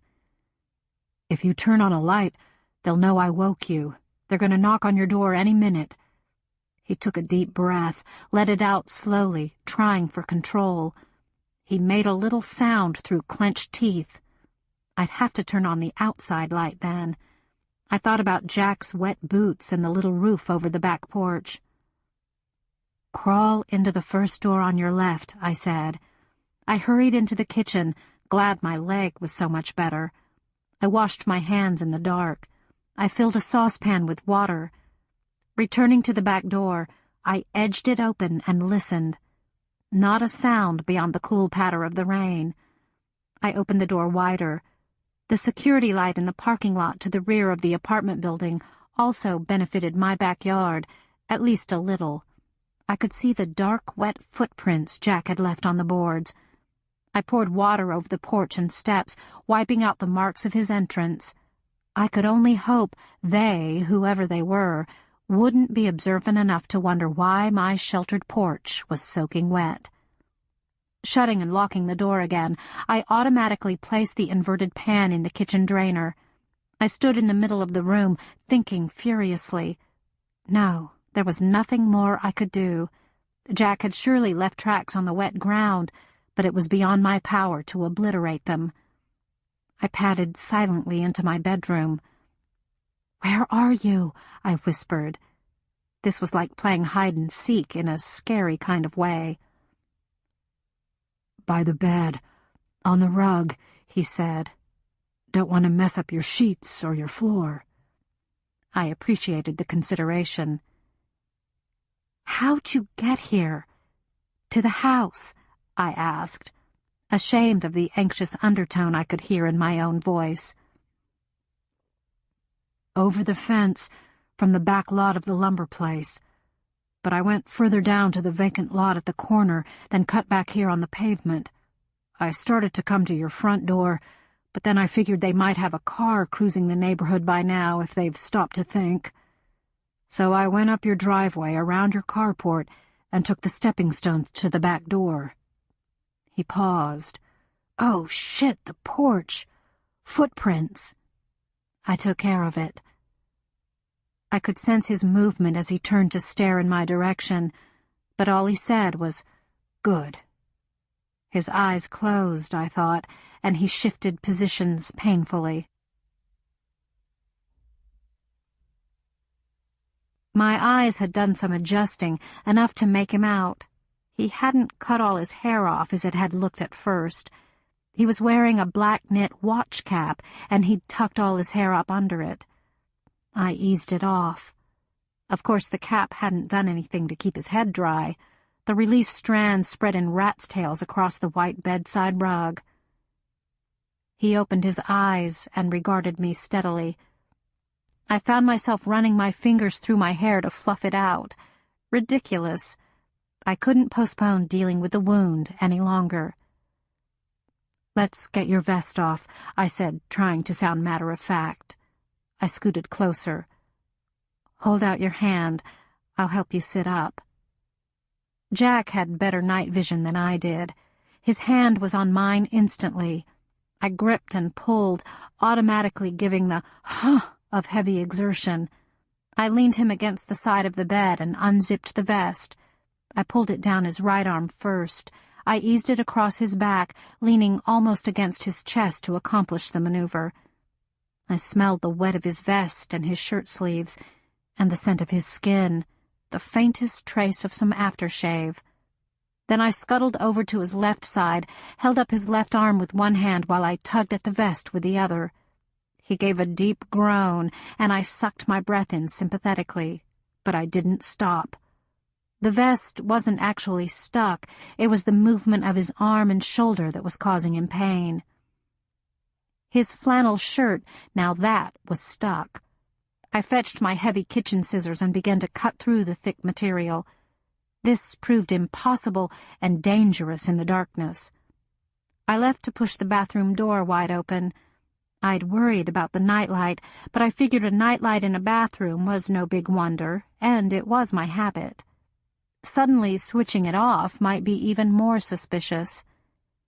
With the slightly improved visibility, I could just see enough to cut off the shirt without hurting Jack worse. He was leaning back against the bed with his eyes closed. I wanted to call Carrie, but her arrival would be a dead giveaway. Jack was still shivering, but it didn't seem to be as teeth-chattering a tremor as before. There was a single loud knock at the back door. Jack's eyes flew open and stared into mine only a few inches away. "They won't come in," I promised. I looked down at my robe. It was streaked with dirt and damp and blood. I unbelted it and draped it over Jack, wiping my hands on its hem. I went into the hall and up to the back door as noisily as I could. "Who is it?" I asked loudly. "I'm going to call the police." "Lily, hey, it's Darcy." "Darcy Orchard, what the hell are you doing knocking at my door in the middle of the night? Go away." "Lily, we just want to make sure you're all right. Someone broke in over at the store." "So?" "He took off running across the back lot. He scaled the fence and went into the lumberyard lot. We think he climbed out and came across the tracks." "So?" "Let us lay eyes on you, Lily. We gotta be sure you're not being held hostage." That was clever. "I'm not letting you in my house in the middle of the night," I said boldly, figuring that would be congruent with my history and character. And it was the simple truth. They would not come into my house. "No, that's fine, honey. We just want to see you're okay." Darcy did a good job of sounding concerned. I switched on the light above the back door, which I'd been hoping to avoid in case Jack had left traces I hadn't anticipated. I stuck my head out the door and glared at Darcy up on my back porch and the group of men in my backyard. Darcy wasn't dressed for the weather. He looked exactly like he'd run out the door in whatever he had on. His thinning hair was plastered to his head. His pale eyes glistened in the porch light. Darcy was enjoying himself. I swept my eyes over the 4 bundled figures clustered together behind him, enduring the light rain and chill wind. I was trying to gather in a look at the posts supporting the little porch roof while I was at it. Damn it all to hell, Jack had left a bloody handprint on one of them, but it was on the inside toward me, thank God. To make sure their attention didn't wander, I stepped out on the tiny porch in my nightgown, and 5 pairs of eyes bugged out. I heard a reverent "wow," which Darcy instantly suppressed by turning to glare at the offender. Despite the fact that all the men had pulled up their collars and pulled down their hats, I could recognize the exclamation had come from the boy who worked at the loading dock of the lumber supply house. I wondered how they'd pick Darcy to be the one who got his name on the record, so to speak. "See? I'm fine," I said, not having to work at sounding furious. "I'm under no duress, and I could walk away from this house right now if I wanted to freeze. How come all of you are out in the rain chasing a burglar anyway? Don't you have an alarm system that calls the police?" As I'd hoped, going on the offense made them begin to back away. "We were having a little—" Darcy paused, clearly unsure how to end the sentence.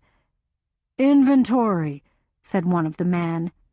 His voice was oddly muffled, since he was trying to keep his face buried in his collar.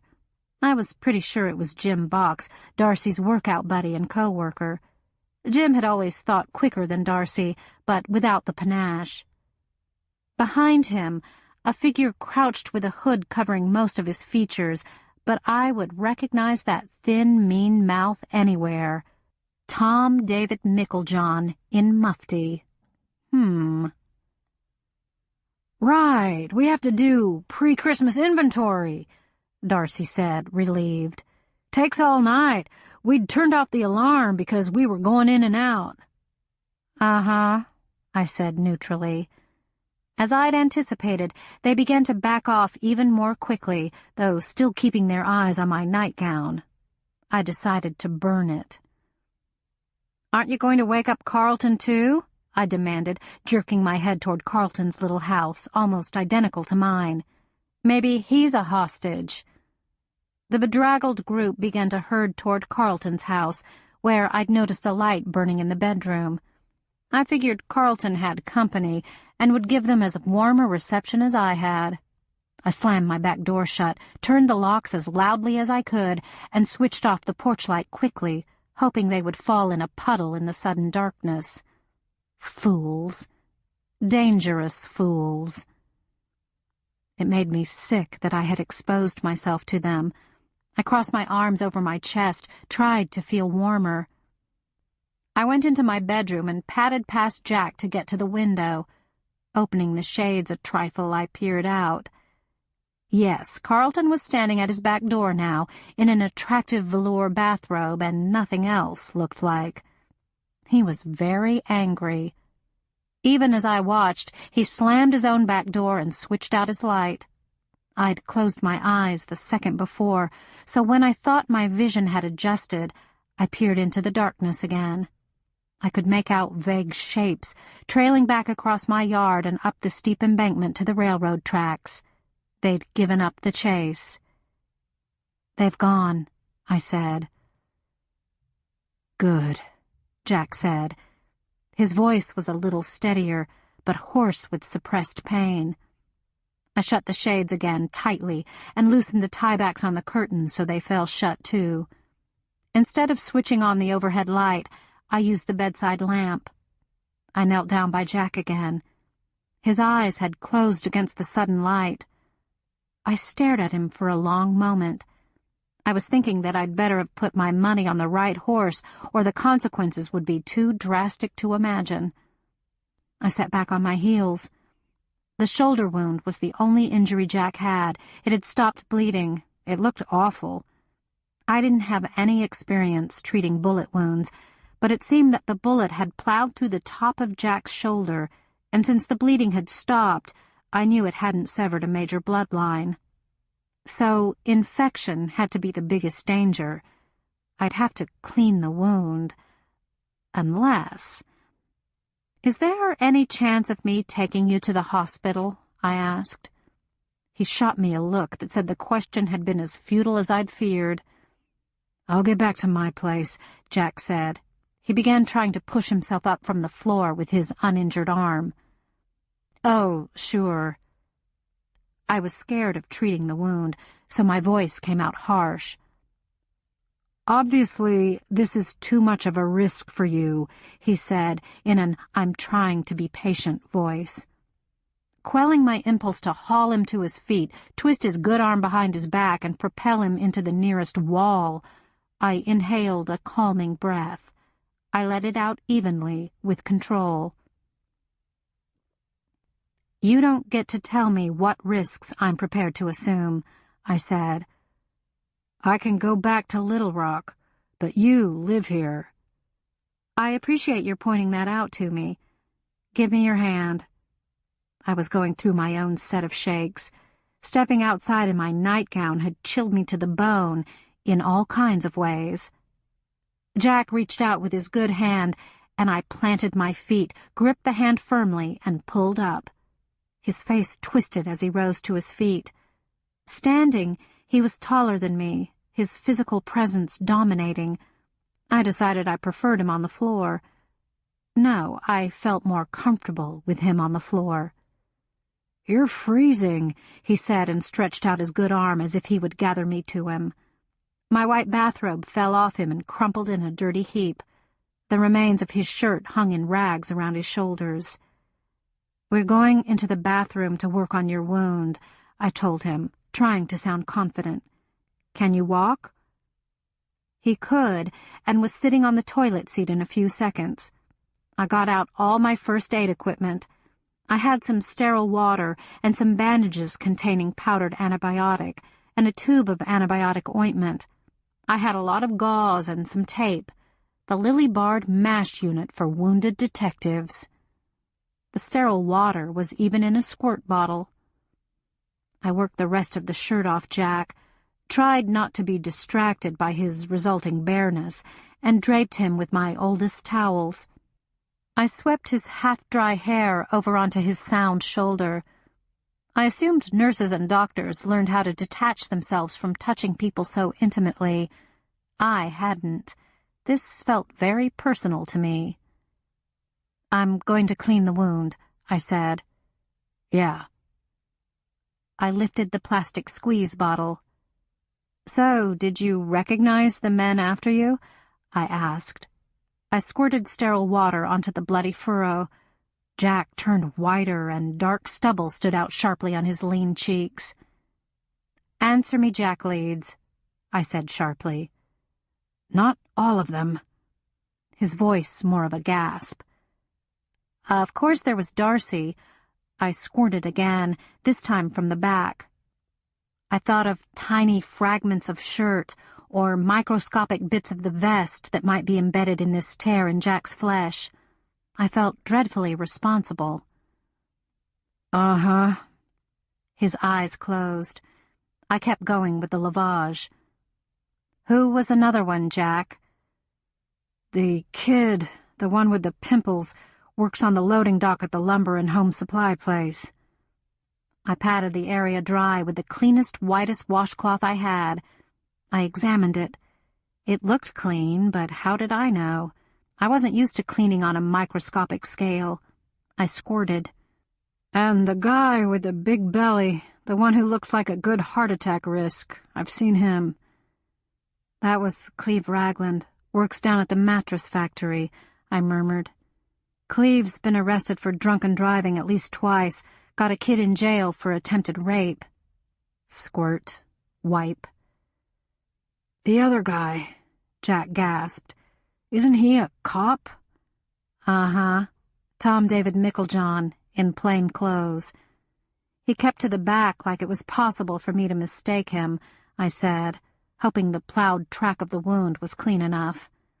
At least Jack's eyes were open again, though he wasn't looking at my face. "And then there was Jim, works in the gun department, works out with Darcy, another co-worker." I patted again. It looked dry, it looked clean. I leaned even closer to inspect it and nodded in satisfaction. I hoped I hadn't hurt Jack too much. He had a very strange expression on his face. "Lean forward," I told him. I spread the antiseptic ointment on the wound. I put an antiseptic pad on the shoulder with a strip of surgical tape to hold it in place. "Lean back." I patted the wound with sterile gauze in case he bled again, and unrolled surgical tape to secure the gauze. Jack's face relaxed while I did this, and I felt proud of myself. I turned and began to search the bathroom cabinet for a pain reliever. While my back was to him, Jack's finger traced the curve of my hip. I stood still, not believing it. "Are you crazy?" I said. "You just got shot." "Lily, all that got me through that bandaging was your breast wobbling about 3 inches from my face." I couldn't think of anything to say. "Did I hear you step out in front of them in your nightgown?" he asked. I nodded. "No wonder they were all quiet. Not a one will be able to sleep tonight." "You'd left a handprint on one of the posts." "You did a damn fine job of distracting." "I hated doing that. Don't talk like it was easy." "I hope I know better." "We need to get your wet clothes off so you can come get in bed." "I thought you'd never say it." I noticed that he wasn't any longer mentioning going home, and he'd never suggested we call the police, though in view of Tom David's presence that had probably been wise. I shook out a pill, handed him a glass of water. He swallowed it and leaned back, his eyes closed. I pulled off Jack's boots and socks, wiping off his wet, cold feet with a hot washcloth and drying them vigorously with a towel. But I left him to remove his own jeans. I went outside one more time to clean the bloody handprint from the post. That had been niggling at me. It was still raining. Any other traces Jack had left would surely be obliterated. I'd turned down the bed, and by the time I came in the room, Jack had managed to climb in and cover up, on my side. His chest was bare, and it occurred to me he was most likely bare all the way down. I'd given him one of the pain pills Carrie had left me a few months before when my ribs had been bruised. It had knocked Jack Leeds clean out, as I'd expected. I yanked the blue nightgown off and stuffed it in the trash can. I pulled a pink one out of my dresser drawer. It was almost as pretty. I buy good nightgowns. I put the blood-stained bathrobe into my washer and set it to wash on cold. As an afterthought, I threw in Jack's damp jeans, socks, and underwear, which he'd left in a heap on the bathroom floor. Hot water would have been better for his stuff, but I couldn't stay awake for 2 loads. While the clothes churned through the shortest cycle, I straightened up the bathroom and set out a toothbrush still in its wrapper. I rechecked all the locks, then I put the washed clothes in the dryer. When all the lights were out, I slid into bed on the wrong side. The night was silent, except for the friendly sound of the tumbling dryer and the detective breathing heavily beside me, and I slept. I opened my eyes about 5:30, later than I usually get up. To see my clock, I had to raise myself to peer over the dark mound that was Jack. I thought I'd heard him go into the bathroom, heard the water running, but he seemed to be asleep again. I could barely discern the outline of his features. The bedclothes had fallen down, and I could see his exposed shoulder because of the white of the bandage. I covered him back up, very carefully, not wanting to wake him. His loose hair had fallen over his face. Gently, as delicately as I could manage, I brushed it back. The rain was drumming on the roof again, loud enough to penetrate the comforting drone of the central heating. I made my own trip to the bathroom, rinsed out my mouth. I snuggled back down into bed, turned away from my sleeping companion. I sank into a half-doze, random thoughts floating through my head. It was Friday. Not a good day to start back to body time, considering my interrupted night. Nor a good day to resume karate. But I had to work today. Deidre, the peculiar Mookie Preston, the Winthrops, another afternoon appointment. I waited expectantly, but I couldn't summon the surge of purpose I needed to feel at the onset of the working day. What I felt instead was a surge of hormones. Jack Leeds had woken me the night before, beating on my door. Now he was waking me in an altogether different way. Jack was stroking my back and hips. I sighed, hardly knowing if it was one of exasperation or sheer desire, but I certainly didn't feel apathetic any longer. I knew he could tell I was awake. When I didn't speak, he scooted closer, fitting his body to mine. His hand circled around, cupped a breast, resumed the rhythmical stroking. I had to bite my lip to keep silent. "What happened to after this job is over?" I asked finally, and my voice was more like a gasp. "Waking up in a warm bed with a beautiful woman on a rainy day in winter."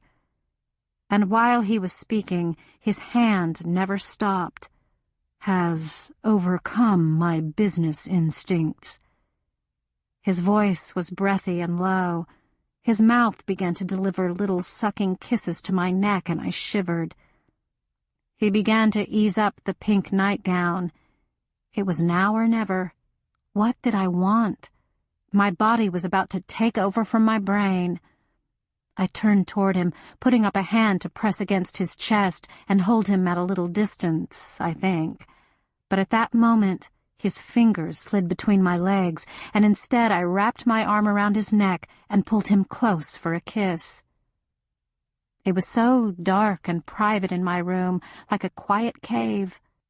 After a while, his mouth descended to cover my nipple through the nightgown. I reached down to touch him. He was swollen and ready. It was his turn to do a little moaning. "Do you have—" he asked. I reached across him to grope in the night table drawer for protection. Jack began to whisper to me, telling me about what we were going to do and how it was going to feel. His hands never stopped. "Now," I said. "Wait a little." I waited as long as I could. I was shaking. "Now." And then he was in me. I arched against him, found his rhythm. My pleasure was instant, and I cried out his name. "Again," he said in my ear, and kept on going. I tried to keep pace, once again matched him. I began urging him on, gripping him with my inner muscles, digging my nails into his hips. At last he made an incoherent sound and climaxed, and I did too. He collapsed on top of me, and I put both my arms around him for the first time. I ran my hands over his back and bottom, feeling skin and muscles, planes and curves. He nuzzled my neck gently for a minute, withdrew from me, and rolled onto his back. The white gauze was spotted with red. "Your shoulder." I raised up on an elbow to look. My bedroom was getting a little lighter. The dark and secret cave had opened to the world. "I don't care," he said, shaking his head from side to side on the pillow. "Someone could come in here and shoot me again, and right this moment I wouldn't care. I tried to stay away from you, tried not to think about you. If they hadn't been so close, I wouldn't have come here, but I can't be sorry. Jesus God, Lily, that was absolutely wonderful. No other woman... God, that was sensational." I was shattered myself. Even more than by the physical sensations Jack had given me, I was a little frightened by the urge I had to touch him, hold him, bathe myself in him. In self-defense, I thought of all the women he'd had. "Who are you thinking about?" He opened his eyes and stared at me. "Oh, Karen." I was frightened that he knew so much about me that he would read my face that way. His own eyes lost their glow, flattened when he said the name Karen.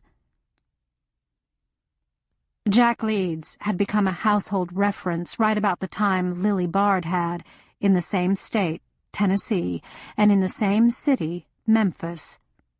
While my name became linked with that of the crime committed against me, Lily Bard, victim of a brutal rape and mutilation, Jack's was always followed by the trailer, alleged lover of Karen Kingsland. Karen Kingsland, from her newspaper photos, a sweet-faced brunette, had been sleeping with Jack for 4 months when catastrophe wiped out 3 lives. She was 26 years old, earning her master's degree in education from the University of Memphis. She was also the wife of another cop. One Thursday morning, Walter Kingsland, Karen's husband, got an anonymous letter at work. A uniformed officer for 10 years, he was about to go on patrol.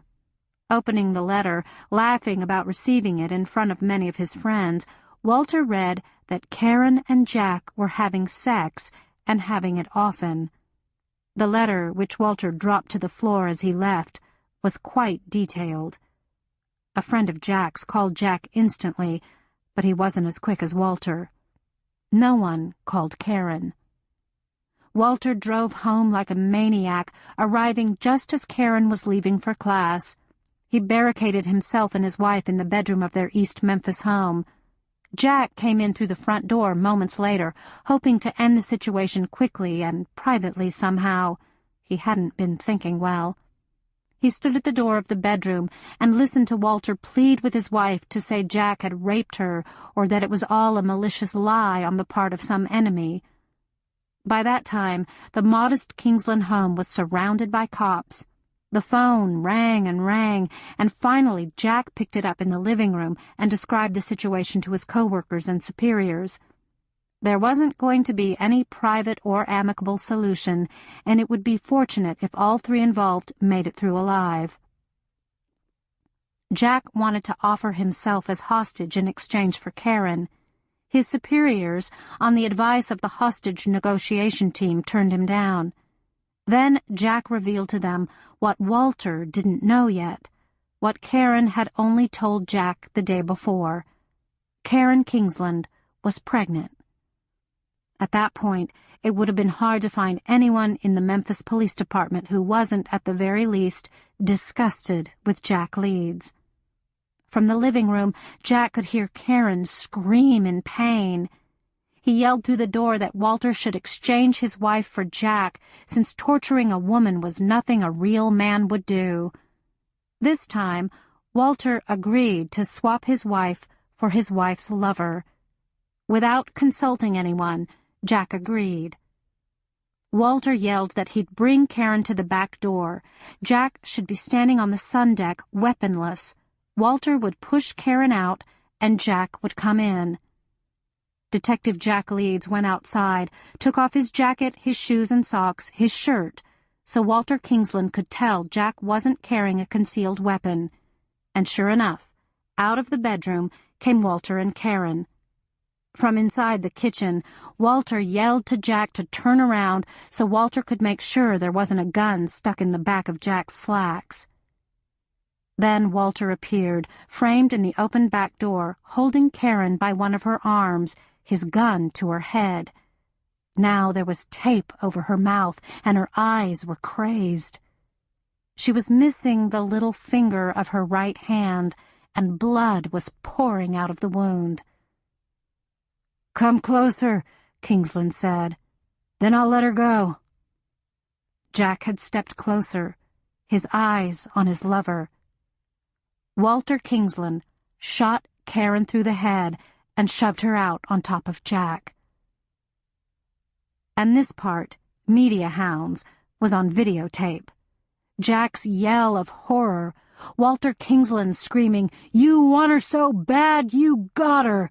Walter's taking aim at Jack, now covered with Karen's blood and brains, trying to rise. A dozen bullets cutting Walter down, bullets fired unwillingly by men that knew him, men that knew Walter Kingsland for high-strung, hot-tempered, possessive, but also as brave, good-natured, and resourceful. Jack had been a plainclothes detective, often working undercover. He had a stellar work record. He had a rotten personal life. He drank, he smoked. He'd already been divorced twice. He was envied, but not liked, decorated, but not altogether trusted. And after that day in the Kingslands' backyard, he was no longer a Memphis cop. Like me, he sank to the bottom to avoid the light of the public eye. This was the chronicle of the man I was in bed with.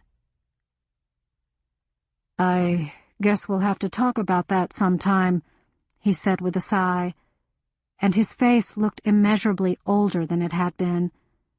"And what happened to you?" His finger traced the worst scar, the one circling my right breast. I lay close to him, put my arm over his chest. "No," I said, "we don't have to." "The funny thing is," he said quietly, "Karen wrote that letter herself." "Oh, no." "She did." After all this time, there was still pained wonder in his voice. "It was from her typewriter. She wanted Walter to know. I'll never understand why. Maybe she wanted more attention from him. Maybe she wanted him to initiate a divorce. Maybe she wanted us to fight over her. I thought I knew her, thought I loved her. But I won't ever know why she did that." I thought of things I could say, even things I wanted to say, but none of them could repair the damage I'd recalled to his mind. Nothing could ever make up for what Karen Kingsland had done to Jack, what he had done to himself. Nothing could ever get back Jack's job, his reputation. and I knew nothing would ever erase the memory of Karen's head exploding in front of his eyes. And nothing could ever erase what had happened to me a couple of months afterward. The abduction, the rape, the cutting, the man I'd shot. I felt the urge to make some good memories. I swung my leg over him, straddled him, bent to kiss him, smoothed his long black hair against the white lace-trimmed pillowcase. I wasn't ashamed of my scars with Jack Leeds. He had a full set of his own. I told him, close to his ear, that I was about to take him inside me again. I told him how it would feel. I could hear him draw his breath, and soon I could feel his excitement. My own heart was pounding. It was even better this time. "Why house cleaning?" he asked later. I knew how to do it, and I could do it by myself. That was the short answer, and true enough as far as it went. Why detective? What kind are you, anyway? "Private, based in Little Rock. I knew how to do it, and I could do it by myself." He smiled at me, a small smile, but there. "After a 2-year apprenticeship with another detective, that is. There was another ex-cop from Memphis working there. I knew him a little." So Jack must be working for the Winthrops. "I have to get dressed. I have an appointment," I said, trying not to sound sad or regretful. So my departure wouldn't seem too abrupt, cold, as Marshall would have said. I gave Jack a kiss before I swung out of bed. Somehow, the farther away from him I moved, the more I became conscious of my scars. I saw his eyes on them, seeing them for the first time in one frame, so to speak. I stood still, letting him look, but it was very hard, and my fists clenched. "I'd kill them all for you if I could," he said. "At least I killed one," I said. Our eyes met. He nodded. I took a wonderful hot shower and shaved my legs and washed my hair and put on my makeup, restraining an urge to laugh out loud. And I thought, nothing. I will ask for nothing. Jack had found his surviving clothes in the dryer and pulled them on. I eyed him thoughtfully and rummaged in my drawers for one of those promotional T-shirts that are all one size. I'd gotten it when I'd donated blood. It had swallowed me, but it fit him rather snugly. But it covered the bandage and his goosebumps. He winced as he maneuvered his left arm into its sleeve. I had the old jacket the hospital had pulled from its rummage closet, the one I'd worn home the day after the explosion. It fit, too. He'd perked some coffee while I was showering, and he'd made an effort to pull the bedding straight. "Normally I do better, but with my shoulder," he apologized as I came into the bedroom to get my socks and sneakers. "It's all right," I said briefly, and sat on the little chair in the corner to pull my socks on. I'd put on 2 T-shirts, which works better for me in cold weather than a sweatshirt. Long sleeves are just a nuisance with housework. The edge of the pink tee peeked from under the sky blue of my outer shirt. Happy colors. I'd picked pink socks, too, and my favorite pink and white high tops. I was the brightest maid in Shakespeare. To hell with the cold and rain. "Aren't you going to ask me about what I was doing last night?" he said. He was sitting on the end of the bed, looking braced for an attack. I finished tying one bow, put my right foot on the floor, lifted my left. "I guess not," I said. "I'm reckoning it has something to do with guns, the Winthrop clan, and maybe Del Packard's murder, but I don't know." "Better not tell me, unless you need some place to run to when the bad guys are chasing you." I'd meant that lightly, but Jack thought I was telling him he should explain his business to me since he'd taken shelter in my home, that he owed me since he'd used me. I could see his face harden, see the distance opening. "I mean that literally," I told him. "Better not tell me unless they're after you." "What will you do, Lily?" he asked, putting his arms around me as I stood. What will you do when they come after me? I smiled. I'll fight, I said.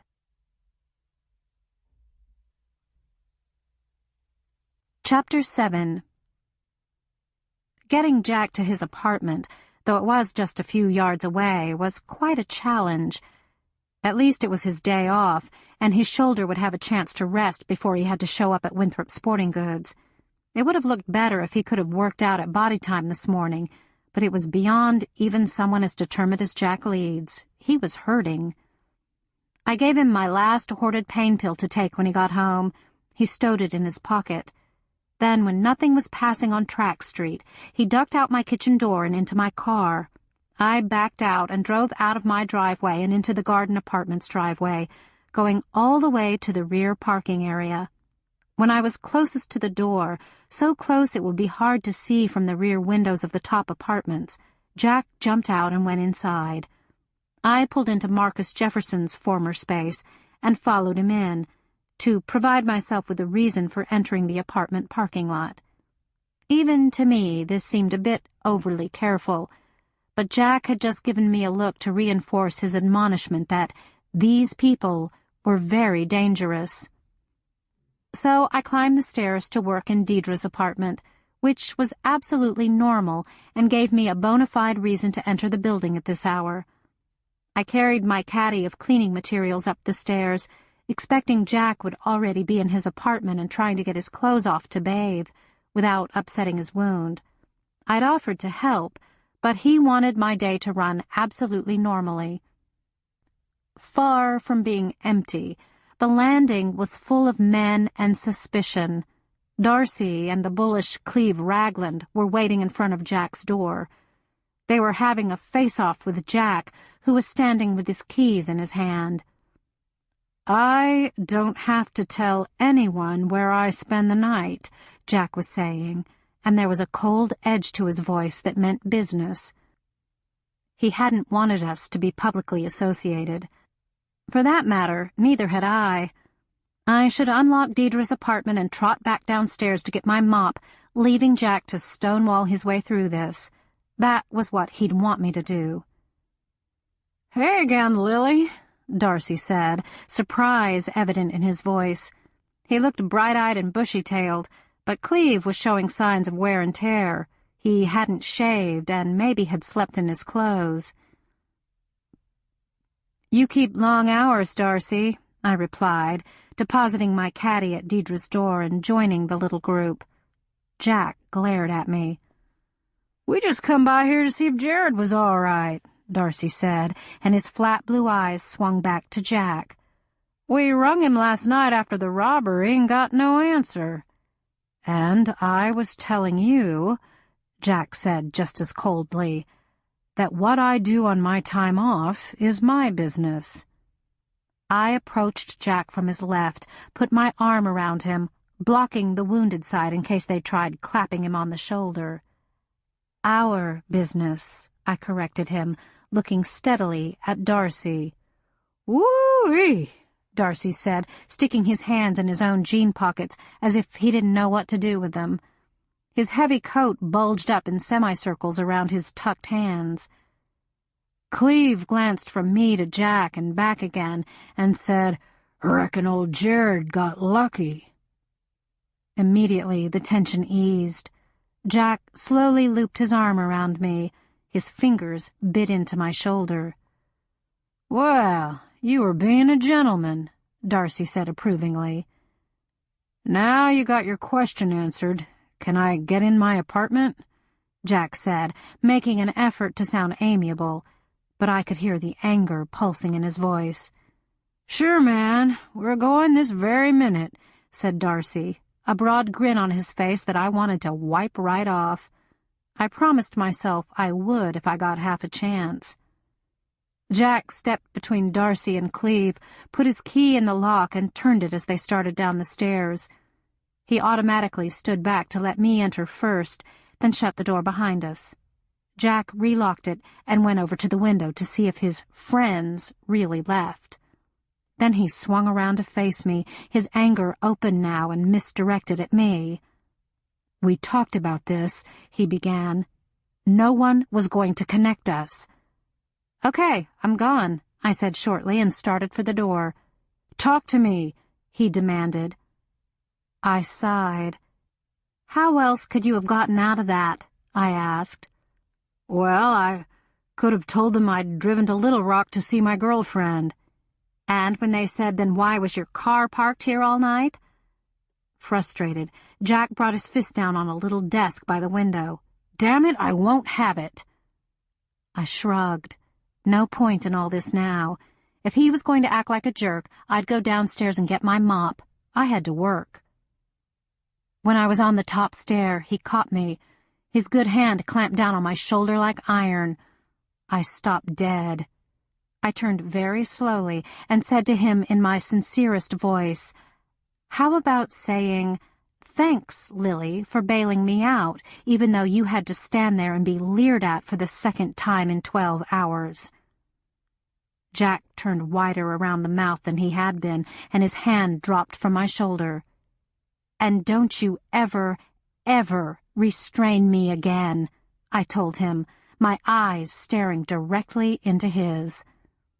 I turned, and with a sick feeling in the pit of my stomach, I went down the stairs. When I came up with the mop, I stood on the landing for a second listening. His apartment was silent. I went into Deidre's to work. So much drama so early in the morning left me exhausted. I scarcely registered the unusual order in Deidre's apartment. It was as if she was trying to show she'd changed her social habits by keeping her apartment neater.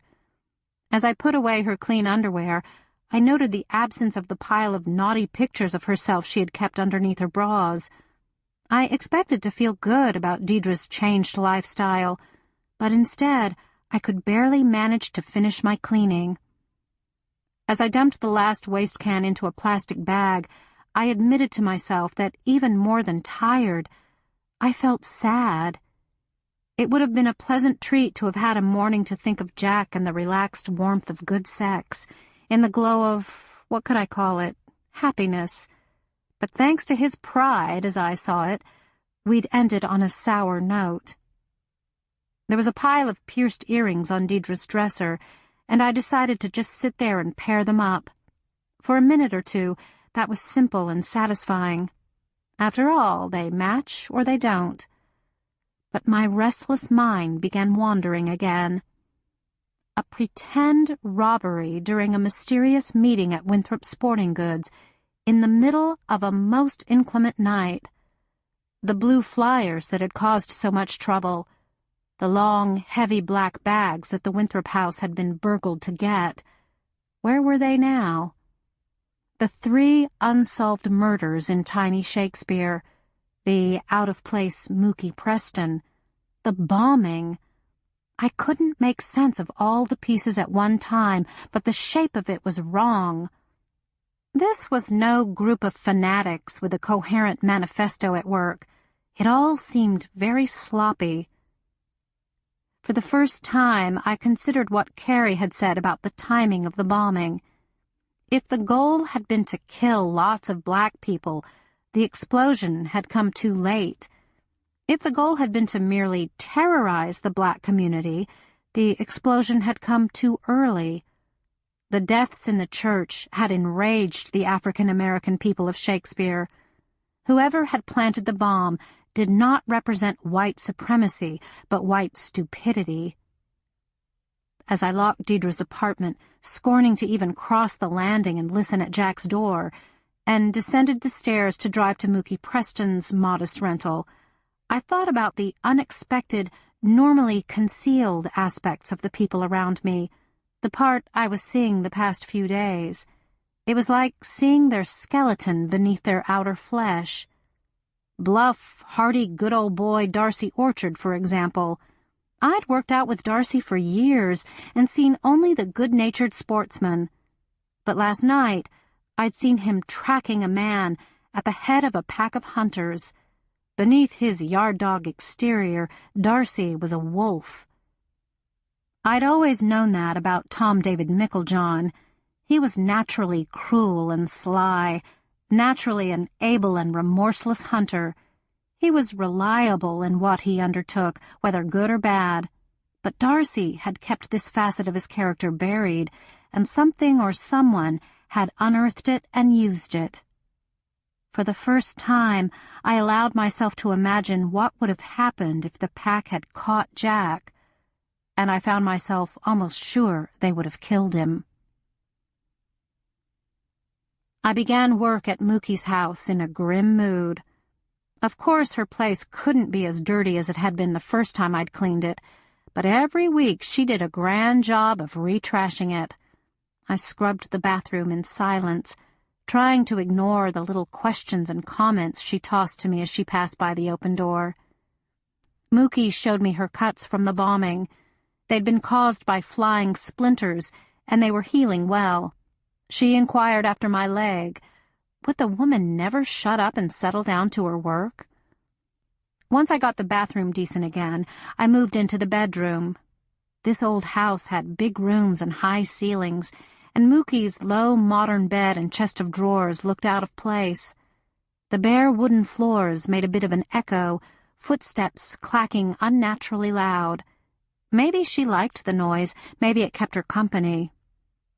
"You know," Mookie said, making one of her abrupt appearances, "they haven't got a clue who planted that bomb." She'd been reading the papers. I hadn't. "Is that right?" I asked. I really didn't want to talk. "The device that started the explosion was a wristwatch, like the one you've got on," Mookie said. She was very angry, very intense. I'd had enough angry and intense already today. "All the chemicals in the bomb were things you could order from any chemical supply house. All you'd have to do is not order everything from one place so they won't get suspicious." "I wouldn't know," I said pointedly. "It's in books you can check out of the library here," she said, her hands flying up in a gesture of complete exasperation. "It's in books you can buy at the bookstore in Montrose." "So it's probably almost as easy to make a bomb as it is to buy a rifle," I said, my voice calm and even. The rifle was not under her bed any longer. "A rifle's legal." "Sure." I was careful not to turn and look her in the eyes. I didn't want any kind of confrontation. That, too, I'd had enough of already today. After I changed the sheets and dusted the bedroom, I looked around for an empty bag to dump the contents of the plastic garbage pail, which was full of soiled tissues, balls of hair, and gum wrappers. There, next to a Reebok shoebox, was a dark red plastic bag, and it bore the distinctive logo of Winthrop Sporting Goods. I tried to persuade myself that there was nothing odd about this. People did mostly buy their sports shoes at Winthrop's because the store carried a great selection and would special order what they didn't have in stock. But I'd seen another red plastic bag the week before, and I remembered seeing yet another crammed into the kitchen garbage. Mookie was going to Winthrop's very frequently. Slowly, I dumped the garbage pail into the bag and went to the bathroom to empty another one. Mookie barely glanced at me as I cleared the one by her desk. Her coarse reddish hair was braided today, and she was wearing windsuit pants and a turtleneck. She was tapping computer keys with great energy. The same charts were taped to the wall behind her. There was a pile of library books on the desk, studded with slips of paper marking pages she wanted to refer to. "How does a genealogist work?" I asked. For once, she'd been engrossed in what she was doing, and she took a minute to focus on my question. "Mostly by computer these days," she answered, "which is great for me. I do work for a company that advertises in small specialty magazines or regional mags, like Southern Living. We trace your ancestry for you if you give us some basic information. The Mormons, oddly enough, have the best records. I think they believe they can baptize their ancestors and get them into heaven that way or something. Then there are country records and so on." "Did you want your folks traced?" she asked me now, a hint of amusement in the set of her mouth.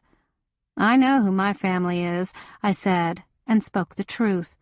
For my mother's idea of a great Christmas present was a family tree ready framed for my wall. For all I knew, she'd hired Mookie Preston's company to do the research. "Then you're lucky. Most Americans can only name as far back as their great-grandparents. They're shaky after that." I tried to think of myself as lucky. I failed. I wanted to sit in the battered armchair in front of her desk and ask her what I really needed to know. Why was she here? What trouble was she getting into? Would I come to work next week and find her dead for sticking her nose into a hornet's nest and getting stung? Mookie laughed uneasily. "You're looking at me funny, Lily." Bits of information slid around in my head and rearranged into a pattern. Lynette had come looking for Mookie secretly one night. Mookie had moved to town right after Darnell Glass had been killed. Mookie had an Illinois license plate. Lynette had returned to Shakespeare after living in Chicago for a time. I studied the round line of Mookie's cheeks and the strong column of her neck, and then I knew why she seemed familiar. I gave Mookie a brisk nod and went back to work on the kitchen. Mookie was Darnell's half-sister. But there seemed no point in talking to Mookie about it. Strictly speaking, it wasn't my business, and Mookie knew better than anyone who she was and what she had to mourn. I wondered whose idea it had been to keep silent. Had Mookie wanted to do some kind of undercover work on the murder of her brother, or had Lynette been unwilling to admit to the town that she'd had a liaison with a white man? I wondered if Lynette had left for Chicago pregnant. I wondered if the father was still alive, still here in Shakespeare. I wondered if he and Mookie had talked. The rifle, black and brown and deadly, had spooked me. I hadn't seen loose firearms in anyone's house since I began cleaning. I'd polished my share of gun cabinets, but I'd never found one unsecured and its contents easily available, which didn't mean the guns hadn't been there in night tables and closets, just that they hadn't been quite so accessible. I felt I hadn't been meant to see the rifle, that Mookie's carelessness had been a mistake. I had no idea what Arkansas gun laws were, since I'd never wanted to carry a gun myself. Maybe the rifle was locked in Mookie's car trunk. I remembered the targets. If they were typical of Mookie's marksmanship, she was a good shot. I thought of the pack of men who'd been after Jack. Darcy knew Mookie's name and address. I thought of him thinking the same thoughts about Mookie that I'd been thinking. I gathered up my things and told Mookie I was leaving. She was coming outside to check her mailbox at the same time, and after she'd paid me, we walked down the driveway together. I thought hard about what to say, if to speak at all. Almost too late, I made up my mind. "You should go," I said. Her back was to me. I already had one foot in the car. She twisted halfway around, paused for a moment. "Would you?" she asked. I considered it. "No," I said finally. "There, then." She collected her mail and passed me again on her way back into that half-empty, echoing house.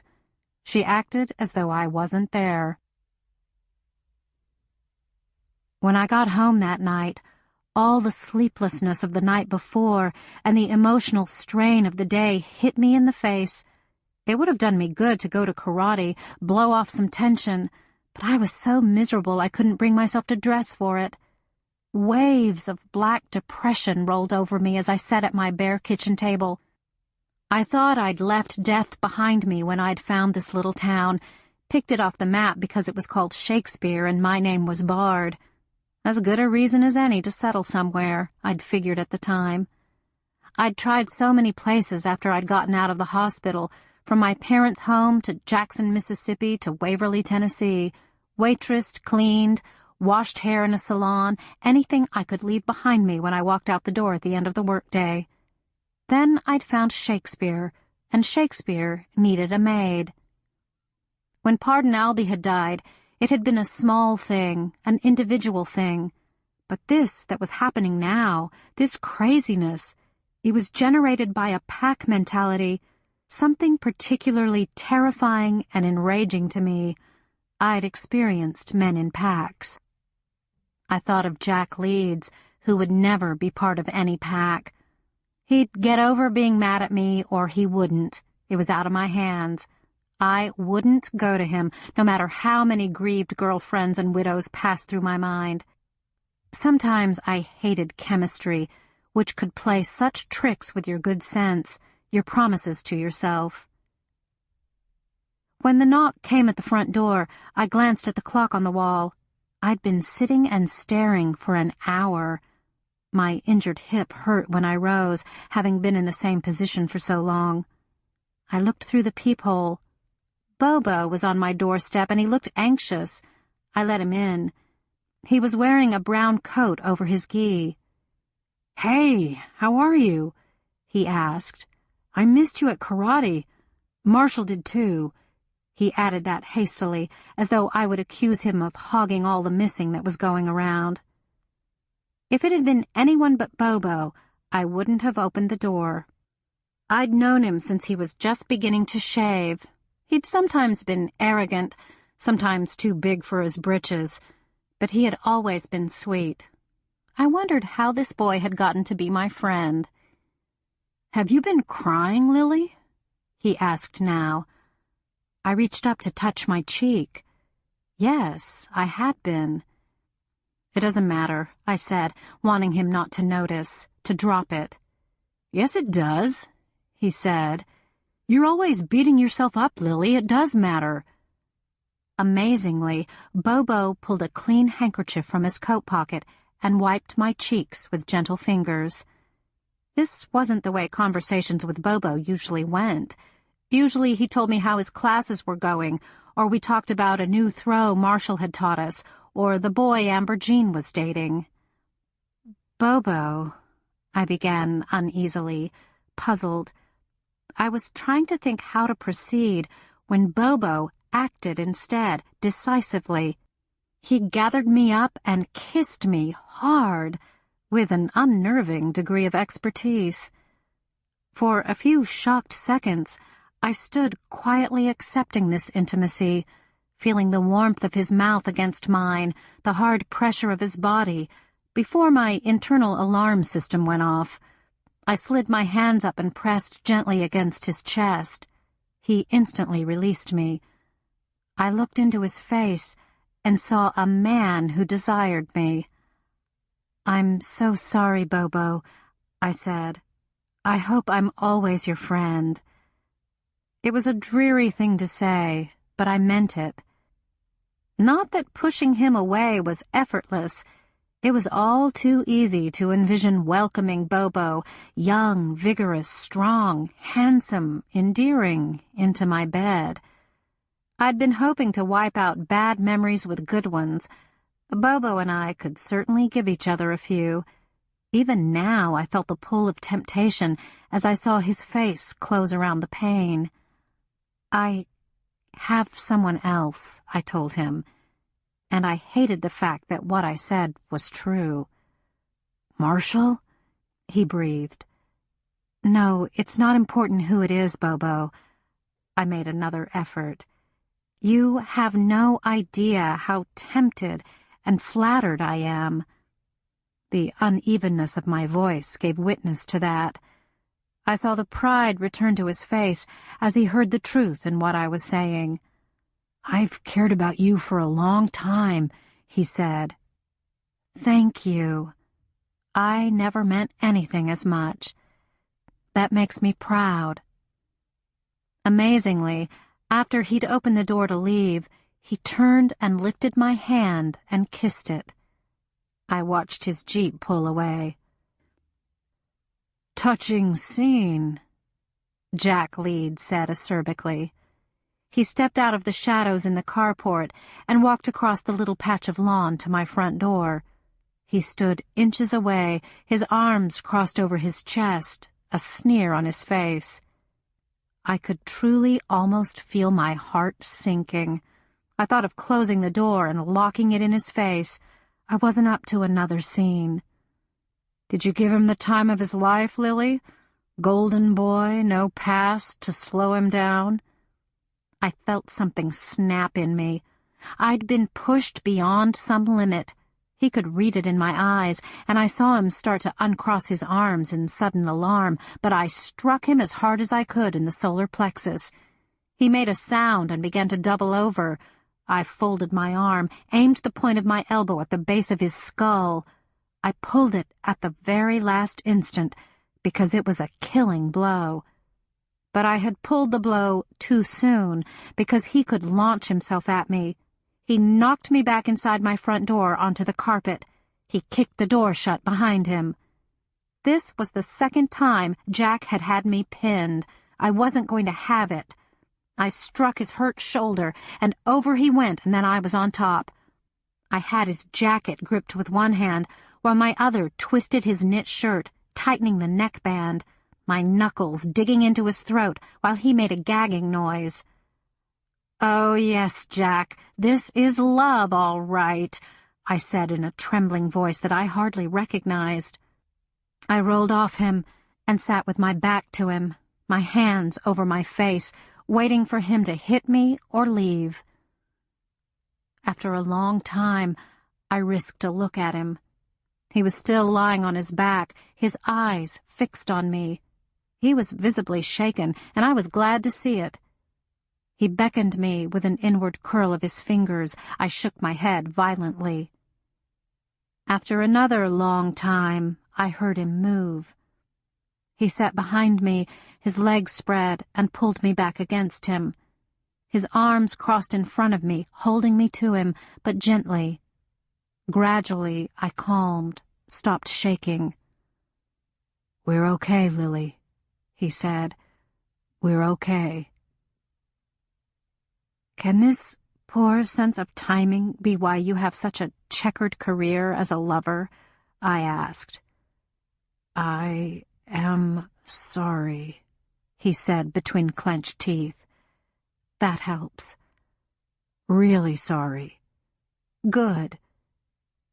"Can I—" "What? What do you want to do, Jack?" He told me. I told him he could try.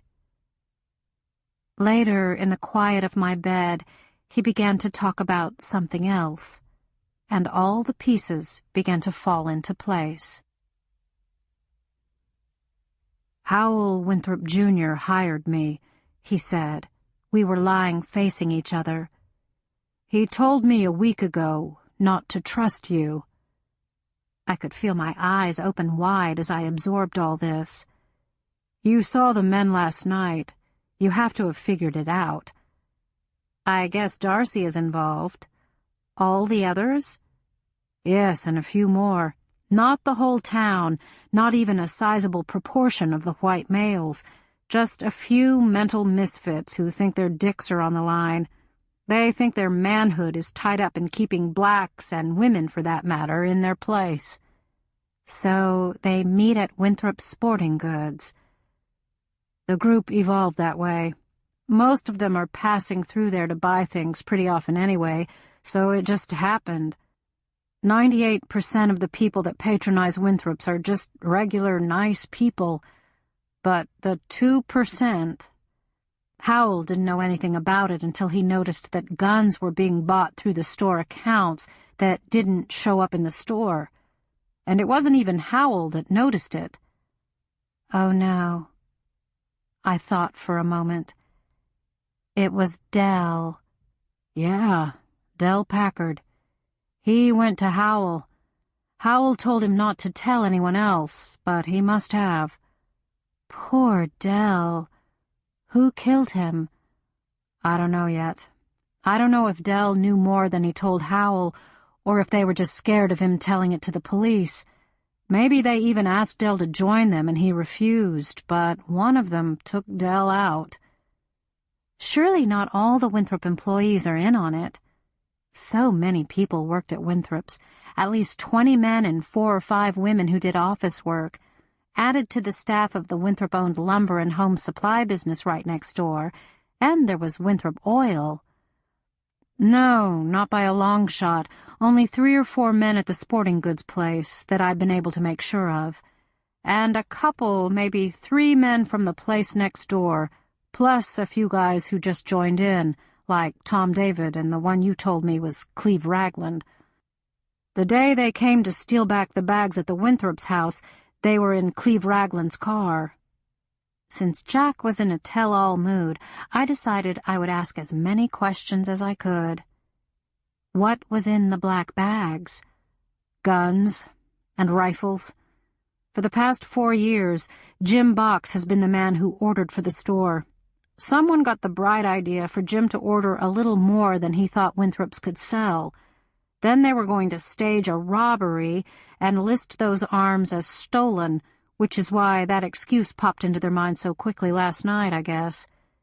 They'd figured if they set up a robbery, no one could blame the store, Howell, if the guns were used for illegal stuff. Instead of walking out with one weapon at a time, they began stockpiling what they wanted in the storeroom at the back of the store in 2 black bags, waiting for the right moment to stage the break-in. They should have gone on and moved their pile after Del died, but we're not talking big brains here. Then you and Howell took the bags. Yeah. Everyone in on it was gone to lunch, so we loaded them into Howell's car and drove out to his house. He kissed me. The day I saw you there, you had the strangest expression on your face. I couldn't figure you two out. I was thinking you and Howell were maybe that-a-way. Jack laughed out loud. Beanie's safe. Why did you put them in Howell's house? We wanted to see who'd come after them. We knew by then who on Howell's payroll was involved, but not the names of the rest of the group. I also figured lying concealed in Howell's house would be safer than hiding at the store every night, waiting for the staged burglary to take place. So Howell told Darcy about this strange cache of arms he'd found in the store, how he thought he'd keep them at his house until he decided whether he should call the police or not. Wasn't that just a little more dangerous for Howell and his family? I asked, trying to keep my voice even. Well, I knew the day they were going to try, and Howell has this conviction they won't hurt him or his family. He has this weird sense of, like, he owes them because they work for him. He doesn't even seem to want to turn them in when he finds out who it is, and he wants to know exactly. It's strange. He doesn't want anyone falsely accused, and I can respect that. But it's like there's something he's not telling me. I should have listened to that sentence harder, mulled it over like I mulled over so many things, but I was still trying to understand Jack and Howell's plan of action. So far, frankly, it didn't seem that much better than the thieves. So, you hid out in Beanie's closet to wait and see who came to call. Yeah, and you came in. I knew who you were the minute you hit me, but I didn't know your name. You hadn't heard the men talk? I heard people mention Lily, but I didn't know that was you. You didn't look like any maid I'd ever seen, or any karate expert either, or any weightlifter. What did I look like? I asked, very close to his face. Like the most exciting woman I'd ever seen. Every now and then, Jack said exactly the right thing. He whispered, I wanted to touch you. I just wanted to lay my hands on you. He demonstrated. When Howell heard about the bomb, he called me and told me to go down to the hospital to verify how many hurt and dead there were. He knew it would seem strange if he did it. He's sure one of his employees set the bomb, and he wanted to know if one of them had been brought in hurt. He thought maybe they'd hang around to see the explosion and get caught in it. So I went down to the hospital. It was eerie. I just walked in and strolled through the halls looking. No one stopped me or asked me what my business was there. The idea was a good one, but it didn't pan out. No one associated with the group was brought in injured. But I saw you on the gurney. You were at the hospital. I thought it was a dream. It was me. I wanted to stay, but I knew that would look strange. You asked me if there was anyone you could call for me. I wanted someone to come take care of you, and I wanted to know if there was anyone ahead of me. Everyone had told me you were with Marshall. I felt he was pretty formidable competition. If you'd asked me to call him... What would you have done? I would have called him. But I would have tried to find some way to pry you loose when you were feeling better. We didn't talk for a while. I got up to get a drink, came back. Why do you think Howell doesn't trust me? I asked. That stung me. I had kept faith with the Winthrop family over and above the demands of my paycheck. I don't know.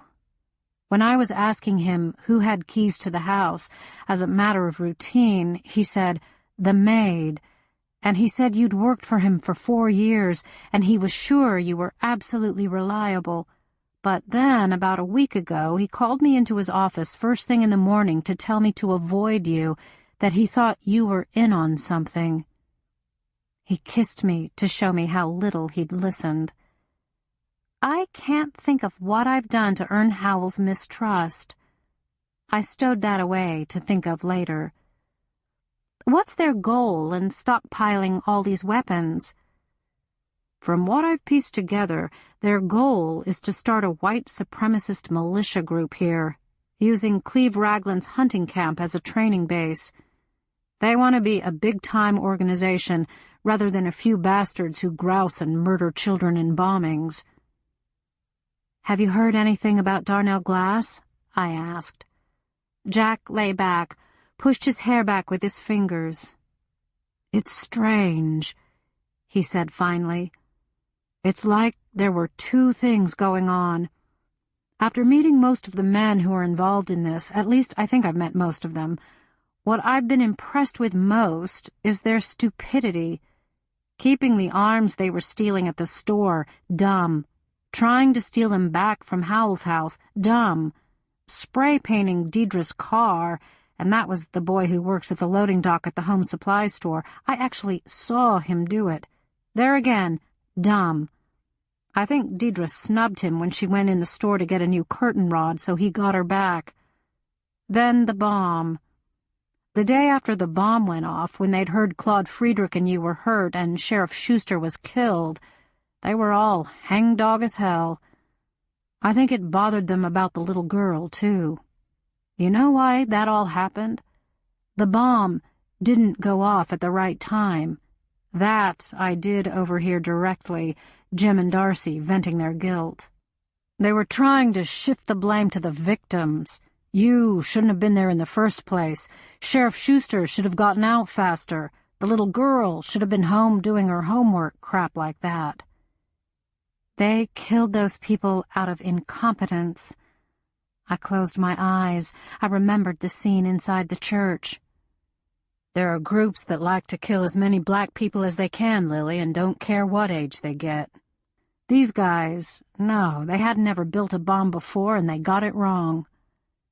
How'd they get it in the church before the meeting? The church is unlocked during the day. Jim just chanced it, best as I can piece it out. I felt sick. But Darnell, they haven't said anything about him? No, but your name has come up a bunch of times. Wait. The most important question of all hadn't even occurred to me until now. Jack was new at the store. Why would they trust him to keep silent? How can you overhear all this? Lily, I put a bug in the employee lounge. Is that legal? Well, "It's not exactly true to say they haven't talked about Darnell's murder," Jack said, perhaps to distract me from wondering about how much illegality he'd put up with. "They all feel like he got what was coming to him. Don't ask me to explain their thinking, because that's impossible. And then they mention you, because I gather that was a real brawl. Did you have to pitch in?" He turned me to face him and looked me in the eyes. His own eyes were serious. I ran my finger down his cheek, down his scar, traced his neck to his collarbone.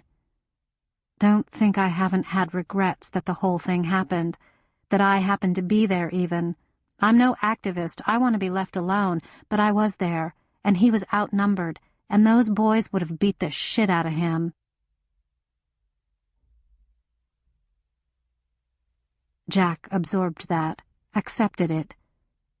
"But you see, from their point of view," he said very quietly, "you defended Darnell, and you were there at Howell's when they came to reclaim the rifles, and you were in the church when it blew up. That's too many coincidences for them, no matter that you were minding your own business in every instance." "Do they think I'm you? Do they think I'm some kind of detective?" "They think you like black people too much, and they do think you might have something to do with their not being able to get the guns back. Then I spend the night with you on the very night they're trying to find out who was spying on them. So they wonder about you a lot. At the same time, it seems like they have a weird kind of respect for you." "How did they come to chase you last night?"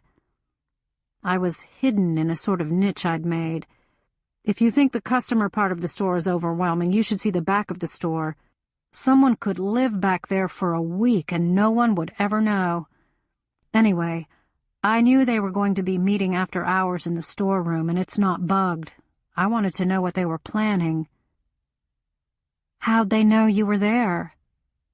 "You're gonna laugh," he said gloomily, and I had a feeling I really wasn't.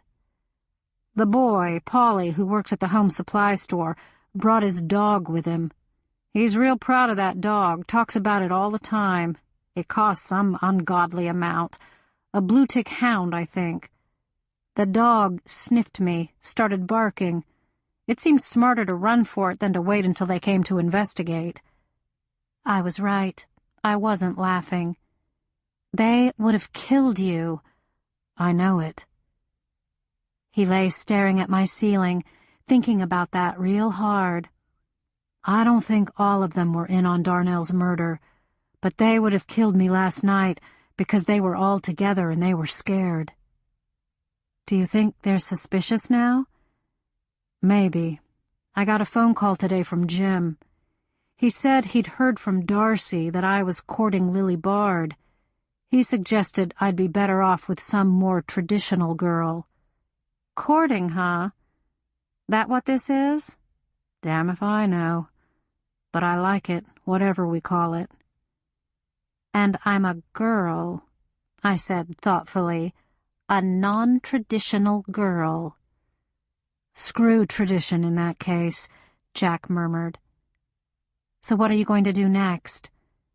"I'm going to keep on like I have been as long as I can, collecting the tape every night, listening to it, copying it, phoning Howell with any information I can glean, waiting for him to decide what he's going to do.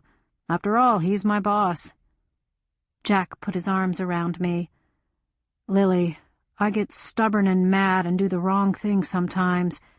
If I was a really great detective, I'd tell you I can't see you until this is over.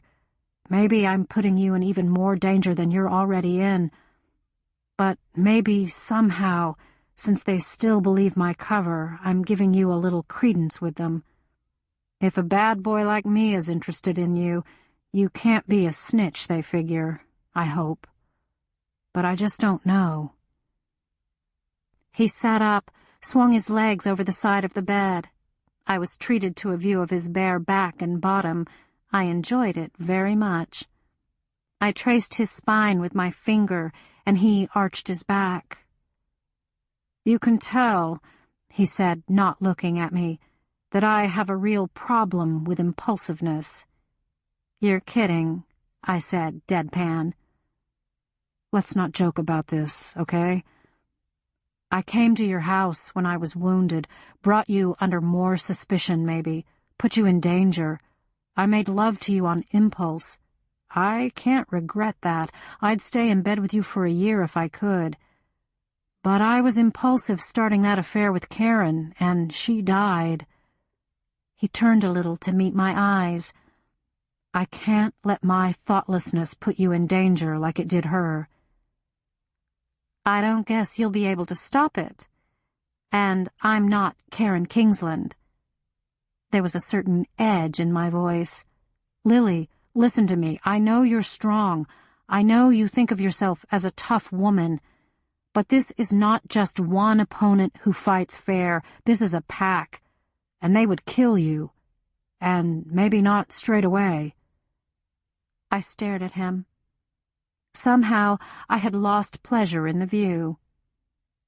You're saying, stop me if I get this wrong, Jack, you're saying that I only think of myself as tough. I'm really not.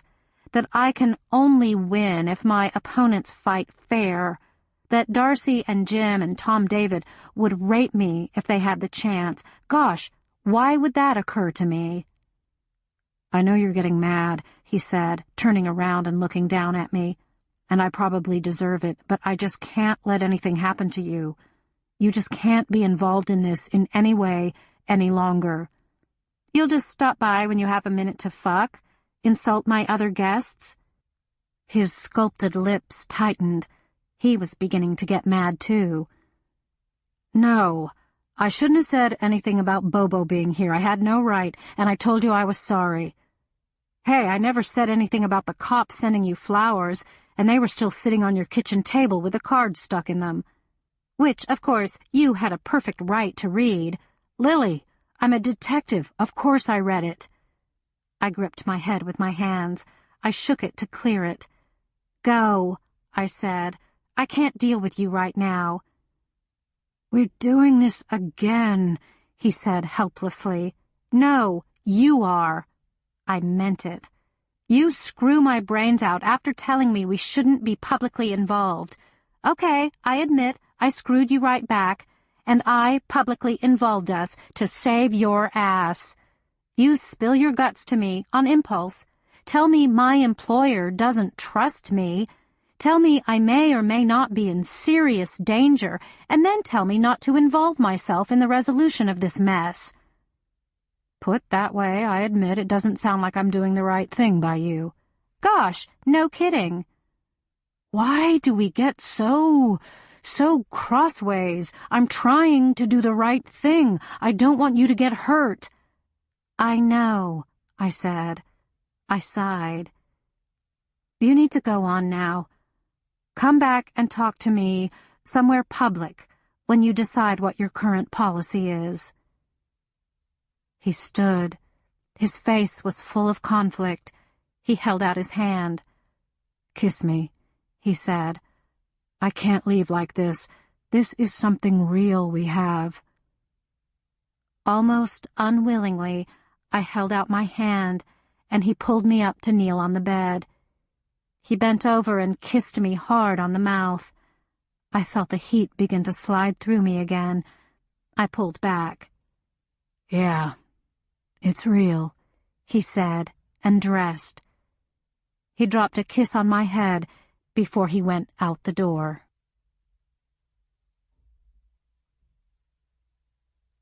Chapter 8. Carrie wasn't at the clinic that morning. It was the first time in a long time she hadn't been there on a Saturday. I hadn't realized how much I'd counted on seeing her until I pulled into the lot behind the clinic and found it empty. She'd left me a note taped to the patient's bathroom door, since she knew I cleaned that first. Lily, I'm following your suggestion. Today, the entire off-duty police department is moving Claude downstairs to the O'Hagan's old apartment. Becca Whitley's putting in a ramp at the back door. Knew you would want to know. I was a little disconcerted by Carrie's taking charge of Claude. I'd been to see him in the hospital a couple more times, and I realized now that both times he'd talked about Carrie.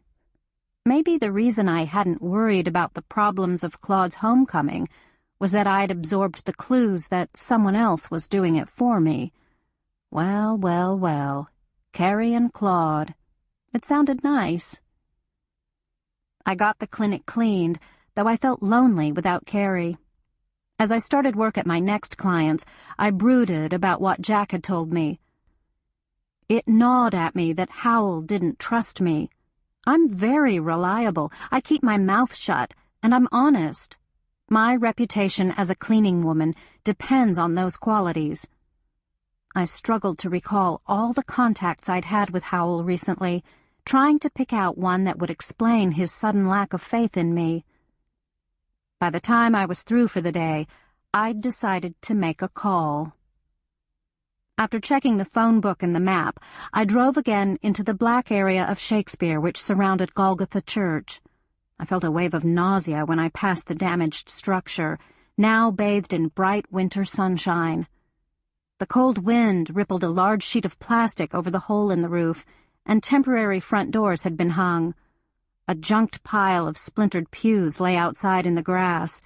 A whiff of burning still lingered in the air. Men were at work inside and out. A white man was among them, and after a careful look, I recognized the Catholic priest from Montrose. Then I saw another white face, Brian Gruber, the mattress factory executive, and Red-Headed Al from Winthrop Sporting Goods. I felt a little better after that. My business lay a block or two away in one of the few brick homes in the area. Tidy and tiny, it sat within a 4-foot chain-link fence with a "Beware of the Dog" notice. The shutters and eaves were painted golden yellow to contrast with the brown bricks. I scanned the yard, didn't see the dog to beware of. I lifted the gate latch, and a big, tan, short-eared dog of unfortunate parentage tore around the house. He woofed and he growled, and he ran from side to side right within the fence. A small black woman came to the front door. She was trim and tidy like the house, and she had picked rose red to wear today, her day off. At her appearance, the dog instantly silenced, waiting to see what the woman's attitude would be. "What you want?" she called. She was neither welcoming nor repelling. "If you're Callie Gandy, I need to talk to you. I'm Lily Bard." "I know who you are. What do we have to talk about?" "This." I held up the shabby brown velvet ring box. "What you doing with Mrs. Winthrop's ring?" Bingo. Just as I had suspected, this had never been Marie Hofstetler's ring. "Miss Gandy, I really want to talk." "Miss Bard, I'm not aiming to be rude, but you are only trouble, and I don't need any more of that than I have." I had already learned what I needed to know. "All right. Goodbye." She didn't answer. She and the tan dog watched me with poker-faced stillness while I returned to my car and buckled up. She closed her door then, and I drove home with even more to think about. That afternoon, I went to the grocery, cleaned my own house, and made some banana nut bread for Claude. He liked it for breakfast. It seemed very sweet, very personal to know that about a friend. That was what I'd missed most, without ever knowing it, in my wandering years and my first years in Shakespeare. The little details, the intimacy of friendship. I retrieved one of my homemade individual entrees from the freezer. Claude liked lasagna, I remembered. Feeling like a small-town paradigm of neighborliness, I walked over to the apartments. The move was complete, apparently, and some of Claude's cops were still there drinking a beer by way of thank you. Claude was on his old couch, his bad leg propped up on an ottoman. The door was open, so I just stepped in, self-conscious at having an audience. "Lily, are you a sight for sore eyes?" Claude boomed. And I noticed he looked better than he had since his injury. "Come on in and have a brew." I glanced around at the men lounging in the living room. I nodded at Dedford Jinks, whom I hadn't seen since the Winthrop break-in, and Todd Pickard. He seemed a little more relaxed in my presence than he had been in weeks past. Tom David was sitting on the floor, his long legs crossed at the ankle, a Michelob bottle in his hand. His bright, mean eyes scanned me, and his mouth curved in a nasty smile. Judas, I thought, drinking Claude's beer when you knew he was going to be in that church. Could you have kept that child from dying? My face must have become very unpleasant, because Tom David looked startled, then defensive. His smile faltered, then increased in wattage. Hoo-hoo, it's Miss Bard. Tore herself away from her new love long enough to pay you a visit, Claude. Claude just smiled, perhaps because Carrie came out of the kitchen at that moment. Carrie was wearing leggings and a University of Arkansas sweatshirt, and she looked, for once, carefree. Her glasses were propped on top of her head, and her eyes were round and brown and warm. Tom David was taken aback when he realized no one was going to pick up on his cue.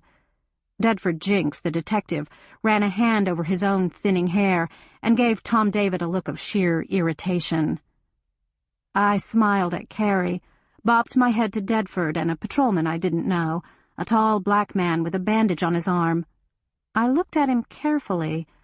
I'd helped him up in the church. He recognized me, too. We exchanged nods. I told Claude, I figured you wouldn't be baking any time soon, so I brought you some bread. Would that by any chance be banana nut? I can smell it from here. I nodded. Some lasagna, too, I muttered. I wished everyone would look somewhere else. Lily, you are sure sweet, Claude declared. Without Carrie helping me move and you cooking for me, I'd have to rely on pizza delivery. Oh, of course, no one else in town will bring you meals, Carrie said sarcastically, and she was right to take Claude's words with a grain of salt. He'd be inundated with food within days, if not hours. Where should I put this? I asked Carrie, tacitly acknowledging her place in the apartment. She looked a little surprised, then pleased. Come help me unpack the kitchen, if you have a minute, she invited. She could tell I was uncomfortable. I followed her from the room gladly, giving Claude a gentle pat on the shoulder as I passed him. Carrie and I were a little old for girlish confidences, but I felt obliged to say something. "This what it looks like?" I asked, keeping my voice low. She shrugged, trying to look non-committal, but a little smile curved her lips. "Good," I said. "Now, where you think he wants these spices?" "I'm trying to put everything where he had it in the apartment upstairs," Carrie said. "I don't want him to feel like a stranger in his own kitchen. I tried to remember. I even drew a diagram, but it got a little hectic up there with the men coming in and out." "Spices were here, I believe," I said, opening the cabinet right by the stove. I was hoping Carrie wouldn't take this wrong, and she didn't, being, above all, a sensible woman. Luckily, Becca Whitley, I assumed, had given the apartment a thorough cleaning after the O'Hagans moved out. All we had to do was put things in what we considered a logical place. After Carrie and I had worked a while, we took a break and had a Coke. Leaning against the counters in companionable weariness, we exchanged smiles. "They carried everything down without a problem, but I guess the unpacking is woman's work," Carrie said wryly. She lowered her voice. "What's this Tom David was trying to start trouble with?" We could still hear men's voices in the living room, but we didn't know who'd gone and who'd come in.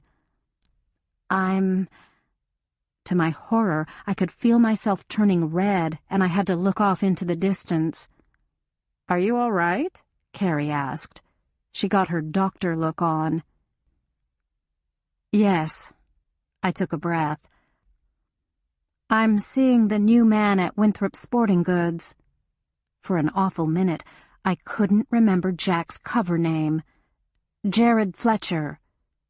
"The one who lives here in the apartments? The one with the lips and the hair?" I nodded, grinning at this description. "How'd you meet him?" "I went in to buy some weightlifting gloves," I said, sifting through the weeks past to find something believable. "That's romantic," Carrie said. I looked at her sharply to see if she was teasing me, but she was dead serious. "Didn't I see him at the hospital the night of the bombing?" she said doubtfully. Now, that was before I'd officially met Jack, but Carrie didn't know that, didn't know when I'd bought my new gloves. This was so complicated. I hated telling lies, especially to one of my few friends. "Yes," I said. "He came to see about you?" I nodded, figuring that was a little better than trying to sort partial truth from fiction. "Oh, wow," Carrie said, all dewy-eyed. As if on cue, I heard a familiar voice from the living room. "Hey, I hear you deserted us upstairs. There must be a secret benefit to living down here," Jack said heartily. Claude's response was less audible, but I heard the word beer clearly. "I just may do that," Jack answered. "I've been working all day and I could use some liquid refreshment. Speaking of which, I picked up this bottle for your housewarming." "Thank you, neighbor," Claude said more audibly. He must have turned his head toward a moving Jack. "You'll have to come share it with me when I open it." Jack appeared in the kitchen doorway, wearing his red sweatshirt with the Winthrop logo and his leather jacket. He betrayed his surprise at finding me there only by a widening of his eyes. "Lily," he said, and kissed me on the cheek. His hand groped for mine, squeezed it hard for a moment, released it. "The chief says you have some loose beer in here." I pointed at the refrigerator. Carrie beamed at Jack and extended a hand. "I'm so glad to meet you. I'm Carrie Thrush." "The good Dr. Thrush. I've heard great things about you," Jack said. "I'm Jared Fletcher, new man in town." He was smiling genuinely. He set a bottle of bourbon on the counter, Claude's homecoming gift, and opened the refrigerator to extract a beer. "You'll have to bring Lily down for supper some night. Maybe she and I can collaborate on cooking, and you and Claude can evaluate the result," Carrie said cheerfully. "Tom David told on us, Jared," I said, trying to speak lightly, but I haven't done that in a long time, and it came out sounding very unnatural. Carrie swung a look in my direction, then back to Jack. "That would be great, Carrie," Jack said smoothly. He looked at me to tell me he'd gotten my message. The little cabal was having conversations about us. "Lily brought Claude some bread and some lasagna," Carrie said, pushing my praiseworthy aspects. "Did you, baby?" Jack looked at me, and if there was a flash of heat in his eyes, there was none in his voice. Baby? I was trying to imagine double dating with Carrie and Claude. I was trying to imagine everything being straightforward, Jack really working at Winthrop Sporting Goods, having no other agenda than making a living. I would just be a maid, and he would just sell workout equipment. We'd date, go out on real dates, during which no one would get shot. We'd never hit each other, or even want to. "Claude took care of me when I got hurt last spring," I said, suddenly feeling very tired. I didn't owe Jack an explanation, but I needed to say something. "You got hurt?" Jack began, his eyes narrowing. "Old story. Go out there and have your beer, sugar," I said dismissively, and gave him what I hoped was a lover-like shove to the uninjured shoulder. He righted himself after a tense second and stalked into the living room. "Did I catch some undercurrent there?" Carrie asked. "Yeah, well, nothing's easy," I muttered. "Not with you, anyway," she said, but her voice was gentle. "Actually, in this case, it's him," I told her grimly. You think this is going to work out?" "Who knows," I said, exasperated. "Let's get this kitchen done." "It hardly seems right for you to work so hard, Lily. You spend all week cleaning and arranging other people's things. Why don't you go sit out there and have some downtime?" With Claude and Jack and Tom David? Not on your life, I told her, and finished placing pots and pans in the cabinet. We worked on the bedroom next, sliding all the drawers back into their correct position, rearranging the clothes in the closet. I polished all the furniture after I found the cleaning supplies, and I quickly stowed away the bathroom things, while Carrie set Claude's desk to rights in the second bedroom. Then I was through, and I knew it was time for me to leave. Carrie would have to be helping Claude do personal things, I supposed. He would be tired. He was, in fact, asleep on the couch. All the men had left except Jack, who had opened a box of books and was shelving them in the low bookcase. He'd gathered up all the beer bottles and put them in a plastic garbage bag. He half-turned as he heard my steps, smiled at me, and pushed a dictionary into place. It all seemed so pleasant and normal, I didn't know what attitude to take. He'd severed our connection until this episode was over, but we were alone in the room, except for the sleeping policeman. I knelt by him, and he turned and kissed me, his hand going to the back of my neck. It was a kiss that started out to be short and ended up to be long. "Damn," he breathed, moving back from me. "Gotta go," I said very quietly, not wanting to disturb the sleeper. "Yeah, me too," he whispered, standing and stretching. "I need to listen to today's tape." He patted his jacket pocket. "Jack," I said in his ear, "if Howell won't call the law, you have to. You'll get in awful trouble." It was an idea that had consumed any extra minute I'd had during the day. I darted a glance at the law, sound asleep on the couch. "Promise me," I whispered. I looked straight into his hazel eyes. "Are you scared?" he breathed. I nodded. "For you," I told him. He stared at me. "I'll talk to Howell tomorrow," he said. I smiled at him, rubbed my knuckles against his cheek in a caress. "Bye," I whispered, and tiptoed out Claude's door. I pulled on my coat in the hall, zipping the front and pulling my hood up. It was really cold, biting cold. The temperature would be well below freezing tonight. I wouldn't be able to walk even if I needed to. But after extracting Jack's promise, I felt very relaxed. It might not take me too long to sleep. Just to make sure, I walked the 4 streets around the Arboretum twice very briskly, and then took the trails through the trees. When I emerged onto Track Street, it was full dark. My feet were feeling numb and my hands were chilled despite my gloves. I was halfway across the street, angling to my house, when a Jeep rounded the corner at a high speed and screeched to a halt a foot away from my right leg. "Where have you been, Lily?" Bobo was hatless and frantic, his brown coat unbuttoned. There was no trace of the ardent young man who had kissed me the night before. "Helping Claude move downstairs. Walking. I've been looking for you everywhere. Get inside your house and don't go out tonight." His face, almost on a level with mine because of the height of the Jeep, was white and strained. No 18-year-old should look like that. Bobo was scared and angry and desperate.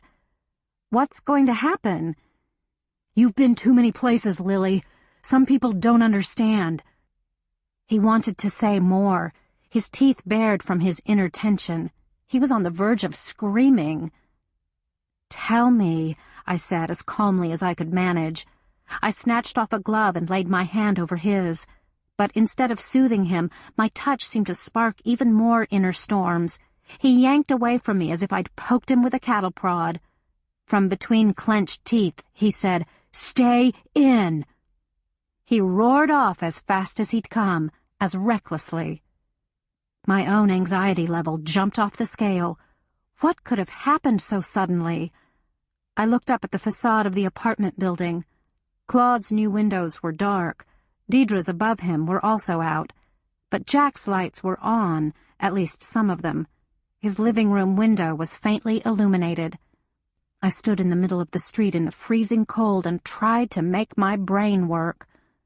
Without deciding it consciously, I began to run, not toward my house, but but toward the apartments.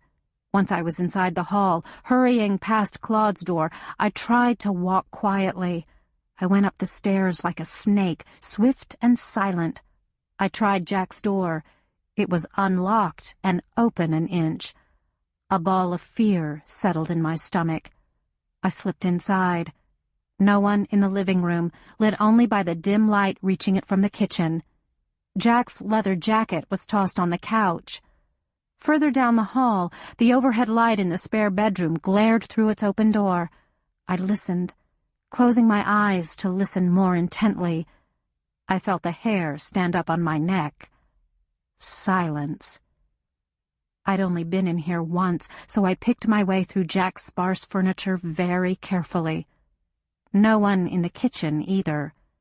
I was biting my lip to keep from making a sound when I stood in the doorway of the guest bedroom.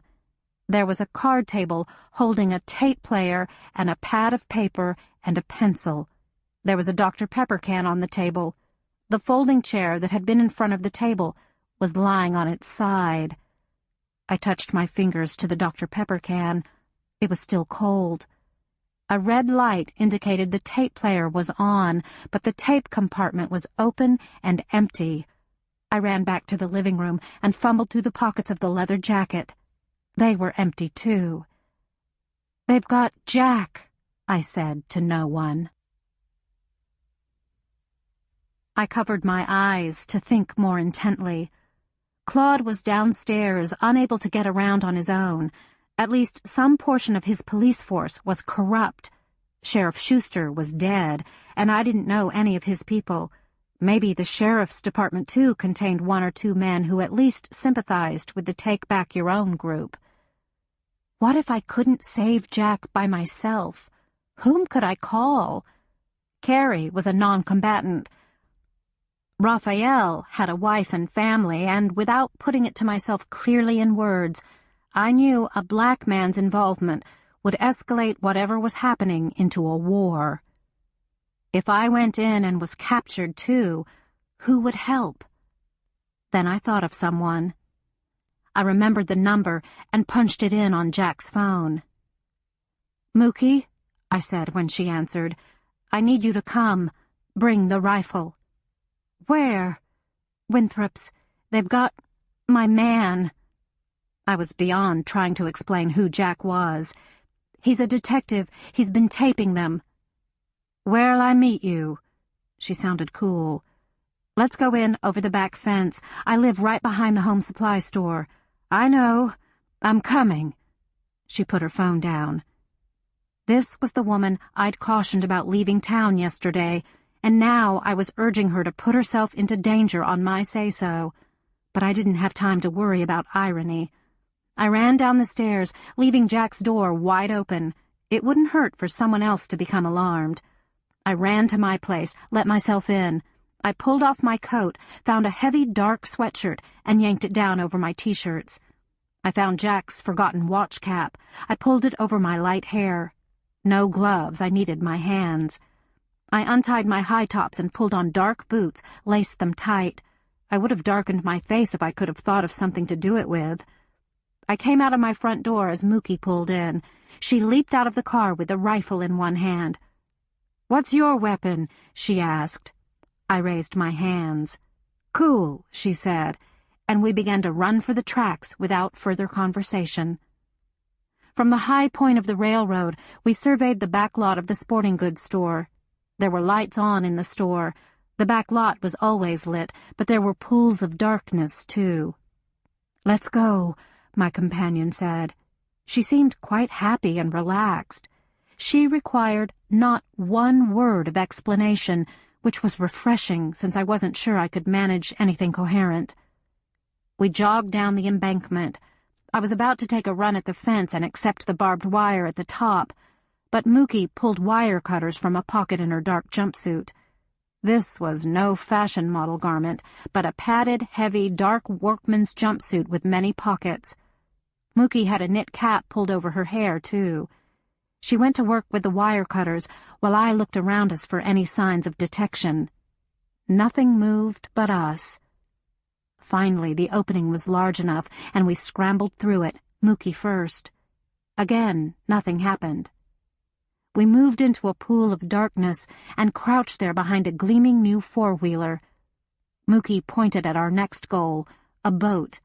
We had to cross through some light, but made the boat safely. We waited.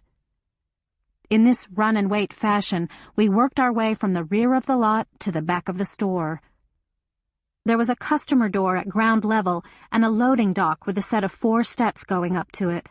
From the dock, there was an employee door leading inside to the huge storeroom. The customer door was dark. I was willing to bet it was heavily locked. They'd left someone on guard at the loading bay door. It was the pimply boy from the home supply store, and he was shifting from foot to foot in the cold, which I no longer felt. He had a rifle, too. Mookie whispered, "Can you take him out silently?" I nodded. I'd never attacked anyone like this, someone who hadn't attacked me first. But before that thought could lodge firmly in my consciousness and weaken me, I focused on his rifle. If he had it, I had to assume he was willing to use it. The boy turned to peer through the window in the employee door and sneezed. Under cover of that noise, I leaped silently up the steps, came up behind him, snaked my arms around him to grip the rifle, and pulled it up against his throat. He struggled against me, but I was determined to silence him. He weakened. He grew limp. Mookie helped me lower him to the concrete platform. She pulled a scarf from one of her pockets and tied it around his mouth and bound his hands from behind with another. She took his rifle and held it out to me. I shook my head. She placed it down against the base of the loading dock, out of sight. She evidently thought he was alive and worth binding, so I didn't ask. I didn't want to know now if I'd killed him. I wondered if they'd come to check on him. I stood sideways to the little head-high window reinforced with diamond-patterned wire and looked through into the lighted storeroom. I could just see movement past a wall of boxes and racks, but I couldn't tell what was happening.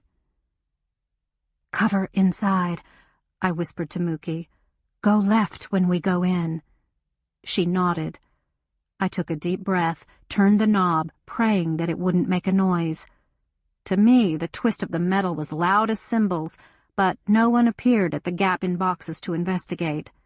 I pulled the door open, and Mookie went in low, rifle at the ready. No one shot her. No one shouted. I went in after a second, dropped to a squat right inside the door, letting it ease shut against me. Mookie was crouched behind a chest-deep pile of stenciled boxes. An array of huge metal shelves, all labeled and aligned, loomed ahead of us. To our right, across the aisle left open for passage to the back door, was a rack of camouflaged jumpsuits in the colder, grayer green and black of winter camo. There were more rows of shelves in front of the rack. I could hear voices now, the raucous laughter of men high on their testosterone. In the middle of the laughter, there was a cut-off yelp. Jack.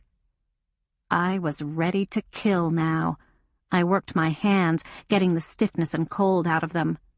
Mookie eyed me with some doubt. "Which man is yours?" she asked, almost inaudibly. "The one who yelled," I told her. Her eyes widened. "He's got long black hair." She would need to know which one was Jack. "We'll work our way up there, see what happens," she breathed. That was as good a plan as any. We ducked around the boxes and concealed ourselves behind the next row of shelves. We could see through the gaps in the stacked goods. Darcy was there, Jim was there, and Cleve Ragland, Tom David Micklejohn. About who I'd expected. There was at least one person I couldn't see.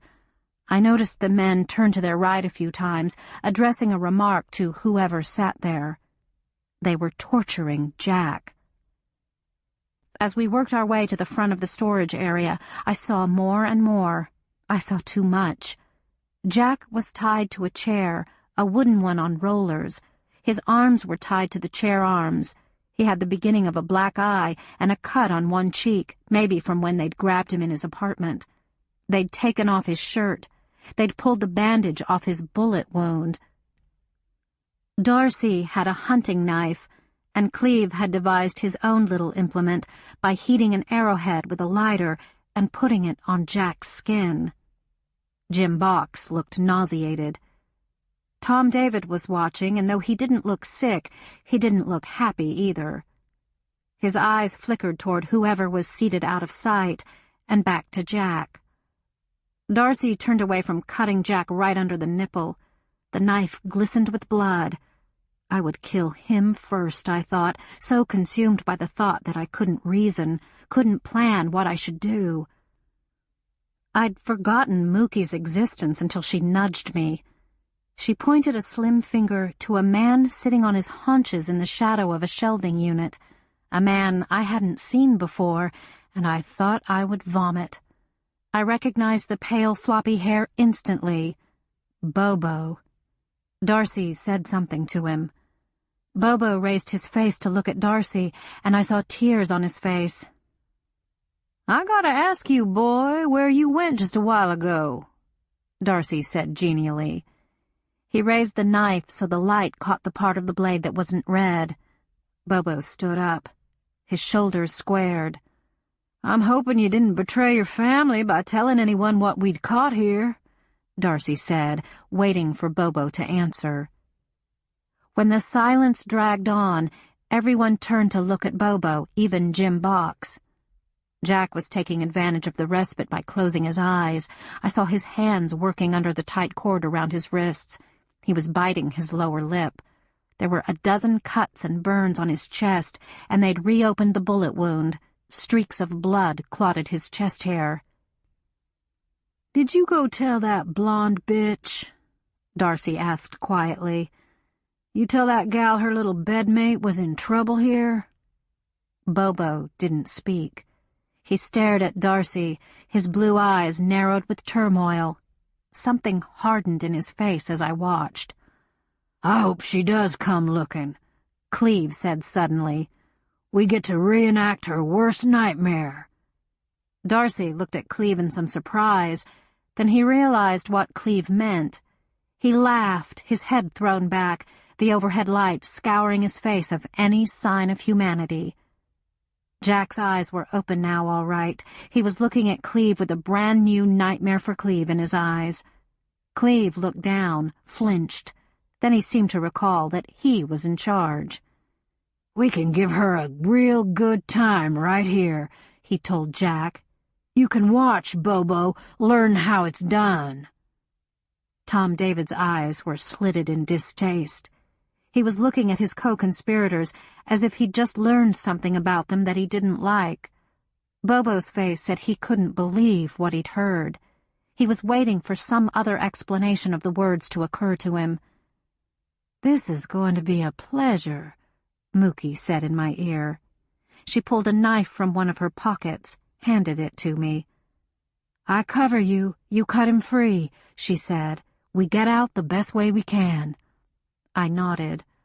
"Or maybe I'll kill them all," she said to herself. "They killed Darnell?"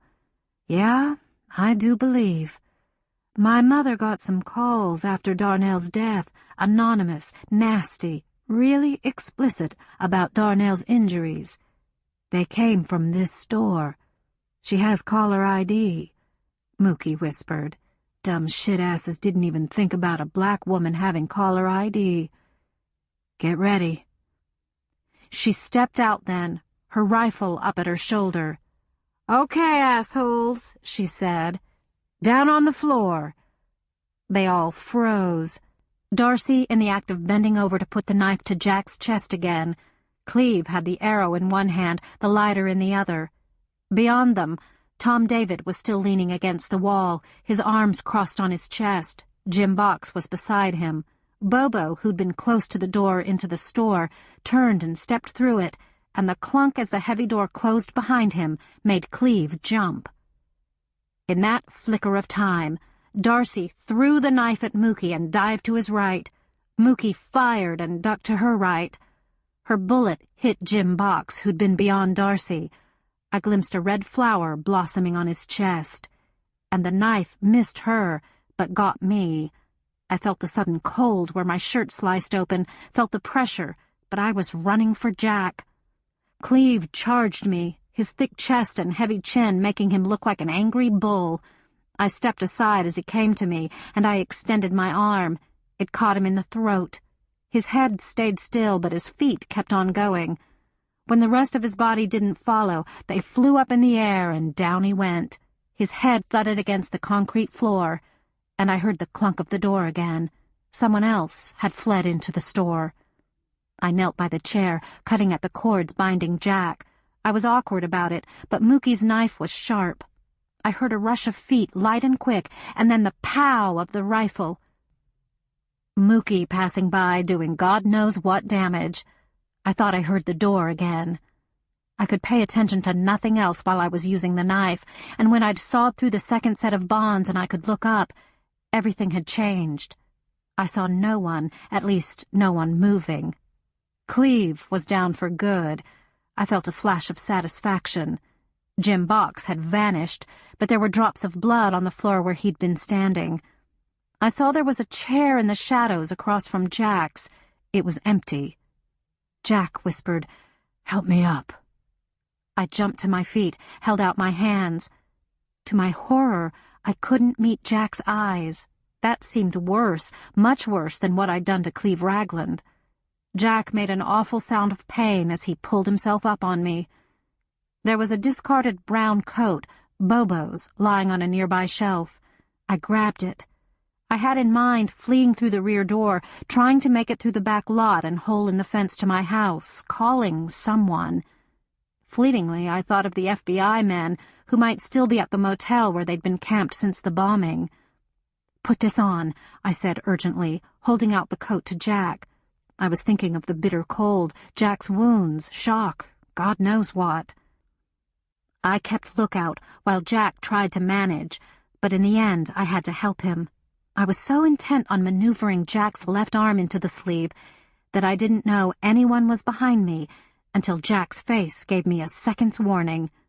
Just as Jack began to move, something slammed against my shoulder. I shrieked involuntarily, knocked to my right, off my feet. I slammed my head into the shelves and fell to the floor hard enough to knock the breath from my lungs. I couldn't move. I stared up at the bright lights of the storeroom high above me. I could see tall, dark Jim Box, his shirt soaked with blood. He gripped an oar, holding it like a baseball bat, and he was swinging it back. He was going to hit me in the head, and there wasn't a damn thing I could do about it. Jack went mad. He launched himself at Jim, wrenched the oar from him, and slammed it into Jim's head. Jim went over like a felled tree without a sound. Jack stood over him, his blood-spattered chest heaving, wanting Jim to move, wanting to strike again. But Jim didn't move. With a rush, the air came back into my lungs. I moaned, not only from the pain, but from black despair. We were both hurt now, weak. How many more were in the building? Where was Mookie? Had they killed her? Jack stood over me with the oar.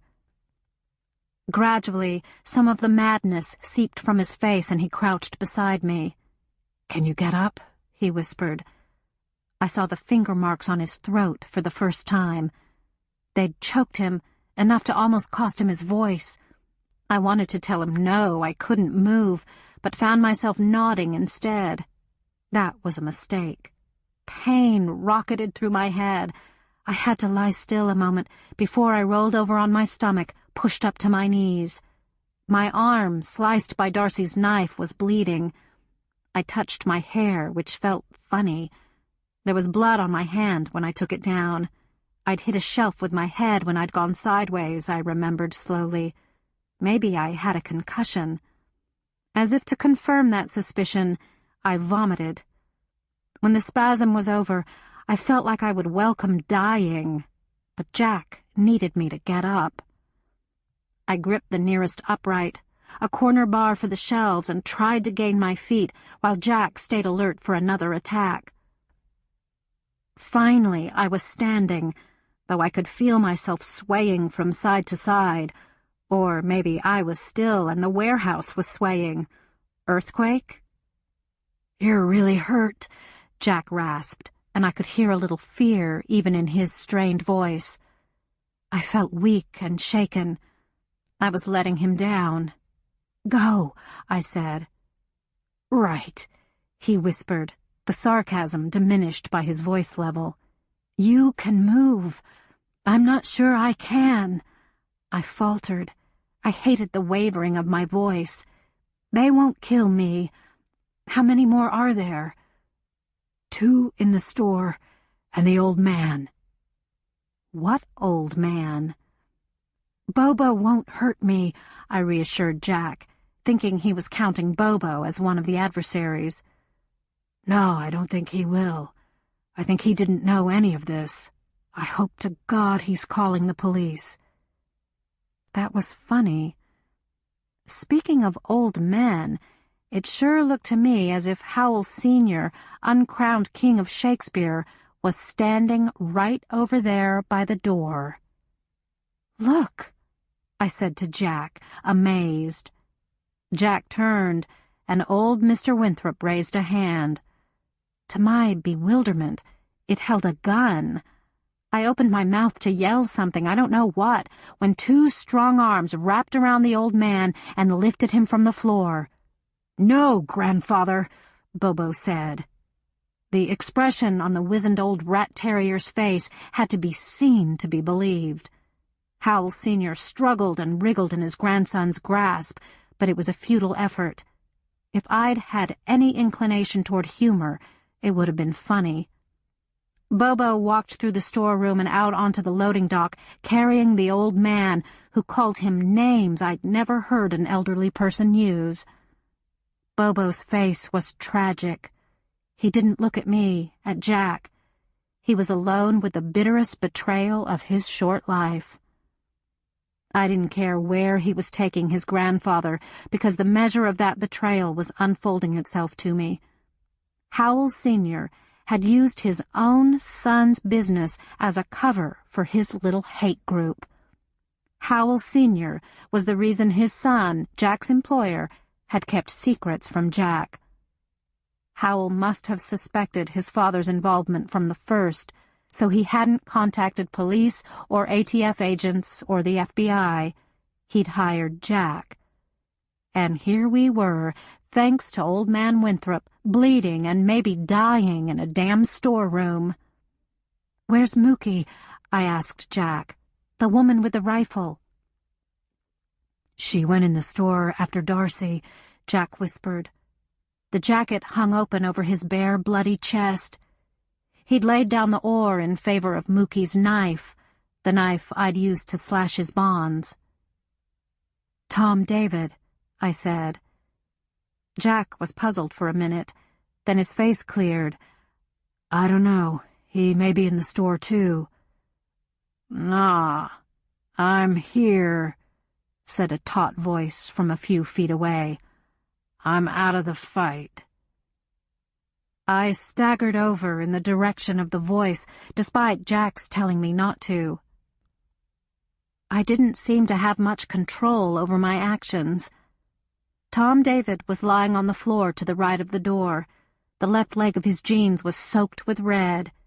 Now I knew where Mookie's second shot had gone. The policeman's face was absolutely white. His eyes shone brilliant blue. "I'm sorry," he said. I stared down at him. "You can call the police. It'll be safe. I'm the only one." I nodded and nearly threw up again. "I don't hold with what they did to Jared, and I wouldn't have hurt you," he said wearily, and closed his eyes. "Did you kill Darnell?" I asked. He opened his eyes at that. "I was there." "Who did it?" "Darcy and Jim. The old man, Polly, who works over there." And he moved his head infinitesimally in the direction of the home supply store. "Len, Bay Hodding, Bob's dad. He ain't here tonight. Wedding anniversary." And Tom David grinned a horrible grin. Those blue eyes were now not so bright. "Who cares anyway, nigger? Now, Del Packard, That was Darcy. I regret it." And his face relaxed. Looking down at the pool of blood beneath my feet, I thought Tom David Micklejohn had closed his mean eyes forever. But the policeman's final testimony had taken valuable time, and in that time, things once again had happened without my awareness or participation. I was alone. The bright storeroom with its long stretches of shelves and dark shadows was empty except for the silent bodies of the fallen and dead. I felt like an actor on stage after the play is over. Then, from the store, I heard a scream. I shuffled toward the door. The clear pane set at eye level had gone dark. The store lights had been shut off. As my hand closed around the knob, I realized that when I opened it, I would be silhouetted against the storeroom lights. I switched them off. Then I opened the door and propelled myself through it, and seconds later heard the distinctive clunk of its falling shut. There was a whoosh of sound over my head, a heavy impact, then silence. I reached up cautiously. A hunting arrow protruded from the wooden door frame. My skin crawled. Darcy was an avid bow hunter. He and Jim had discussed it morning after morning this fall. I had to get away from the door.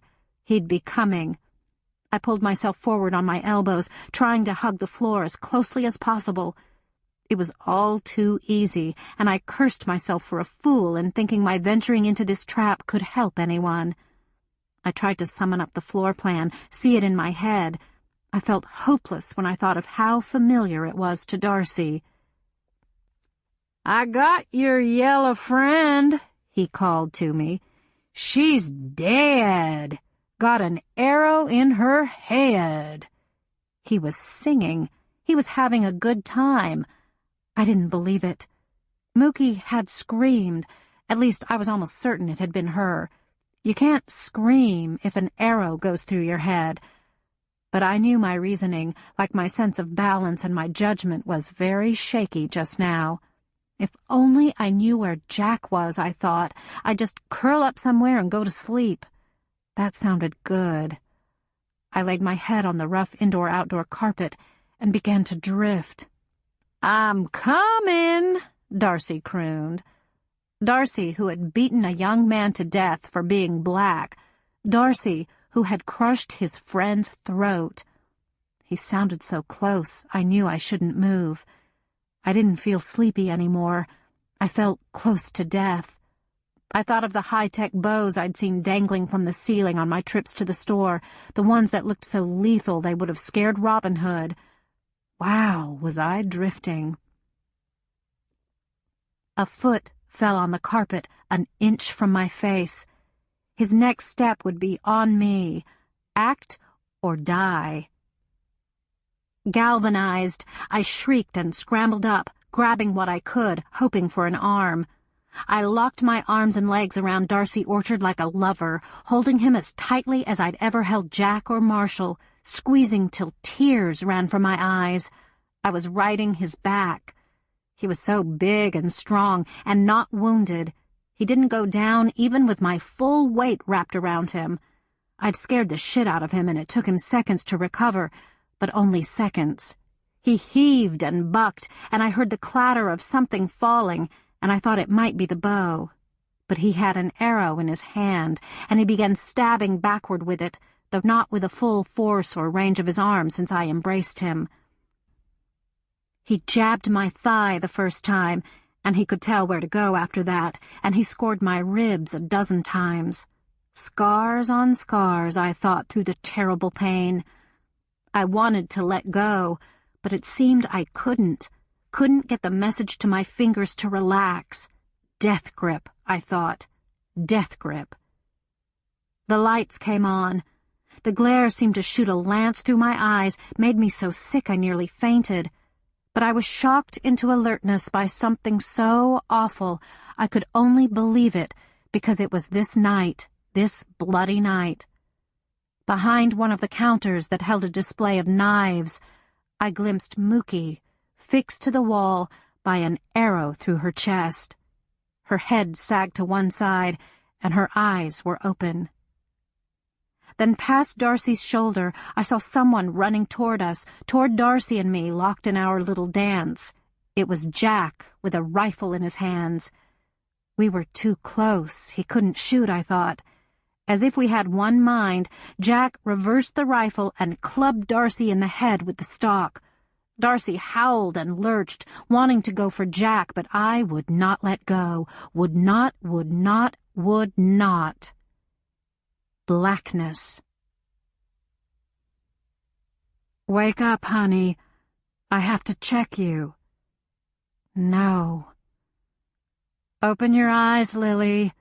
It's me, Carrie. No. Lily. I slitted my eyes. That's better. Blinding light.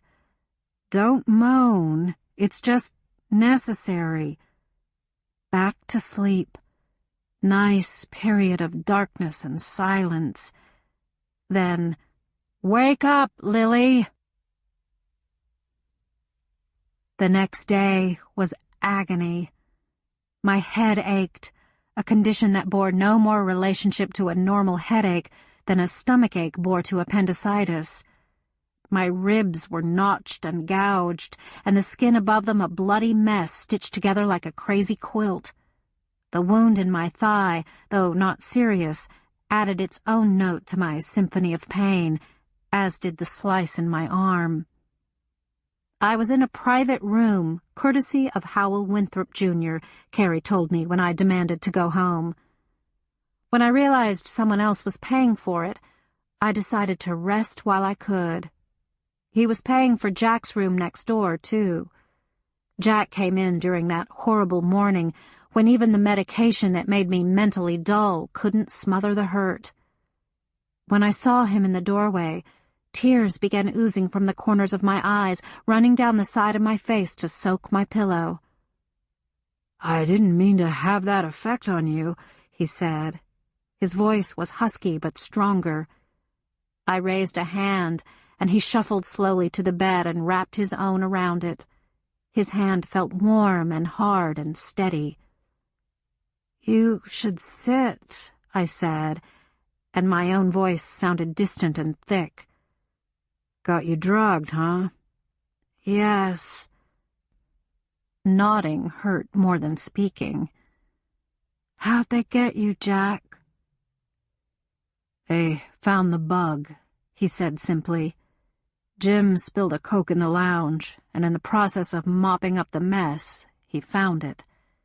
Jim called old Mr. Winthrop. He advised them to watch from concealment and see who came to extract the tape, and that was me. They had to consult with each other for a while. They decided they could find out who hired me if they put me through the ringer. Cleve and Jim thought all along it was Howell, but the others voted for something federal.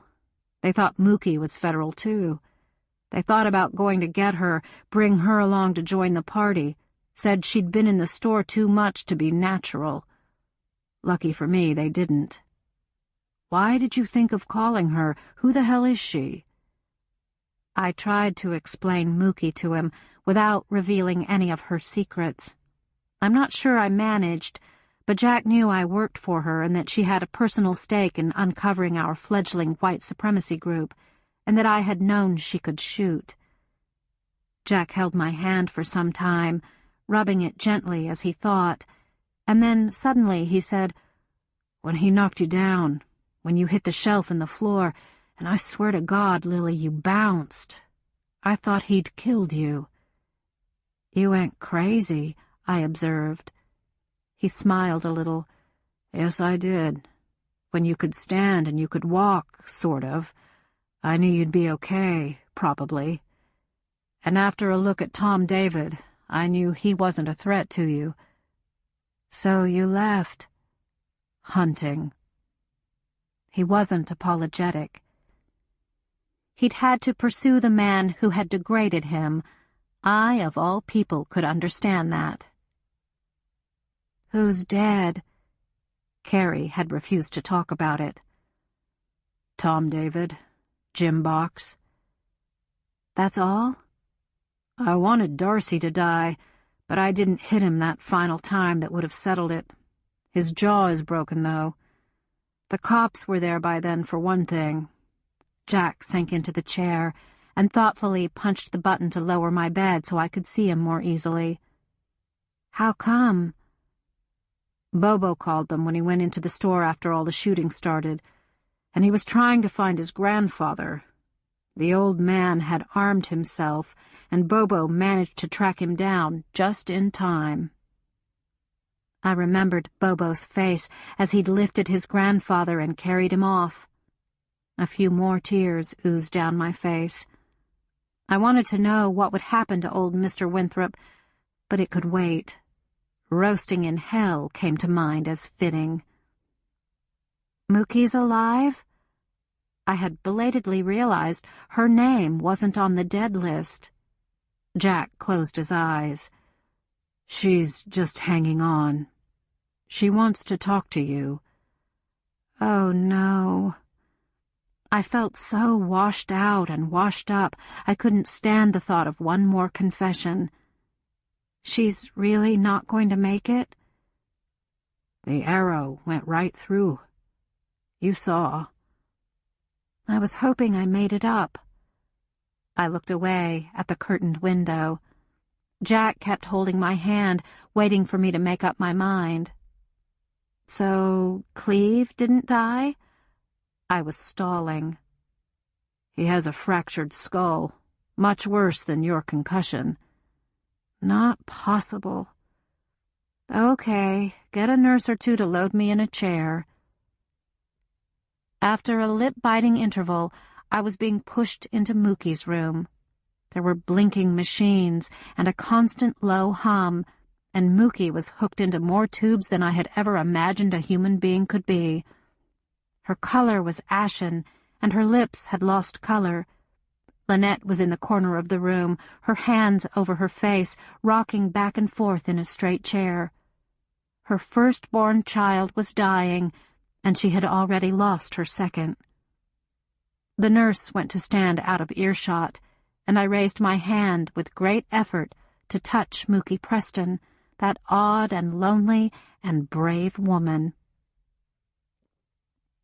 Mookie, I'm here. Lily, I said. Lily, you lived, she said very slowly, and her eyes never opened. Thanks to you. If I had gone in there by myself, I would have died horribly and slowly. By asking her to go with me, I had set her death in motion. Don't be sorry, she said. Her voice was slow and soft, but the words were distinct. I got to kill some of them, the ones that killed my brother. I sighed softly. I had been thinking while in my haze of pain and drugs. Did you kill someone else? I whispered. Yes. She dragged out the word painfully. Len Elgin? Yes. He was involved in Darnell's death? Yes. I talked to him before I shot him. He was my father. I shouldn't remind Mookie of Len Elgin. I should say something else to Mookie Preston, something good. She was on her way to meet her maker, and I couldn't send her out thinking of the deaths she had caused. She spoke again. Her eyes opened and fastened on mine. Don't tell. I understood after a moment, even through the drugs. Don't tell about Len, I said, to be sure. Don't tell, she repeated. This was my punishment for leading this woman to her death. I would know the truth, but could not reveal it. No matter what happened to Len Elgin's extramarital lover, Erica Moore, and her husband, Booth, no matter what suspicions attached to Mary Lee Elgin. I won't tell, I said, accepting it. I was so doped up it seemed logical and appropriate. "Mama?" she said. "Lynette?" I called, and she leaped up from her chair and came to the bed. I motioned to the nurse who was waiting in the doorway, and she came to take me back to my room. I think Mookie died before I got there. After 3 days, I went home. The doctor herself drove me.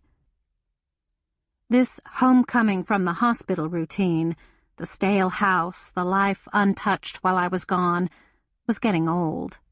I didn't want to get hurt anymore. I didn't want pain. I needed to work, to have order, to have emotional quiet. What I had was pain and phone calls from Jack. He'd had to talk to many, many people, local, state, federal.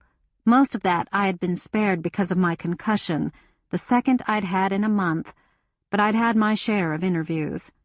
Some questions I just hadn't been able to answer, like, why had I called Mookie Preston? The answer, because I thought she could help me kill the men who had Jack, just wasn't palatable. So I had lied just a little. I said that I'd called Mookie when I discovered Jack was gone. I figured they could find that out somehow from the phone company, and that she'd agreed to accompany me to Winthrop Sporting Goods because I was so distraught. Yes, I knew what Jack was doing, so I suspected where he'd been taken and who had taken him. I never said that Mookie had brought the rifle or the knife, and I think they all assumed both weapons came from the store stock. When it was found the bullets that had killed Tom David and ultimately Jim had come from the same weapon that had killed Len Elgin months ago, the official line of reasoning seemed to be that someone from the store's little cadre of bad boys had been responsible for shooting Len.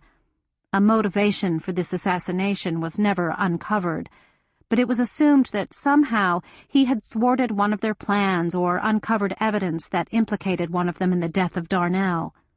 So Len Elgin came out looking better in death than he'd been in life, and I never opened my mouth. The police knew from all of us that Mookie had shot men in the store, but since they all supposed she'd found and loaded the weapon when she got there, Mookie, too, emerged from the inquiry looking posthumously brave and resourceful, as indeed she had been. The Winthrops pulled up the drawbridge and weathered the siege. Howell Winthrop Sr. was arrested and promptly made bail, and he was denying all involvement in the bombing and in the deaths of Darnell Glass, Len Elgin, and Del Packard. He was admitting he'd been present during Jack's torture, but alleging he'd thought Jack was a renegade white supremacist. No one believed him, but that was what he was saying. Bobo transferred to a college in Florida, Marshall told me, and Amber Jean and Howell III just left school and went on a vacation with Beanie in an unspecified location. Howell called me one afternoon before I left the hospital, and we had a brief, horribly uncomfortable conversation. He assured me that he would pay for every ache and pain I endured for the next few years, and I assured him just as earnestly that this hospitalization and the ensuing pharmacy bills were the only ones I would appreciate him paying. "Your mother can have her ring back," I said. "She'll never want it," he answered. She told me it was Marie Hofstetler's bequest to me. I wanted to be sure Howell knew I had not taken the ring as some kind of bribe, which is what he had assumed when he saw the brown velvet box, which he knew to be his mother's, in my hand.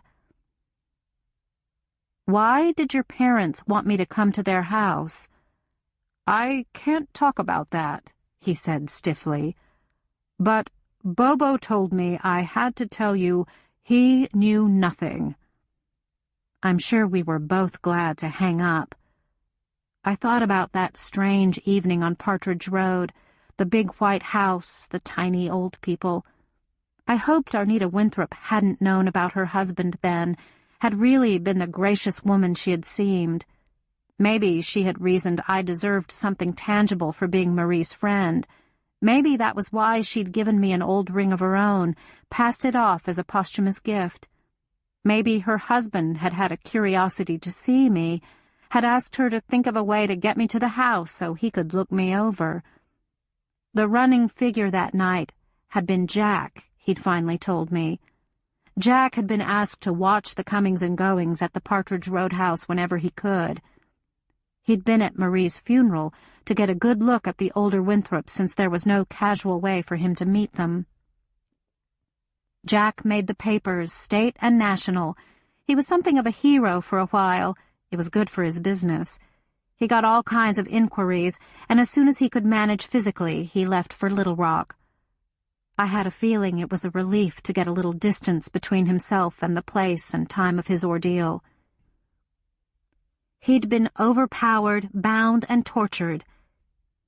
He had managed to regain some measure of maleness, of wholeness, by conquering Jim and Darcy, but I knew the bad nights he'd have, the self-doubts. Who could know better? As the days passed, I began to have the dreary conviction he would write me off as part of that time.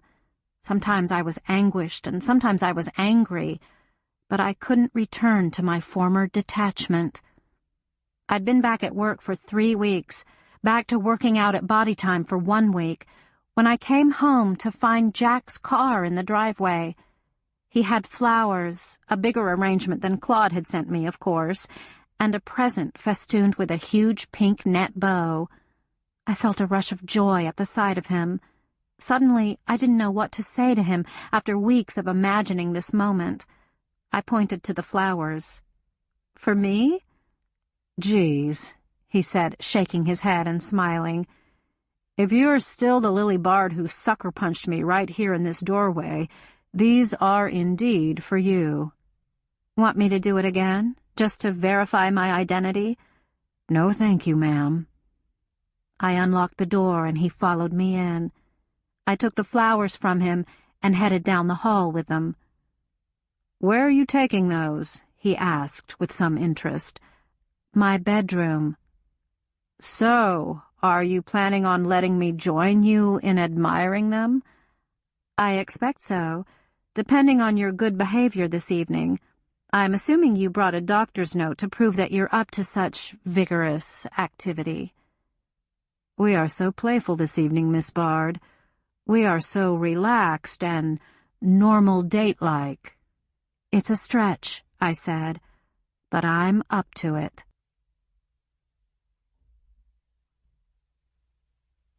The end.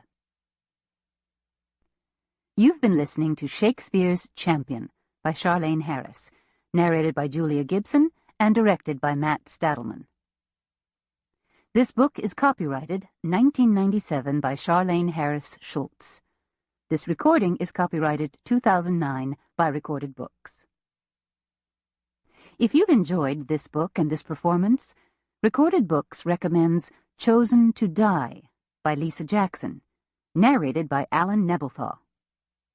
Detective Reagan Pescoli has worked the star-crossed killer case for months, never imagining she'd be captured by the very same madman she's been hunting. Reagan knows exactly what he's capable of, and avoiding the same fate as his victims will take every drop of her courage and cunning. You'll find a wide selection of titles in the Recorded Books catalog, including bestsellers, mysteries, classics, histories, and more. Call us toll-free or log on to recordedbooks.com to learn about our latest releases and special offers, order another recorded book, or to read author interviews and narrator profiles. Don't forget to ask about easy 30-day rentals by mail. And thank you for being a Recorded Books reader.